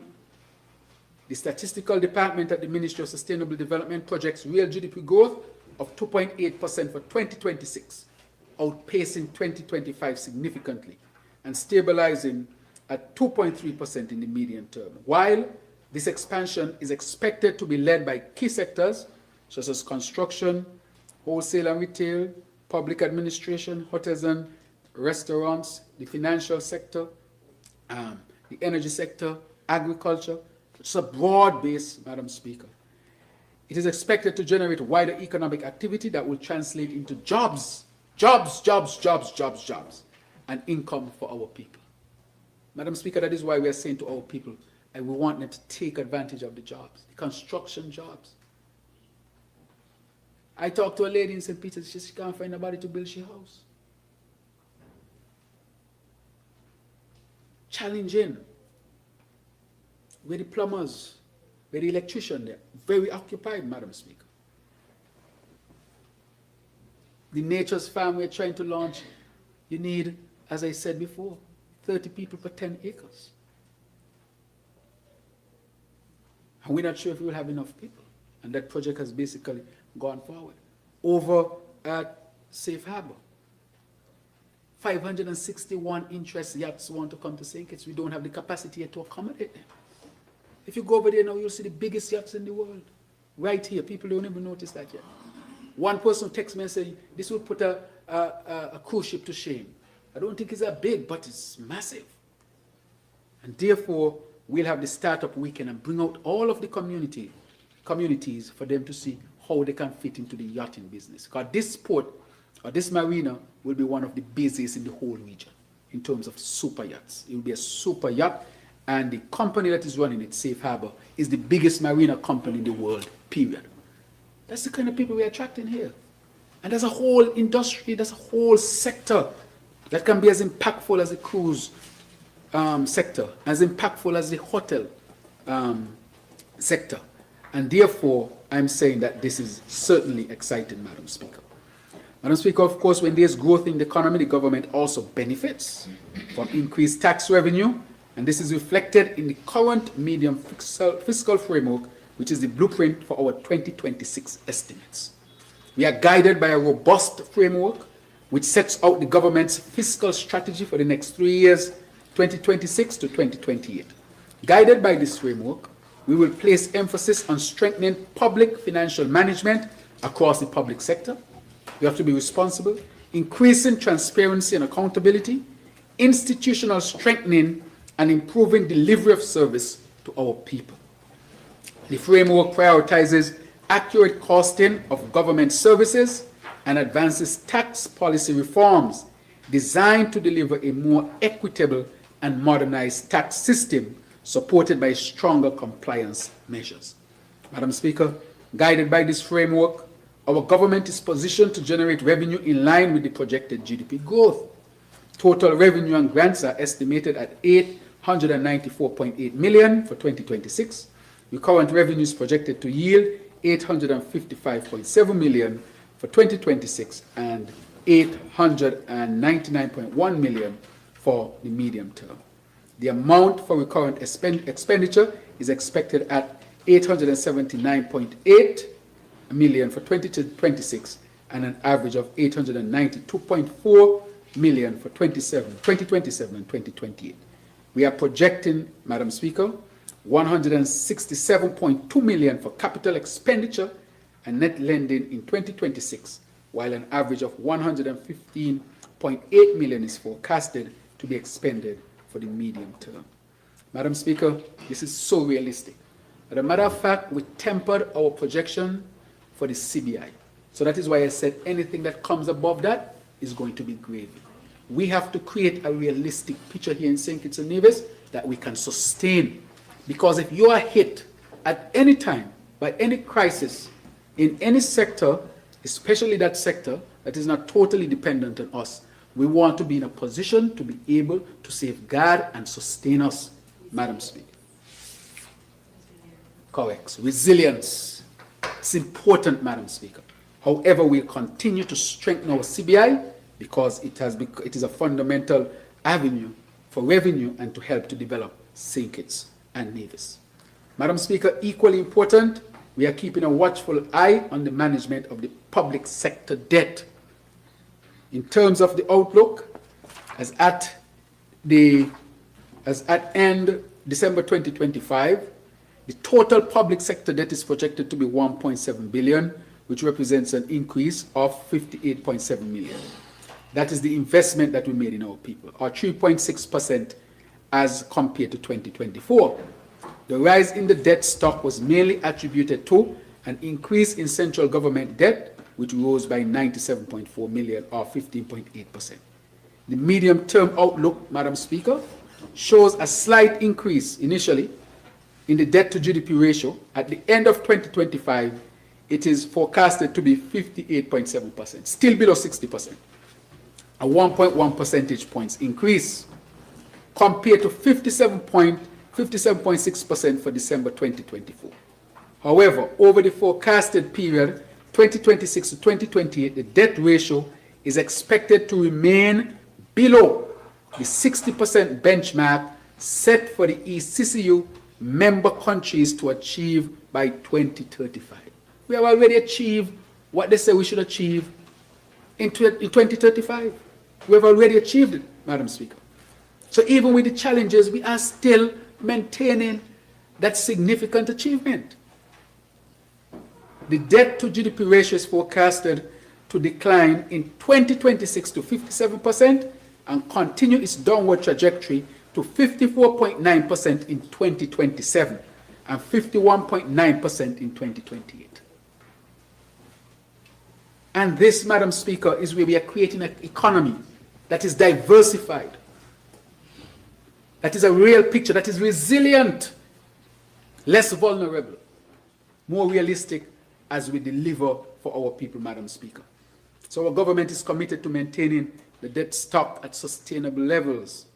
And this can only be achieved through a prudent debt management strategy that is geared towards ensuring that any future borrowing will be made in connection with transformational projects at the lowest possible cost and at an acceptable level of risk. Because you want, when you invest in that project, the returns from that project increases GDP and actually can help to maintain the ratio or drop the ratio. So you use debt for investments, for transformation. That is what we are looking at. Projects that will transform St. Kitts and Nevis. Madam Speaker, the fiscal prospects. As I've said, our government has recognized the importance of engagement with stakeholders, and we have not only consulted on matters impacting citizens, but we have moved many of these conversations into meaningful actions. Looking at the last 3 years, we can see visible signs of investment and progress that in some way touches the lives of every citizen and resident. Very important to note, this money is well spent. Madam Speaker, our investment and progress are real.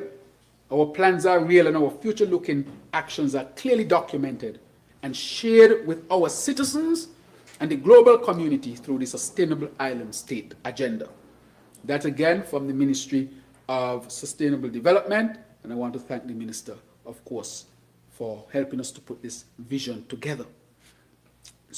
So our actions are not a set of disjointed, soiled events. Instead, we are carefully following a master plan which is fully aligned with the National Development Planning Framework. So it means the Ministry of Finance, Ministry of Sustainable Development, and the Ministry of Economic Development all had to collaborate to make sure, directly, to make sure that this is well done. We have continued to partner with stakeholders in the public and private sectors, innovators, academia, and civil society as we schedule the various initiatives that will make our planned macroeconomic transition a reality. Madam Speaker, with the changes we are introducing, we anticipate increased productivity and economic growth, which will facilitate additional employment through the development of new and emerging sectors and the modernization of business operations through the integration of technology. The technology has to go through from public to private.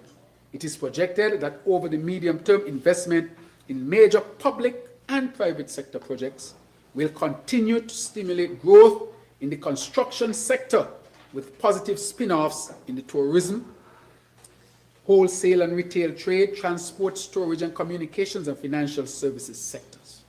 It is also anticipated that the agriculture sector will yield increased growth as we accelerate investment to increase food security through enhanced food systems to supply both local and external markets. The 2026 budget outlines the projects and programs that will facilitate the accelerated implementation of the Sustainable Island State Agenda, bringing with it a more resilient place to live, work, and age with dignity. Today, we present in this Honorable House the 2026 estimates totaling $1.074 billion. I use this opportunity to give a brief overview of the expenditure proposals for a few key ministries that will contribute to our progress in 2026. Madam Speaker, good. It is being proposed that the Prime Minister's Office receive funding in the amount of $69.3 million for recurrent expenditure and $3.5 million for capital expenditure in 2026. The office remains committed to effective governance and the comprehensive management of the Federation's affairs.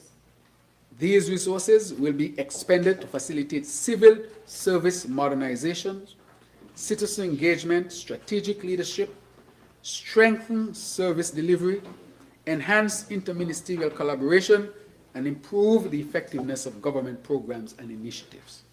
The Continuous Professional Development Program will be expanded to enable targeted training in leadership development, digital transformation, and performance management. Critical to achieving our objective within the Sustainable Island State Agenda, which again is people's focus. We're investing in people and progress. This is building strong partnerships with the diaspora. The Regional Integration and Diaspora Unit will continue to advance the nation's regional and international engagement efforts.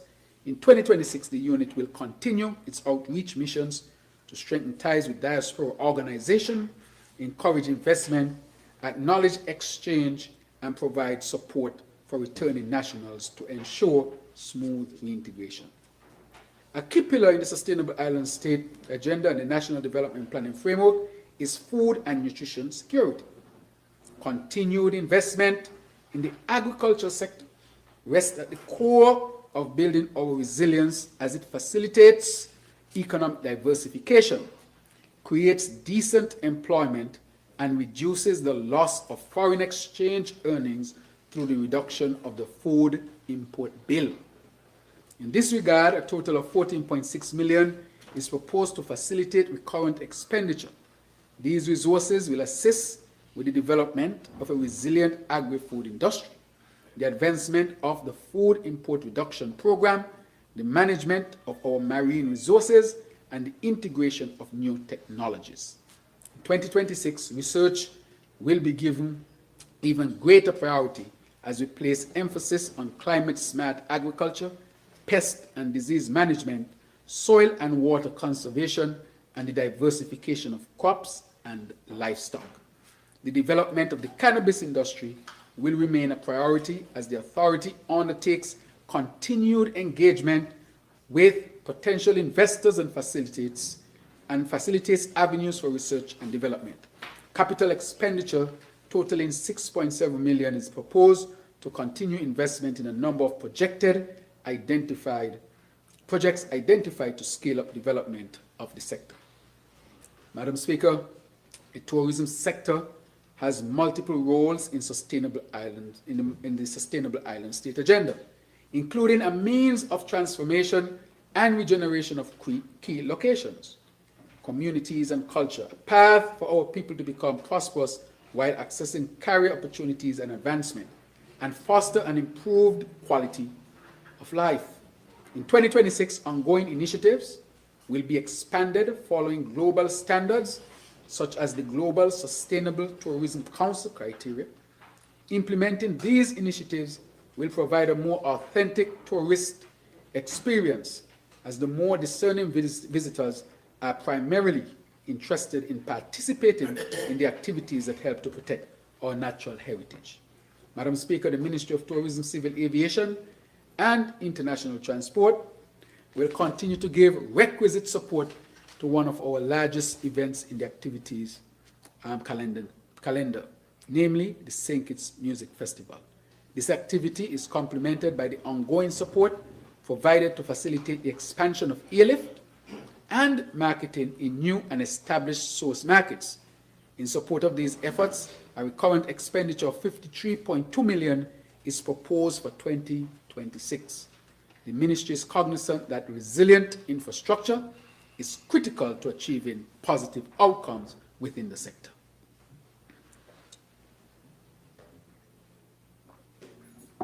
To this end, capital expenditure totaling 4 million will be invested to further enhance the ambience of the beach experience through ongoing work on the South Frigate Bay Beach Enhancement Project, and to facilitate grassroots tourism-related developments. Popular tourist attractions such as the Eco Park will be further enhanced to improve the visitor experience, while the historical Berkeley Memorial will be restored.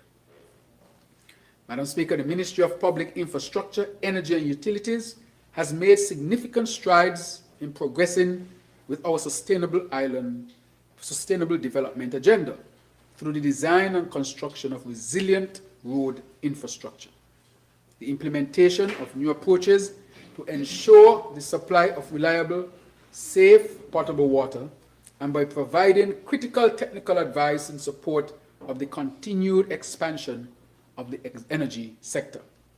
In 2025, key accomplishments included the completion of the 2 million gallons per day Bastia desalination plant, the integration of the well in Keon, adding 300,000 gallons per day into the ground, into our water system, the operationalization of the 60,000 gallons per day Canada Estate Solar Desalination Plant, generously donated by the United Arab Emirates, the completion of the semi-airborne geophysical survey using the state-of-the-art method combining drone technology with ground-based electrodes to collect geophysical data, resulting in the identification of 17 potential new sites for future groundwater well development, and the opening of the newly constructed development. Madam Speaker, and water, this is how much we have invested. Desalination plants, we have one in Canada, we have now one over here at the Paul Southwell Industrial Park. Madam Speaker, we are also doing drilling. Apart from the well that we drilled in Keon, we have identified 17 potential new sites around the country, so that those who don't live in the Bastia area would never think that they're excluded. We are going to drill wells on the other parts of the country so that those areas can also be converted to 24/7 water. Madam Speaker, the amount of water that seems to be underground in these areas, one would ask, why was nothing done over these years? Why would people in St. Kitts have to go without water? Madam Speaker, we are investing in water and we are correcting that. Madam Speaker, investments were also made in the St. Peter's Main Road, as mentioned before. To further build on these accomplishments, a total of 26 million is proposed on the current expenditure. These resources will be used to recruit critical technical personnel to strengthen the design capabilities for road and drainage development, slope stabilization, and to support the optimal operation of the desalination plants. Madam Speaker, in 2026, we will expand quarry production and introduce a better system for preventive maintenance. Explore will also move to explore renewable energy integration, scale up road construction and drainage in flood-prone communities, and finalize solar PV installations and staff training. Madam Speaker, our vision extends beyond today. By 2026, the Public Works Department's administration building will be outfitted with a 20-kilowatt rooftop solar PV system, funded by the OECS Solar Challenge and supported by the Republic of China, Taiwan. This initiative will reduce energy costs and serve as a national model for renewable energy integration in public buildings. We are also investing in technical training and certification for our electrical inspectors, building domestic capacity for renewable energy deployment across all public facilities. Madam Speaker, In support of continued major investment, a total of 48.5 million is proposed for capital expenditure in the Ministry of Public Infrastructure. These resources will support the construction of coastal area revetment that will build resilience in specified vulnerable coastal areas. Madam Speaker, the road improvement project, which continues to facilitate the construction of new and upgrade of existing roads in communities. For example, the Phillips Slope Stabilization, the slope stabilization at Otleys and Cunningham. Madam Speaker, I got a call about that recently. The well drilling and extension of water lines, the procurement of meters and lockable valves, the construction of reservoirs and the groundwater drilling program. The resources will also provide essential heavy equipment technological integration and upgrades in the physical plant for both public works and water services departments. A most critical investment will be the procurement of a new asphalt plant for use by the Roads Division as we aim to further improve the rate of repair and construction of road infrastructure. Madam Speaker, the delivery of a modern curriculum to ensure competitiveness of our students, inclusive of our lifelong learners, remains priority for the Ministry of Education. And so I will touch education.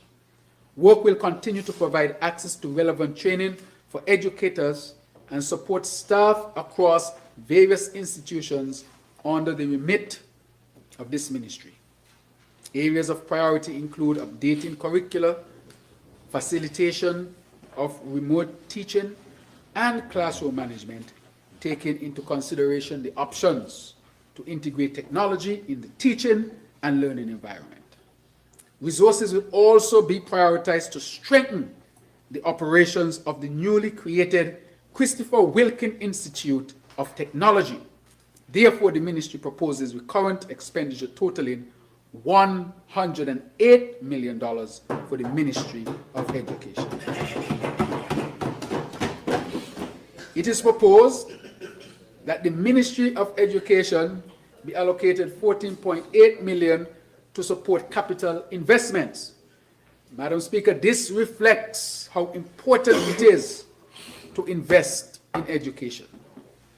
This represents an increase of 14.1% when compared to 2025.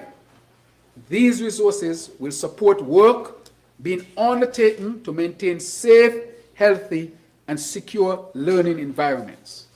Investment will continue in regard to major projects such as the upgrade of school bathrooms, the reconstruction of the Joshua Obadiah Williams Primary School, the construction of the new Bastia High School, the secondary school electrical upgrade, Phase 1, the Washington Archibald High School, bathroom, roof, and window renovation, and the Clarence Fitzroy Bryant College security and laboratory upgrade.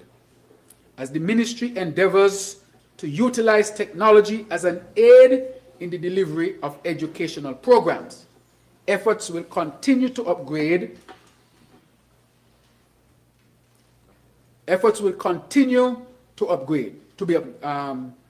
security and laboratory upgrade. We will continue to work on that.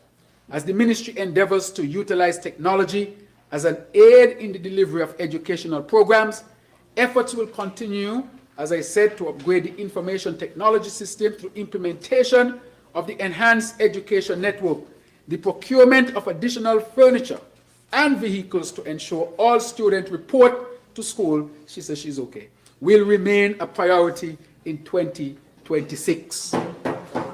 Very important.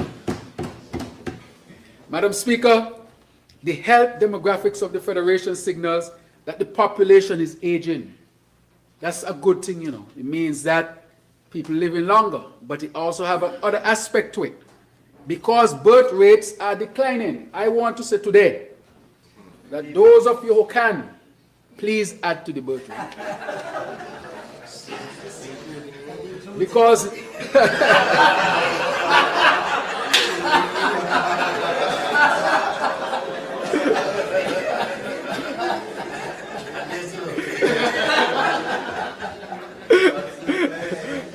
so an appeal. Now we are seeing where the birth rate has now dropped below the death rate.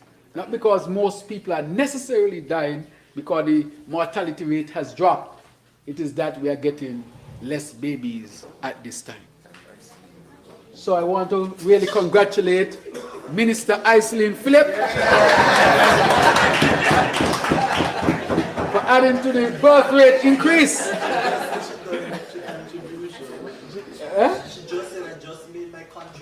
You don't want to see this. You don't want to see the smile on the grandfather face.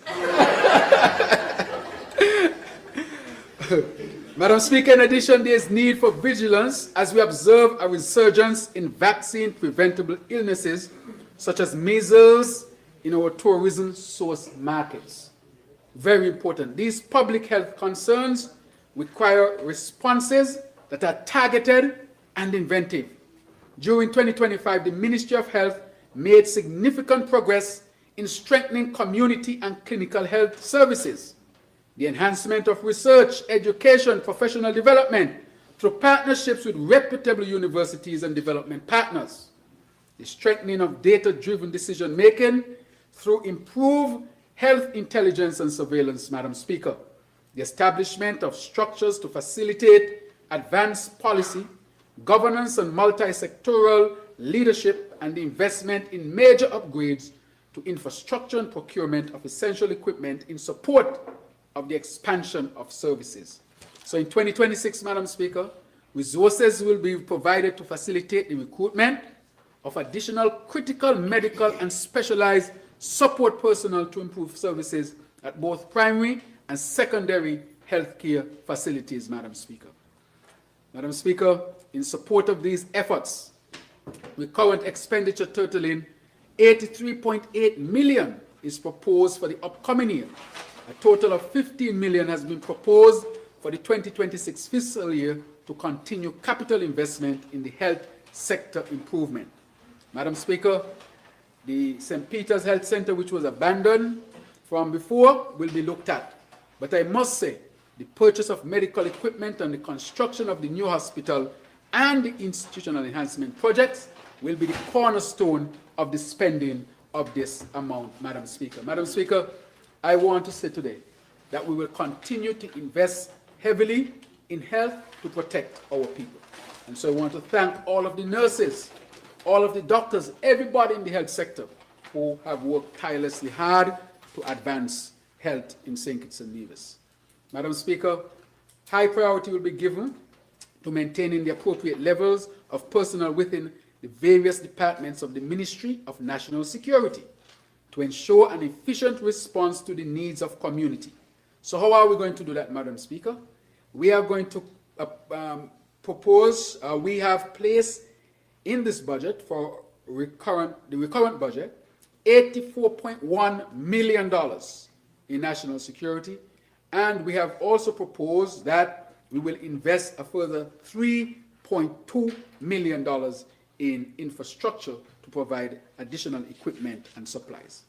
Major initiatives will be, Madam Speaker, will include safety and security improvement program, the refurbishment of police stations, the closed-circuit television surveillance and traffic management system, the purchase of radios and tactical equipment, the purchase of vehicles, equipment for fire services, the demolition of the fire and rescue facility, the construction and refurbishment of Camp Springfield Barracks, and the National Security Technology refresh projects. Madam Speaker, all of this is critically important to keep us safe. Madam Speaker, we will also look at, of course, from the NEMA's end, in this regard, the implementation of the Disaster Resilience Improvement Project will continue in order to further strengthen the National Emergency Management Agency. Madam Speaker, I also want to say that in Nevis, the fire services will be upgraded as well. We have already ordered the fire appliance for Nevis.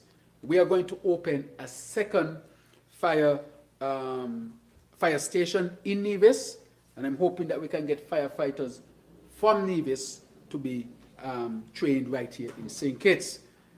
And so we'll be doing that. Madam Speaker, as we go on to other fiscal measures and other strategic interventions, Let us take a step back to where I started this presentation earlier today. Significant changes are being made at a rapid pace in the global economy. Many of these changes can easily tip the scale against us here in the Federation.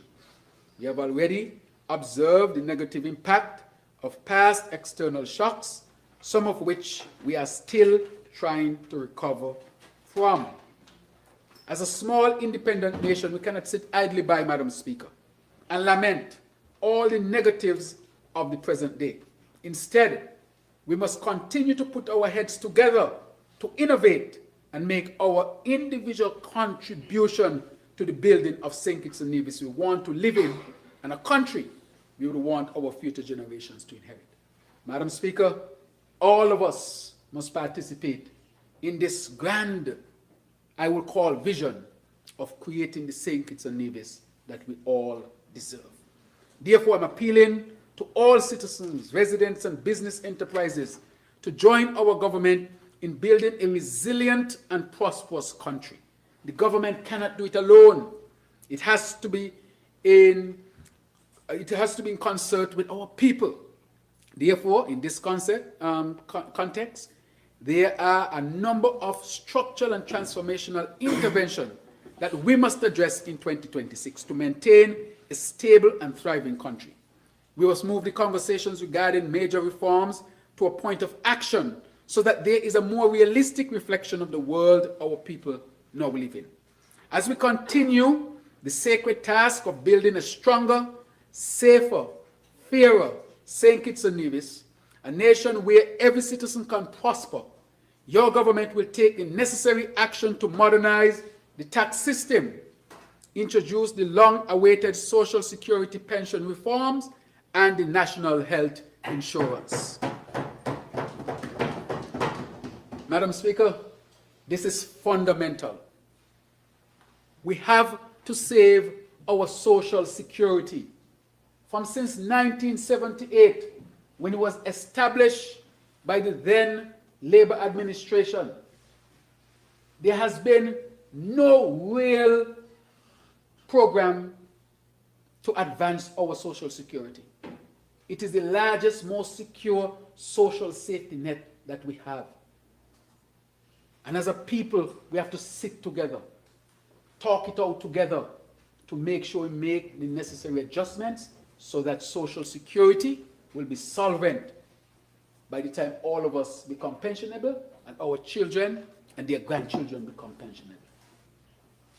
It is important, Madam Speaker. That is why it takes all of us. In the 1970s, when Social Security was being introduced, a lot of people said all sorts of things. They're going to take your money and then give you back. They're going to take money from Tom and give it to Jack. All sorts of things were said about Social Security. And I can say here, Madam Speaker, that when people in St. Kitts and Nevis who are duly qualified for Social Security, if it's one thing that is not faltered in this country, is your check for your 62nd birthday. It is reliable. It is strong. It is secured. But for us to maintain it, we have to make sure that as a country and as a people, we discuss it, and together in solidarity, we make whatever adjustments would be necessary. I have asked the actuary, those are the people who study Social Security, and determine the type of reforms you want, to explain to the people. Don't let me as a politician explain, but explain realistically to the people. Our Social Security is one of the strongest in the region. And to keep it strong, we have to make sure we do the necessary reform. From 1978 to now is how many years, Minister? That's 22 plus 25, 47. 47 years. It is time. If we don't act, trust me, it will act on us. I talk to prime ministers and leaders all the time who say that their Social Security system, they have different names for it, but it's their pension system. And a lot of them are in trouble. They don't have any money in them because they did not manage it and they did not make the necessary reforms necessary, because, of course, people think that politically you would lose votes. I'm not going to pretend that it's easy, but I have to tell the people the truth. The other thing that we'll introduce, Madam Speaker, that we have done significant work on is the National Health Insurance. Madam Speaker, again, this will be a national conversation. We took the children away from having a sponsor sheet or GoFundMe page. So the children don't have to rely on the sponsor sheet on the road or GoFundMe page to determine if they would live or die. But in this country, there are adults with sponsor sheets and GoFundMe page because they don't have health insurance. And if we continue on that path, the amount or the number of persons who will go without care, which would lead to their demise, will continue to increase. This is a serious matter for our people to look at. The studies have been done. We have brought on the actuary, and the head of service, Ms. Thelma Richards, would lead the committee to seek to now move forward with the national health insurance. It is a very important fact. If we can provide pension reform, national health insurance for our people, and expanding the safety net, we would have achieved a significant amount of investments for the protection of our people. Health care is a right. It should not be a privilege. But all of us have to participate to make sure that we get access. And so I'm asking us in 2026 to start the meaningful discussion in good faith of how we can further protect the health of our people. To that vein, I ask our people to live as healthy as possible, Madam Speaker, because no health system can really protect those who continue to practice bad health, a bad health lifestyle. We are asking people to take measures to protect their health as well. Madam Speaker, that was a sobering note because it's a serious note, and I wanted to slow down on this. The minister said I'm going fast. I know what way to go fast and way to slow down. This is to slow down. And so, Madam Speaker, as I continue, the tax reforms mentioned in my budget speech last year are still very relevant for consideration at this time. In fact, the tax reform agenda is a vital element for achieving and maintaining economic and social sustainability and enhance our long-term resilience as a developing nation navigating an uncertain global environment.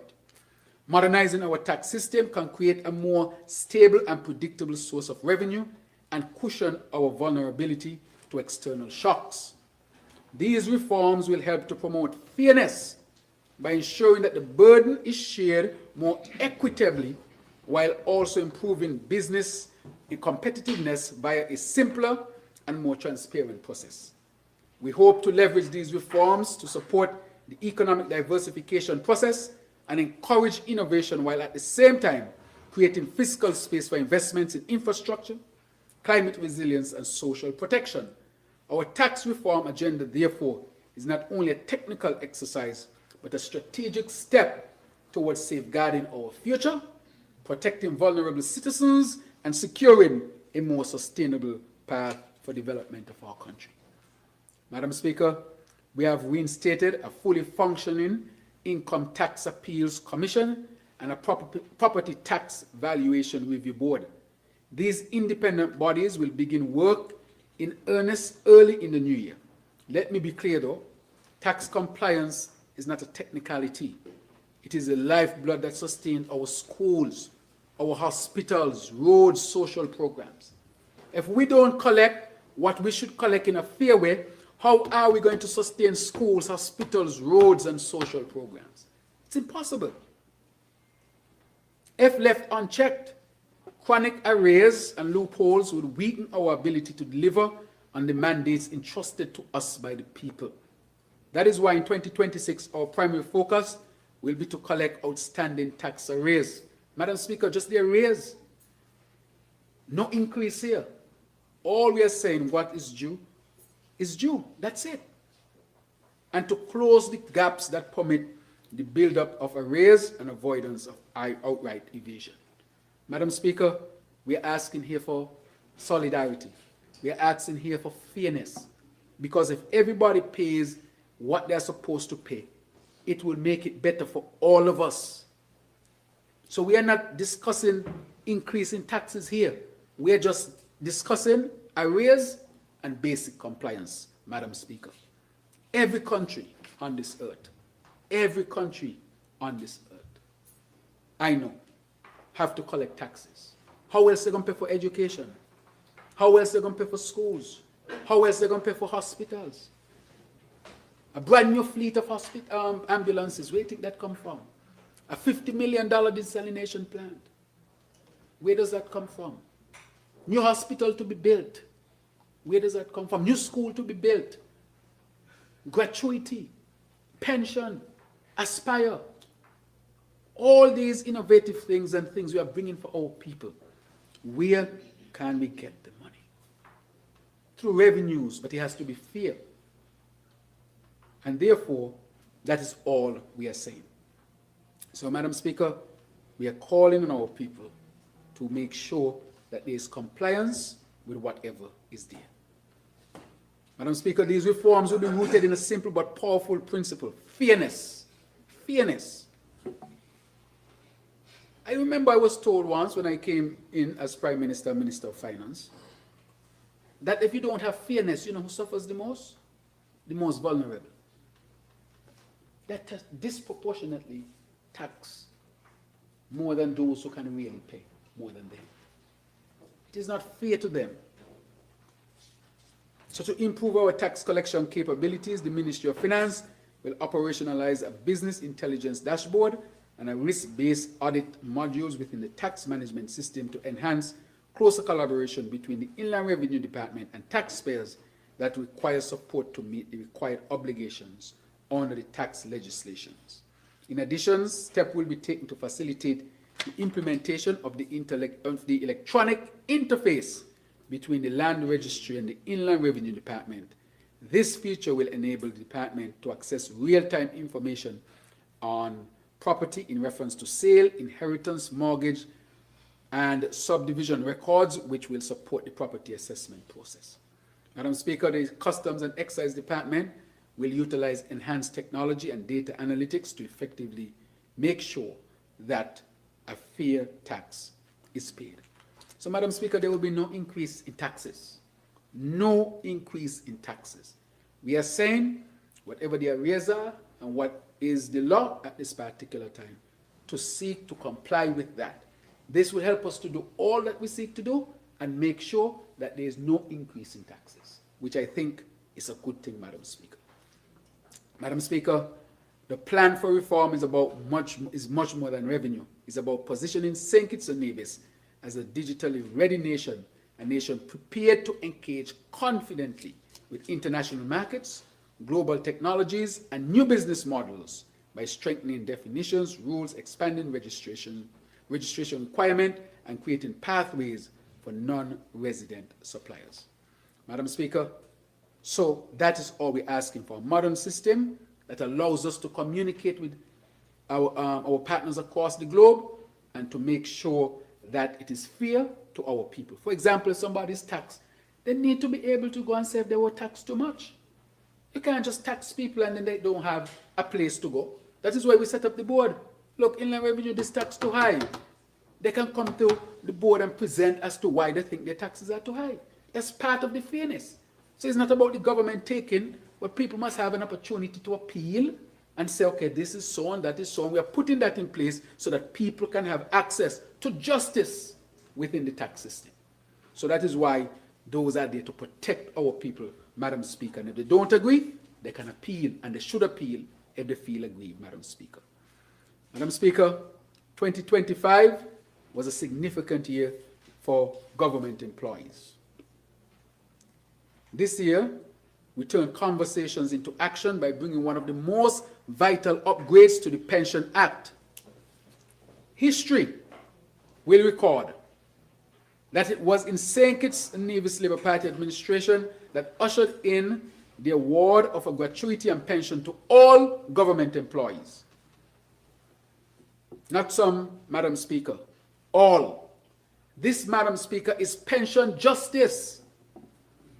No longer is there a line of separation of benefits between the government auxiliary employees and the civil servants. They will both receive a gratuity and a pension. There is no separate formula for the calculation of these benefits on the gratuity. They both work to deliver services that improve the lives of all the residents of St. Kitts and Nevis and citizens, and therefore they should be awarded fairly. Madam Speaker, you have GAE workers. They might be the ones who are keeping the environment clean. And when they are ready to go home, they're afraid to go home because there is no more salary, they get a small gratuity, and no pension. There were some ladies working as crossing guards, and they said, Dr. Drew, we are not going to retire until you put that act in place, because you send home people to poverty if you don't have anything at all to give them.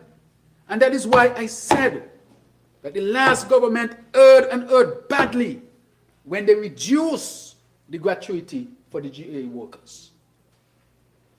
The small man was hurt badly. I remember the maids at the hospital used to get an extra $10 or $20 in a day. Only an extra $100 some of them used to get a week. And the Human Resource Department said that was an error and cut out that extra $50 they could have made a week. These are the people who work for minimum wage. And I asked myself, how is it you can find an error in paying the least paid workers an extra $50? But you couldn't find the error with all of the other money that was coming out, the SIDF fund, $450 million, and did not tell the country one thing about it. For 7 years, they spent $450 million to $500 million from the SIDF fund and never told the country. It was never tabled in here. But you're going to take an extra $50 from a maid at the hospital and say it was an error in calculation. And to add, to make it worse, you now recalculated their gratuity and downgraded it significantly. And so these people were going home to poverty and more difficulty. And that is why they refused to retire. And they were working until death. How is they would live? If you send them home with small gratuity and no pension to supplement the social security. And that is why this was a most transformative move by this Labour administration. And I say I will ask them to look at the law. So in the future, no government could just cut it like how they cut it in 2021, I think it was, or 2017, 2018, somewhere around there. They would have to come to Parliament and say publicly that they will cut the people's benefits. Madam Speaker, in 2025, we will have an additional 75 GAEs retired, and our government paid out in excess of $3 million to these workers. The payouts are expected to increase sharply in 2026 as a number of GAEs who are eligible to retire were waiting on the update of the policy before they retired. Going home at 70. The life expectancy in St. Kitts and Nevis for women might be 75, 76. For men, if you adjust for COVID, maybe 72. And they're going home at 70. But that ain't fair to them. And that is why these GAE workers, and as they go home, guess what?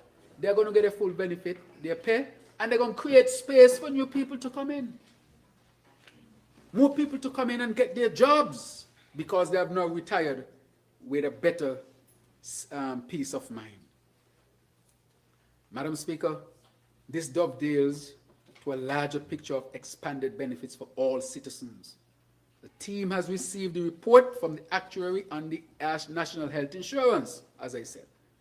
This is another game changer and one that impacts all citizens, Madam Speaker. We dealt with the pension and gratuity. We dealt with Aspire, the Aspire program. We dealt with the bonds so that our people can invest in bonds. Now we're going to start the serious discussion on national health insurance. I know a lot of you receive these texts. So and so have sick with so and she going to the States, so and she don't have the money. You all receive them. Let's do a breakfast. Let's do a walk. I want to commend the community of Connery because a number of residents died from Connery and they recognized that they could not get treatment because they had no health insurance. And so the community came together and said, we're going to pick up $5 a week or a month, something like that. And we're going to form a fund. That's Connery's response. And if they recognize value in contributing to a fund that would help to, of course, pay for well-needed medical care, why is it, I ask, we can't do it as a country? I don't know what the actual report will show eventually, but I'm simply saying that we are at the point where this national conversation to protect our health is needed. Madam Speaker, we are not done. When I said it was a significant year, I mean it was. Effective December 1st, 2025, and I'm going to slow down here, Minister. I'm slow down here. Effective December 1st, 2025.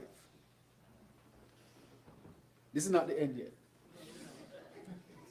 Employees of the government of St. Kitts and Nevis are now beneficiaries of a $1 million lifetime health insurance policy. We have moved from the $750,000 triennial coverage to $1 million.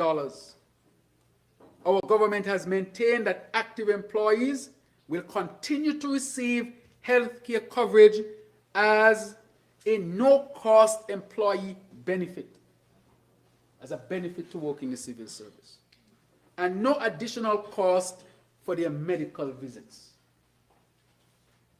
Details of the improved plan will be shared over the next few weeks to all employees and retirees. Yes, retirees, this is big for retirees.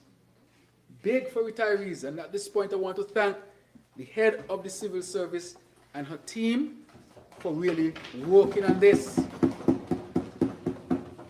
The head of the civil service, they work hard, you know, how to get the big things them. She and her team. I want to slow down on the retirees because I think it was the senior minister, Dr. Douglas, who mentioned the other day about retirees and health insurance. Yes, retirees. Retirees will see the biggest shift in the upgrade of their health insurance coverage.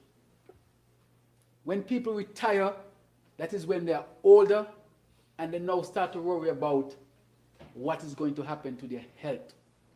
When they need it the most is when it is absent. And I said, and we said, that that is not fair. So we will see the biggest shift in the upgrade of their health insurance coverage. The upgrades of the plan are designed to ensure that it adjusts as an employee transition from active work to retirement. Over the course of the next few weeks, retirees will also be updated on the new benefits, which include, we already said, we increase the amount, and I want to thank the National Caribbean Insurance, and the manager is here, for their team for working with us to make sure that we can get this plan. Retirees, lifetime coverage. No longer will they be dropped automatically at age 75. Wow.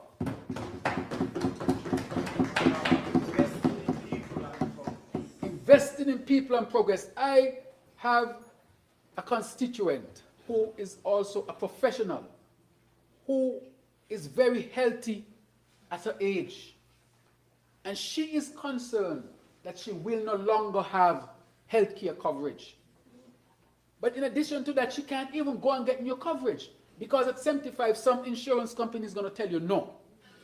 And if they insure you, I can bet you the premium is going to be a couple thousand, could be a couple thousand per month. because they expect some catastrophic event that's going to cost them hundreds of thousands of dollars. But we have set it up, and I want to thank the NCI for partnering with the government. Lifetime coverage no longer will be dropped. So it means that when the GAE workers go home, they're going home with gratuity, pension, and health insurance. That's how you protect your people. This is real investment in people, no longer losing insurance at a period of life when it is needed most.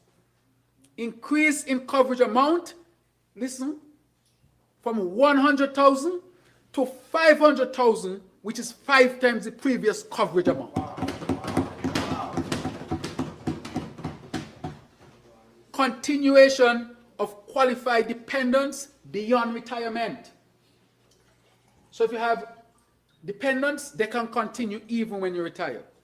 This is security for the covered families.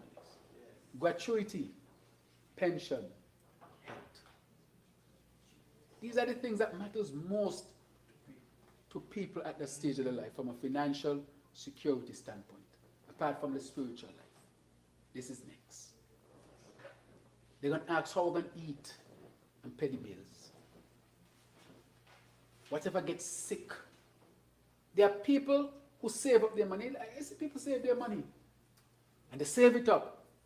And I can bet you that a large percentage of them would spend a big part of their life savings at the end of their life on health insurance. And many times they would leave their families in debt. I'm telling you. On health costs. On health costs. Right, and health costs. The reason why I say that is because you think $200,000 is a lot to get an illness. And do 2 CT scan and MRI, see 3 doctors, and you see how quick that money disappears. And these are solid middle-class people. I'm talking about professionals who end up in these circumstances and all of a sudden all of their savings are gone. They're on a sick bed, they have nothing to live for the family, and the family incur debt to help to protect them. And I'm talking about teachers, police, civil servants, nurses. Even some doctors could end up in debt if they don't have insurance. One illness, which all of us, this is reality. You either get it sudden or it's prolonged. But for most people, it's a prolonged period of time. And that is expensive. And so that is why we have done this. And this is another thing to be proud of. What Labour give you? Pension, gratuity, health insurance. Increased wages, increased salaries. And more social protection. This is investing in people. Madam Speaker, this is a washy-washy budget. This is a budget that is investing in people and investing in progress.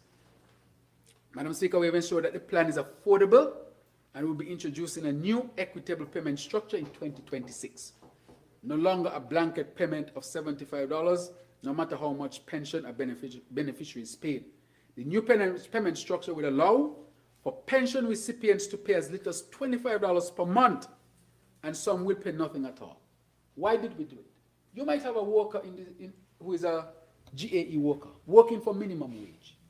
They're gone home, so because their salary was small, the pension is calculated against it. So you would expect that they're not going to bring in a lot either in retirement. So if you now start to tax them on that, you're going to decrease their spending power, their disposable income. And many of them might forego paying for the insurance to have that extra $75 because $75 means $75 bread. Think about it. They calculate it like this. How much milk this can buy? How much bread this can buy? How much this can buy? And they put that against the $75. And somebody will say, when I say, just let me go. But today they got to live. And they make the choice between paying $75. And for some people, $75 may not seem a lot. But for others, $75 could make the difference between a meal and no meal. And so these are hard decisions that people are making. And we said, we will see what pension they get and base it on that for it to be equitable. It's not always about equality, it's about equity. If a man tall and you could see over a wall, why you give him a bucket? You could just stand up and see over the wall. But if a man short, give him a bucket. Because if you get the short man a bucket and the tall man a bucket, all of them gone up, he's getting more advantage than the man who was short before. So you could bring up the man who was extra short. That's equity. So we need equity, and that is how it's compared to equality. So in this, we are looking for equity. Equity. Madam Speaker, we have ensured that the plan is affordable, and we will be introducing a new, as I said, equitable payment structure in 2026. The new payment structure would allow for pension recipients to pay as low as $25, as mentioned, and some will pay none. The monthly contributions will be capped at $150, with the government continuing to subsidize recipients, active and retired, ensuring fairness and sustainability. It is important to note that in a survey of pension recipients, pensioners indicated their eagerness to receive a lifetime benefit. Who would not want to receive that? Every single one of us would want to receive that. That when you retire, you have your insurance intact.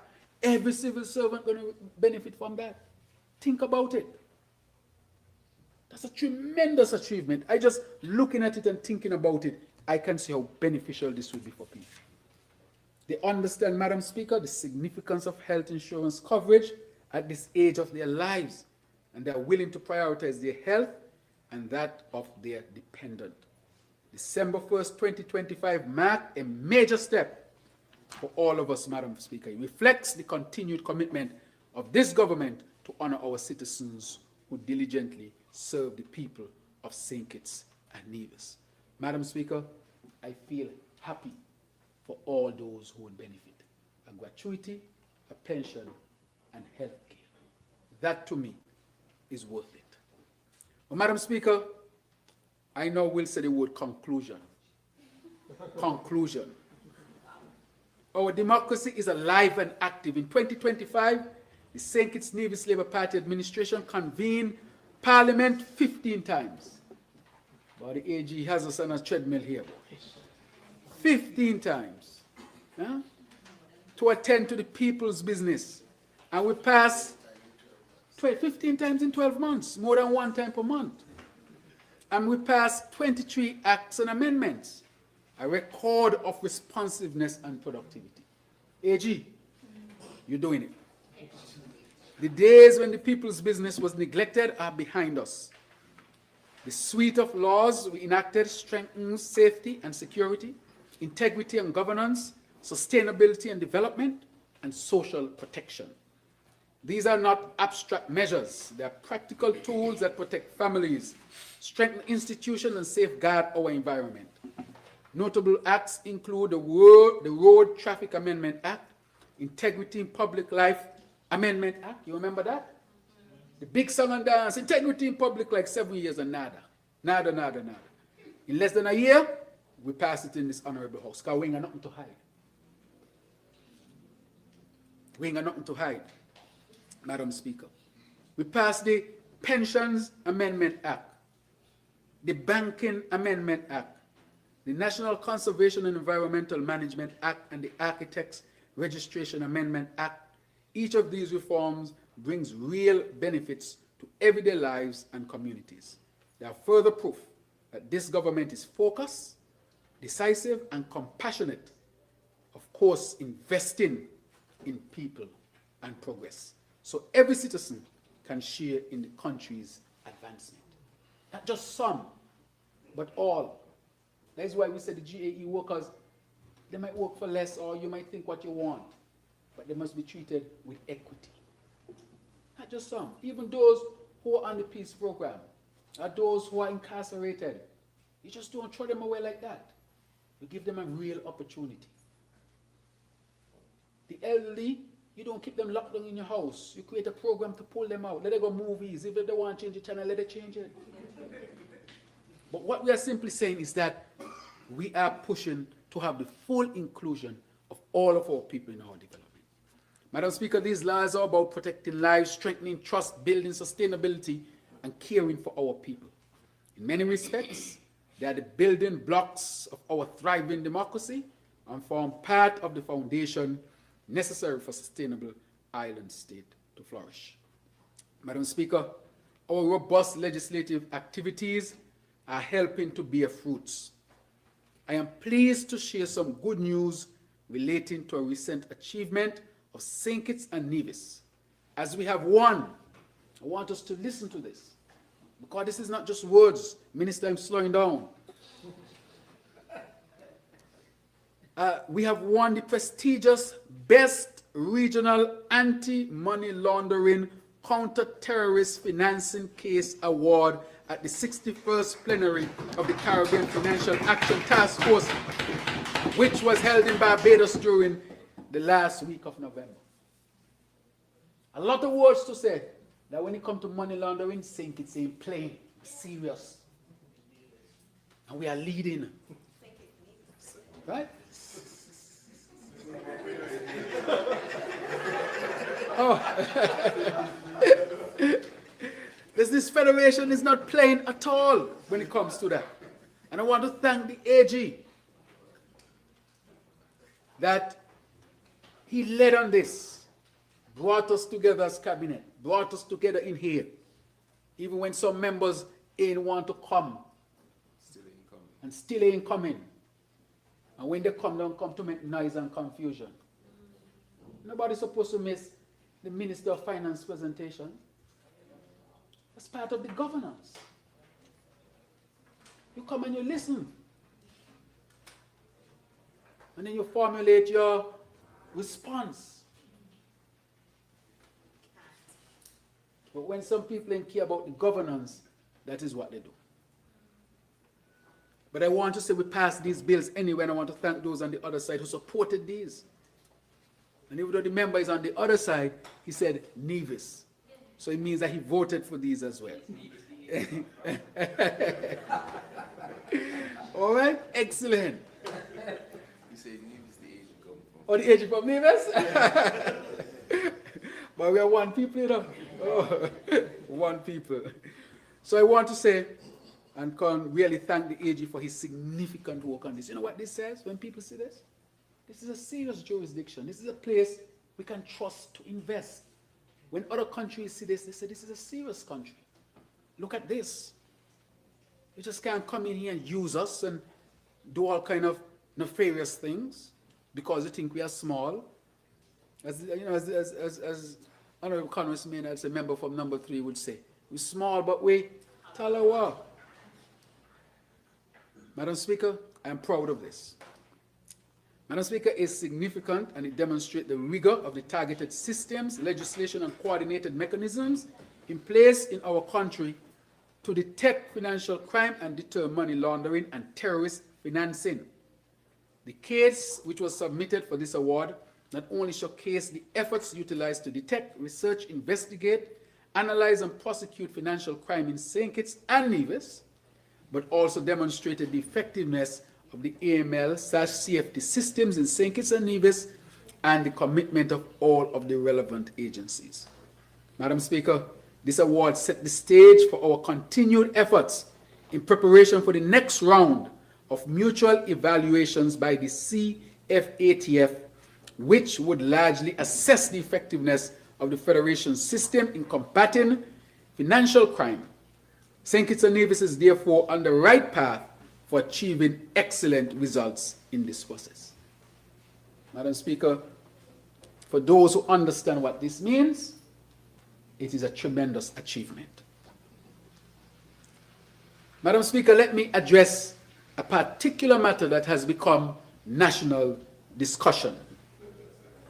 And as I said before, that this Parliament will be a robust Parliament, and discussions with our people will always be focused. Madam Speaker, and speaking of the Special Sustainability Zone Authorization Act 2025, a landmark measure we passed on 11th August 2025 that provides a clear, accountable, and constitutionally anchored framework for sustainable investments. I'm going to slow down on this one.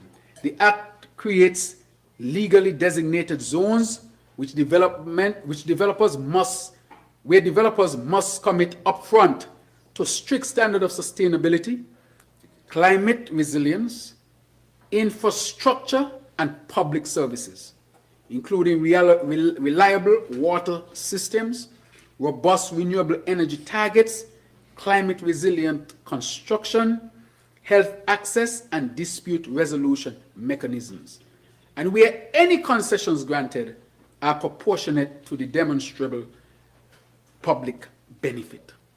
Madam Speaker, developers must meet rigorous conditions before any agreement proceeds.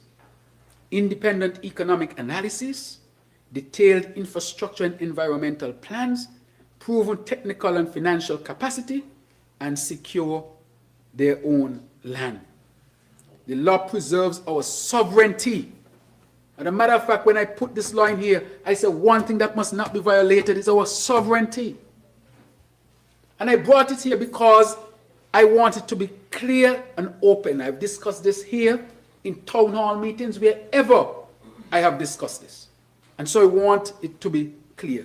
The law preserves our sovereignty and constitutional responsibilities, reserving matters such as foreign affairs, defense, citizenship, courts. All of these things are, of course, to the government and to the people of St. Kitts and Nevis, while also providing investors with clarity. Madam Speaker, speed and legal certainty, the need to commit here without cutting corners. Madam Speaker, in the law, independent oversight bodies and parliamentary ratification safeguards are built into the process so that transparency, accountability, and community value are non-negotiable. In short, this act is development on our terms, disciplined, democratic, designed to deliver jobs, diversification, lasting value for our people. That is what it means to invest in people and progress. Madam Speaker, in the past, when you had a major development in St. Kitts and Nevis, most of the places where it went, because things have changed, is in the back room of the cabinet.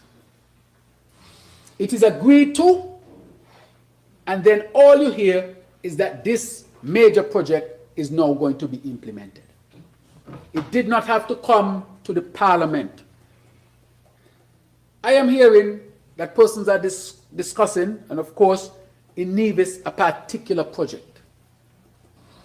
It's in the discussion stage. According to this, that must come to the federal government. It must pass through a committee. It must pass through the parliament. This is the first time that this is happening. The only reason why, and I'm happy that our people are having this robust discussion and on something that is being proposed, I haven't received anything official, is because this law dictates that it must come to full daylight. It is unlike the prison project. The prison project was an ill-advised project, the way it was handled, that involved 25,000 of our citizenships potential, the most ever given for one project. And the people of St. Kitts and Nevis did not know that. And when the then Prime Minister was asked, well, tell us about this, no? The answer was, it's an industry secret and the people of St. Kitts and Nevis must not know. Can you imagine that? We can't go back to those dark days, because I'm sure if the people of St. Kitts and Nevis even had a chance to say something, they would have said something, and I think a better approach would have been arrived at. However, it was done in the back room of a cabinet, Where some cabinet members may not have even known about it.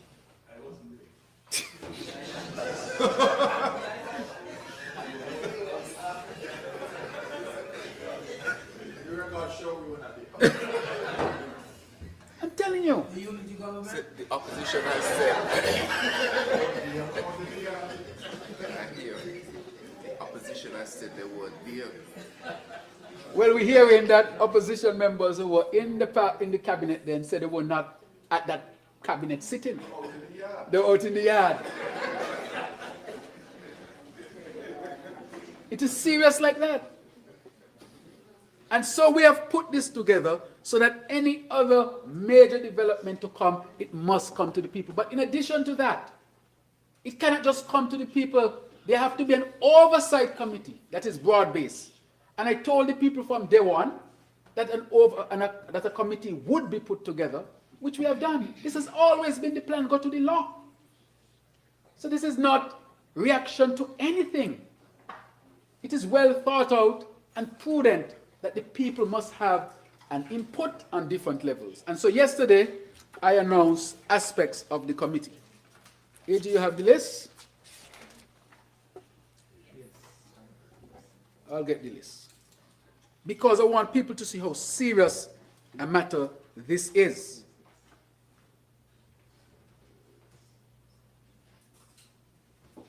All right, let me go to the list of the Oversight Committee. And this was not reaction to anything. This is how I think it should be done.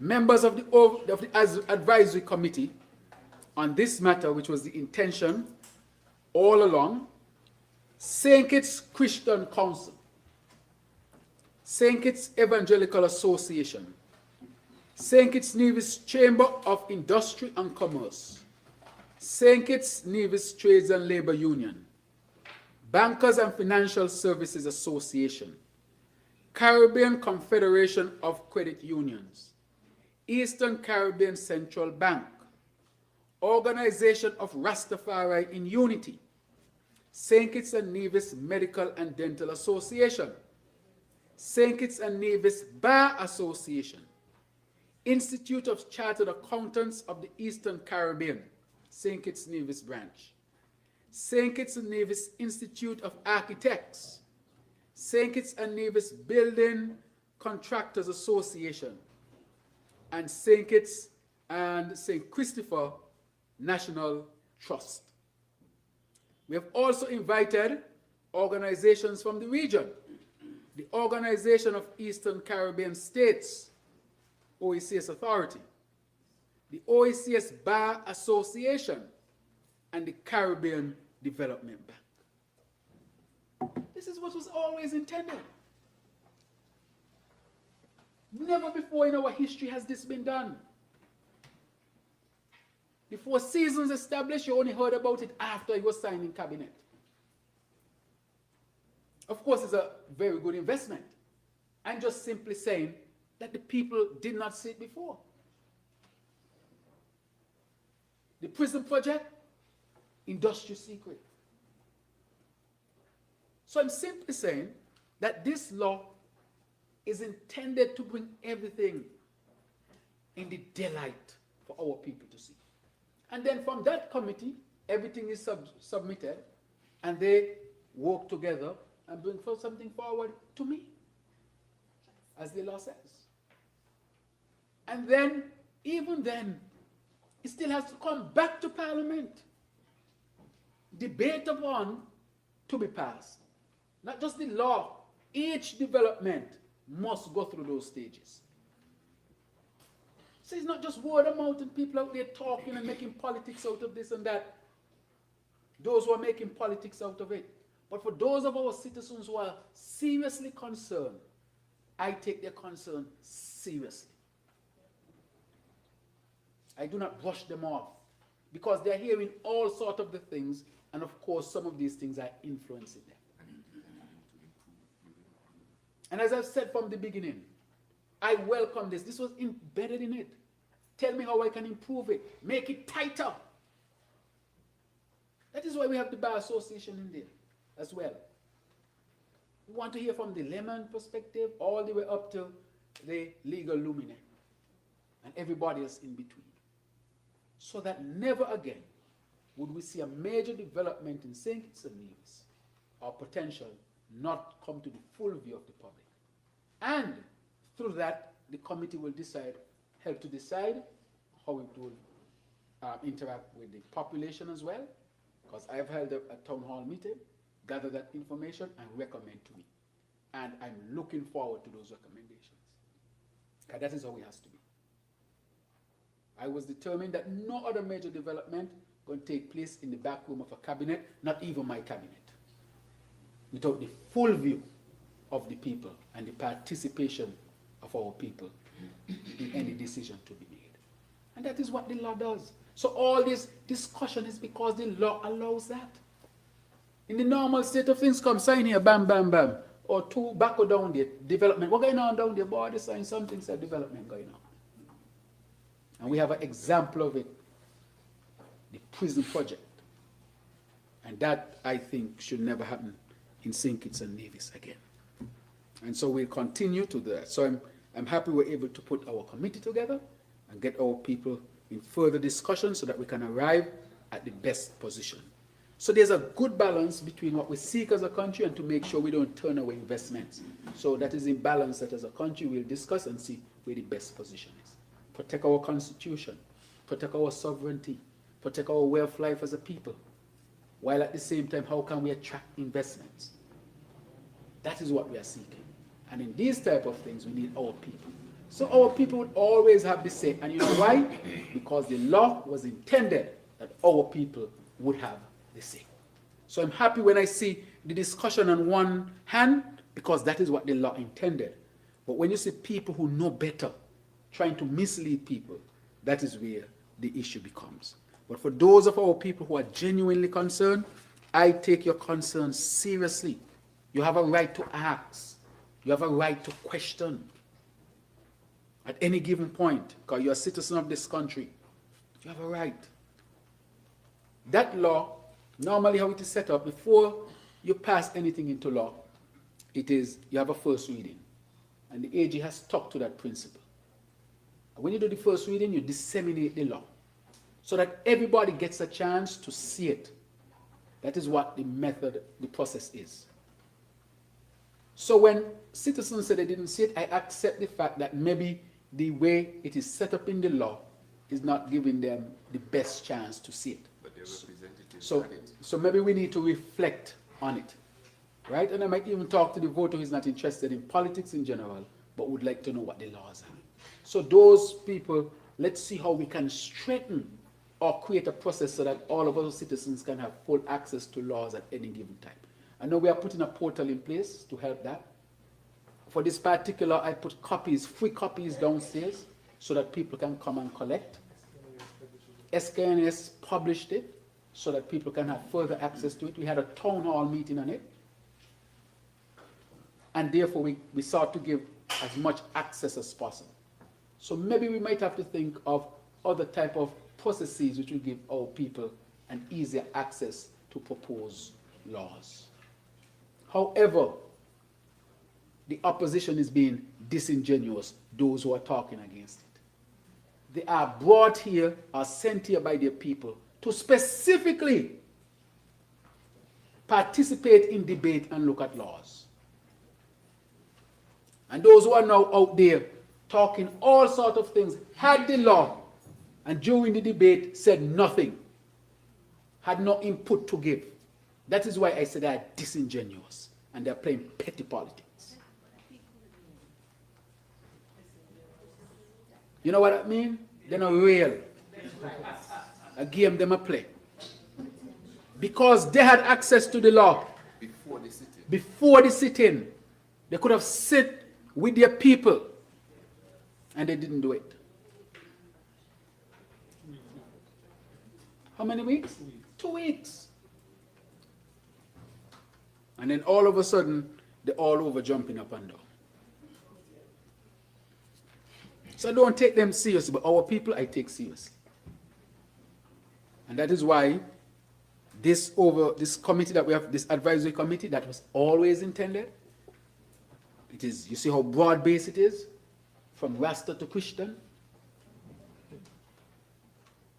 Look at it. From trades union to business sector and everything in between. From local, regional, broad base, because that is what we want. Now, that is the type of framework we want to create for meaningful discussion so that out of that can come something to us. So I want to reiterate here that the SSC is not a project. It has nothing to do with any project. It's a law that says any project to come forward must come through all of these things. Because if these things are not there, then you can just implement a project and hear about it after it is done. Like what was obtained in the past. So this is an advancement of transparency here in our country. So, Madam Speaker, as we look towards 2026, we can expect external pressures to continue to mount and test our resilience and our capacity to advance our ambitious development agenda. Even with the threats looming, the outlook before us is bright. Our economy is stable. Inflation has receded, less than 1% now, and growth is expected and growth is projected to strengthen across key sectors. Inflation down and now growth. And the growth we are projecting is not CBI growth.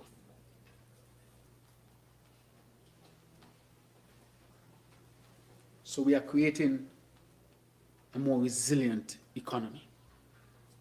Madam Speaker, construction continues to expand through housing, healthcare, tourism, and other construction projects in the public and private sector. Tourism is regaining momentum. We have surpassed pre-COVID levels, supported by new airlift and destination marketing.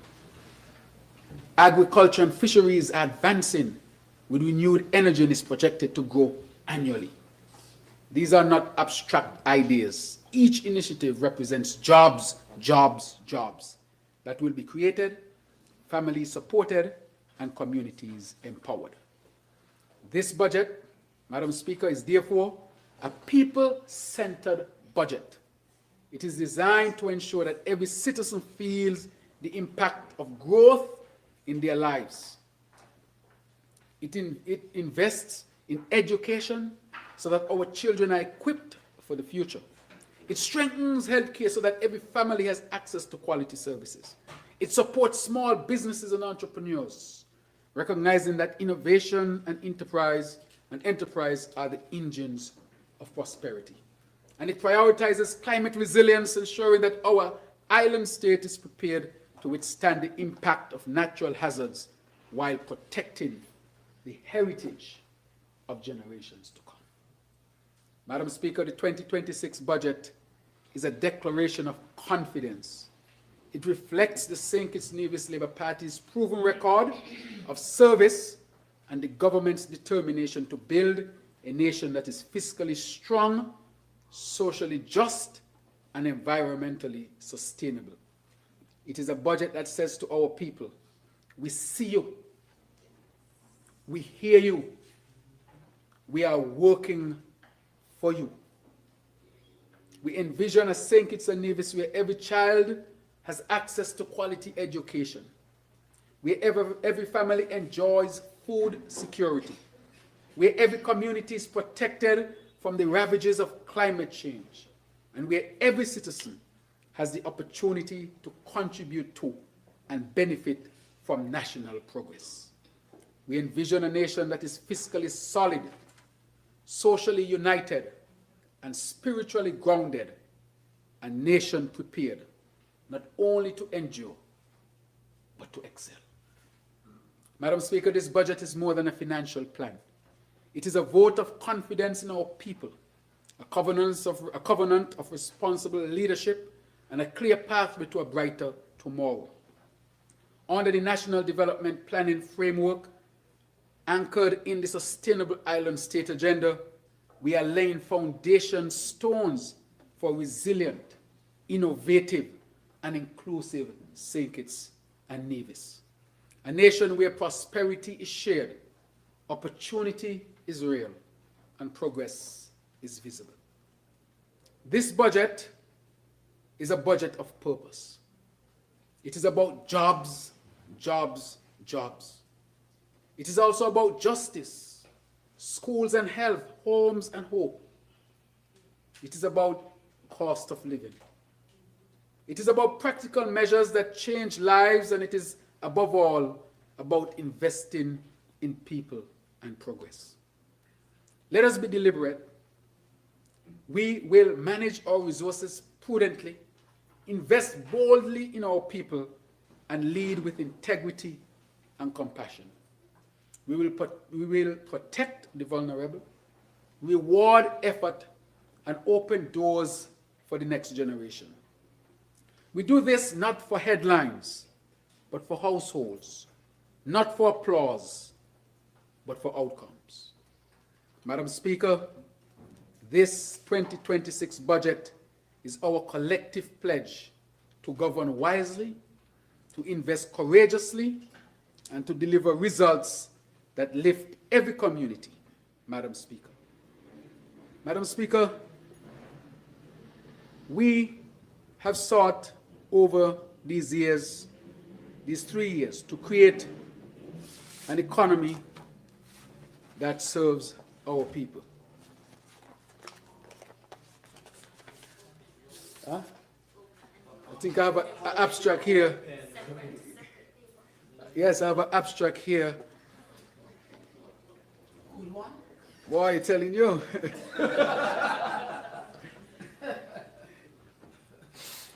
Madam Speaker, before I wrap up, I was sent an envelope, so I'm told I have to read what the envelope says. Madam Speaker, this administration has kept people at the heart of every decision. A principle reflected in the concrete steps we have taken this year. Through the and the VAT relief holiday, we put real money back in pockets. The BBW, as it's well known, amounted to $36 million, while the VAT relief holiday saved our people $24.8 million. Madam Speaker, 36 million plus 25 million is how much? A lot. 61, a lot. A lot, $61 million directly in our people to deal with what was the inflation and the cost of living, which has now abated. We invested $50 million to construct 62 million. Wow. We invest $50 million to construct a 2 million gallon per day desalination plant, restoring more reliable water service to households, Madam Speaker. It's being commissioned now. In health, we committed more than $10 million to broaden and strengthen service delivery, including $5 million in MRI and machines, $2.7 million for CT scan, $2.2 million for the new fleet of ambulances, a total of $120.7 million plus. Madam Speaker, this year we invested $127 million in just these projects. And of course, if we were to add our social protection, there would come a few $100 million, Madam Speaker. These are not abstract numbers. They are lives improved, bills lightened, and dignity restored. Because we know, Madam Speaker, that in the civil service, that our workers and civil servants continued to work extremely hard, helping the government to deliver to its people, Madam Speaker. Madam Speaker, their hard work must be recognized. Madam Speaker, what I'm about to announce is prudently done and would have some caveats to it for the first time. So therefore, for all I would like to announce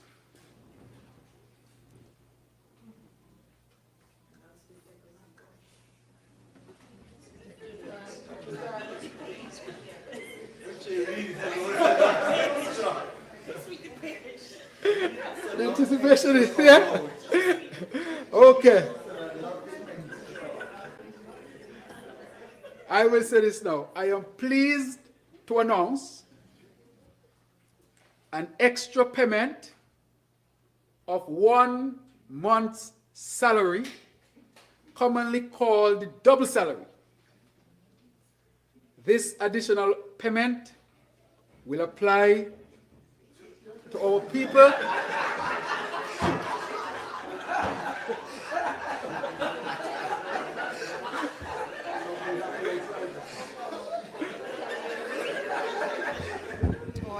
Order. Thank you. Let's move.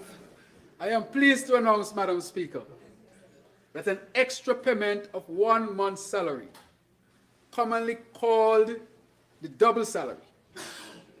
This additional payment will apply to our civil servants, to our government auxiliary employees, our pensioners, our workers on our STEP program.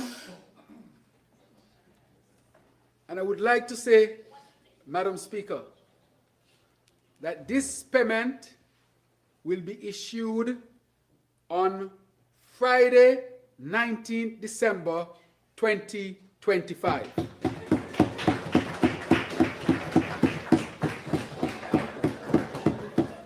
Madam Speaker, I will come to the others, to the caveats to this one for the first time. Of course, we want to encourage the statutory bodies to also appropriate their staff appropriately as well.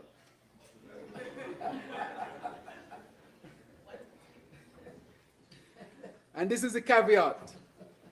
Ministers of government and government advisors under this new arrangement this year will be excluded from this extra payment.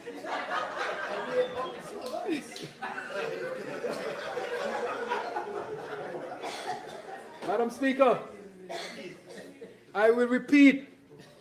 I am pleased to announce an extra payment of 1 month's salary. And the caveat is, it will exclude this year the ministers of government and government advisors.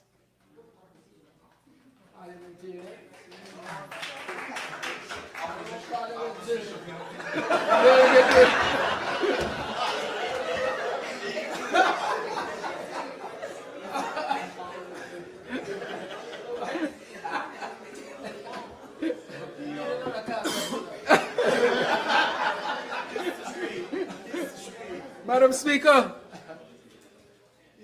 this has never been done this way before. As we say, we'll protect our people and we'll be prudent.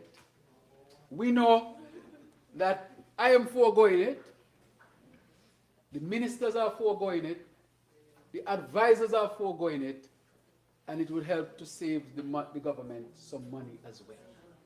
However, for our hard-working civil servants, you will be given an extra month's salary called a double salary on Friday, 19 December 2025.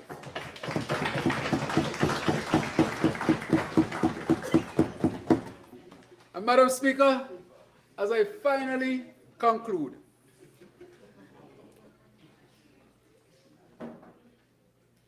this 2026 budget is our collective pledge to govern wisely, to invest courageously, and to deliver results that lift every community. Madam Speaker, this budget is about investing in people and progress. I remain, as always, one who would serve the people humbly. Madam Speaker, I finally say, may this bill be passed into law, because without it, double salary cannot be paid. May it please you, Madam Speaker.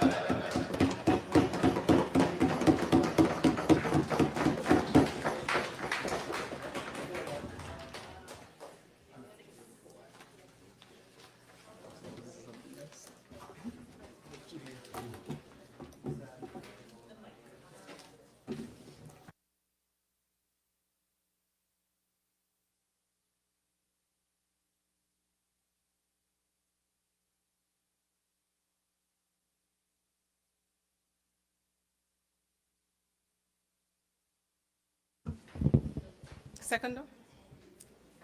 I recognize the honourable member for St. Christopher 3. Madam Speaker, I would like to second the motion and reserve my right to speak on this bill at a later time. Thank you to the mover and seconder of the Appropriation 2026 Bill 2025. Now, on the instructions of Standing Order 40, subsection 5, the member who speaks first from the opposition is equally entitled to the amount of speaking time that the Minister of Finance was afforded. For the record, the honourable member for St. Christopher 8, Minister of Finance, spoke for 4 hours, 45 minutes and 51 seconds.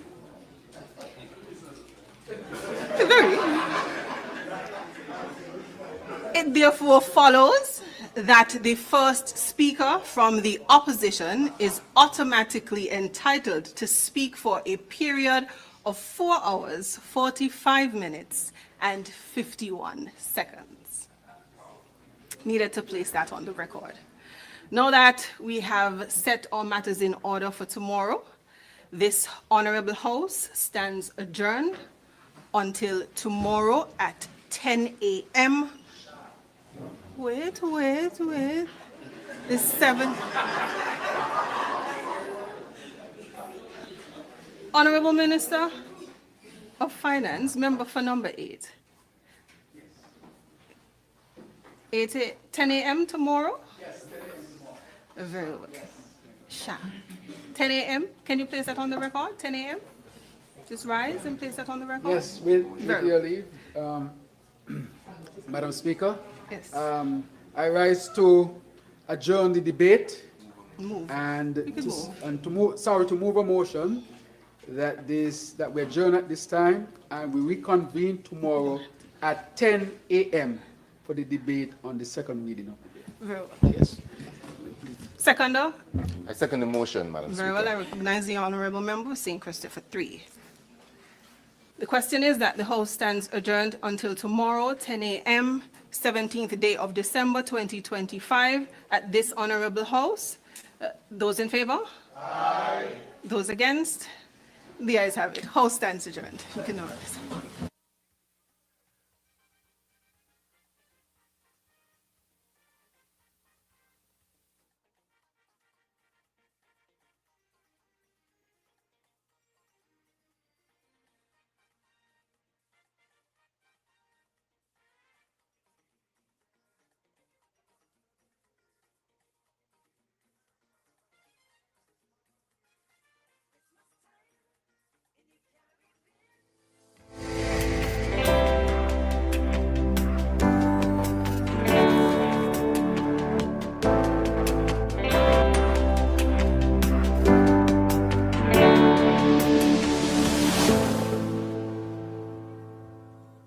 Last year, St. Kitts and Nevis embraced a bold new vision, one built on resilience, innovation, fairness, and prosperity for all. A vision grounded in 7 pillars that touch every part of our lives: energy, water, food security, the creative and digital economy, infrastructure and housing, the environment, and people, our greatest asset. These pillars are the blueprint for a modern, sustainable island state, a roadmap to a nation that works better, lives cleaner, grows smarter, and creates more opportunities for every citizen and every resident. And in 2025, we saw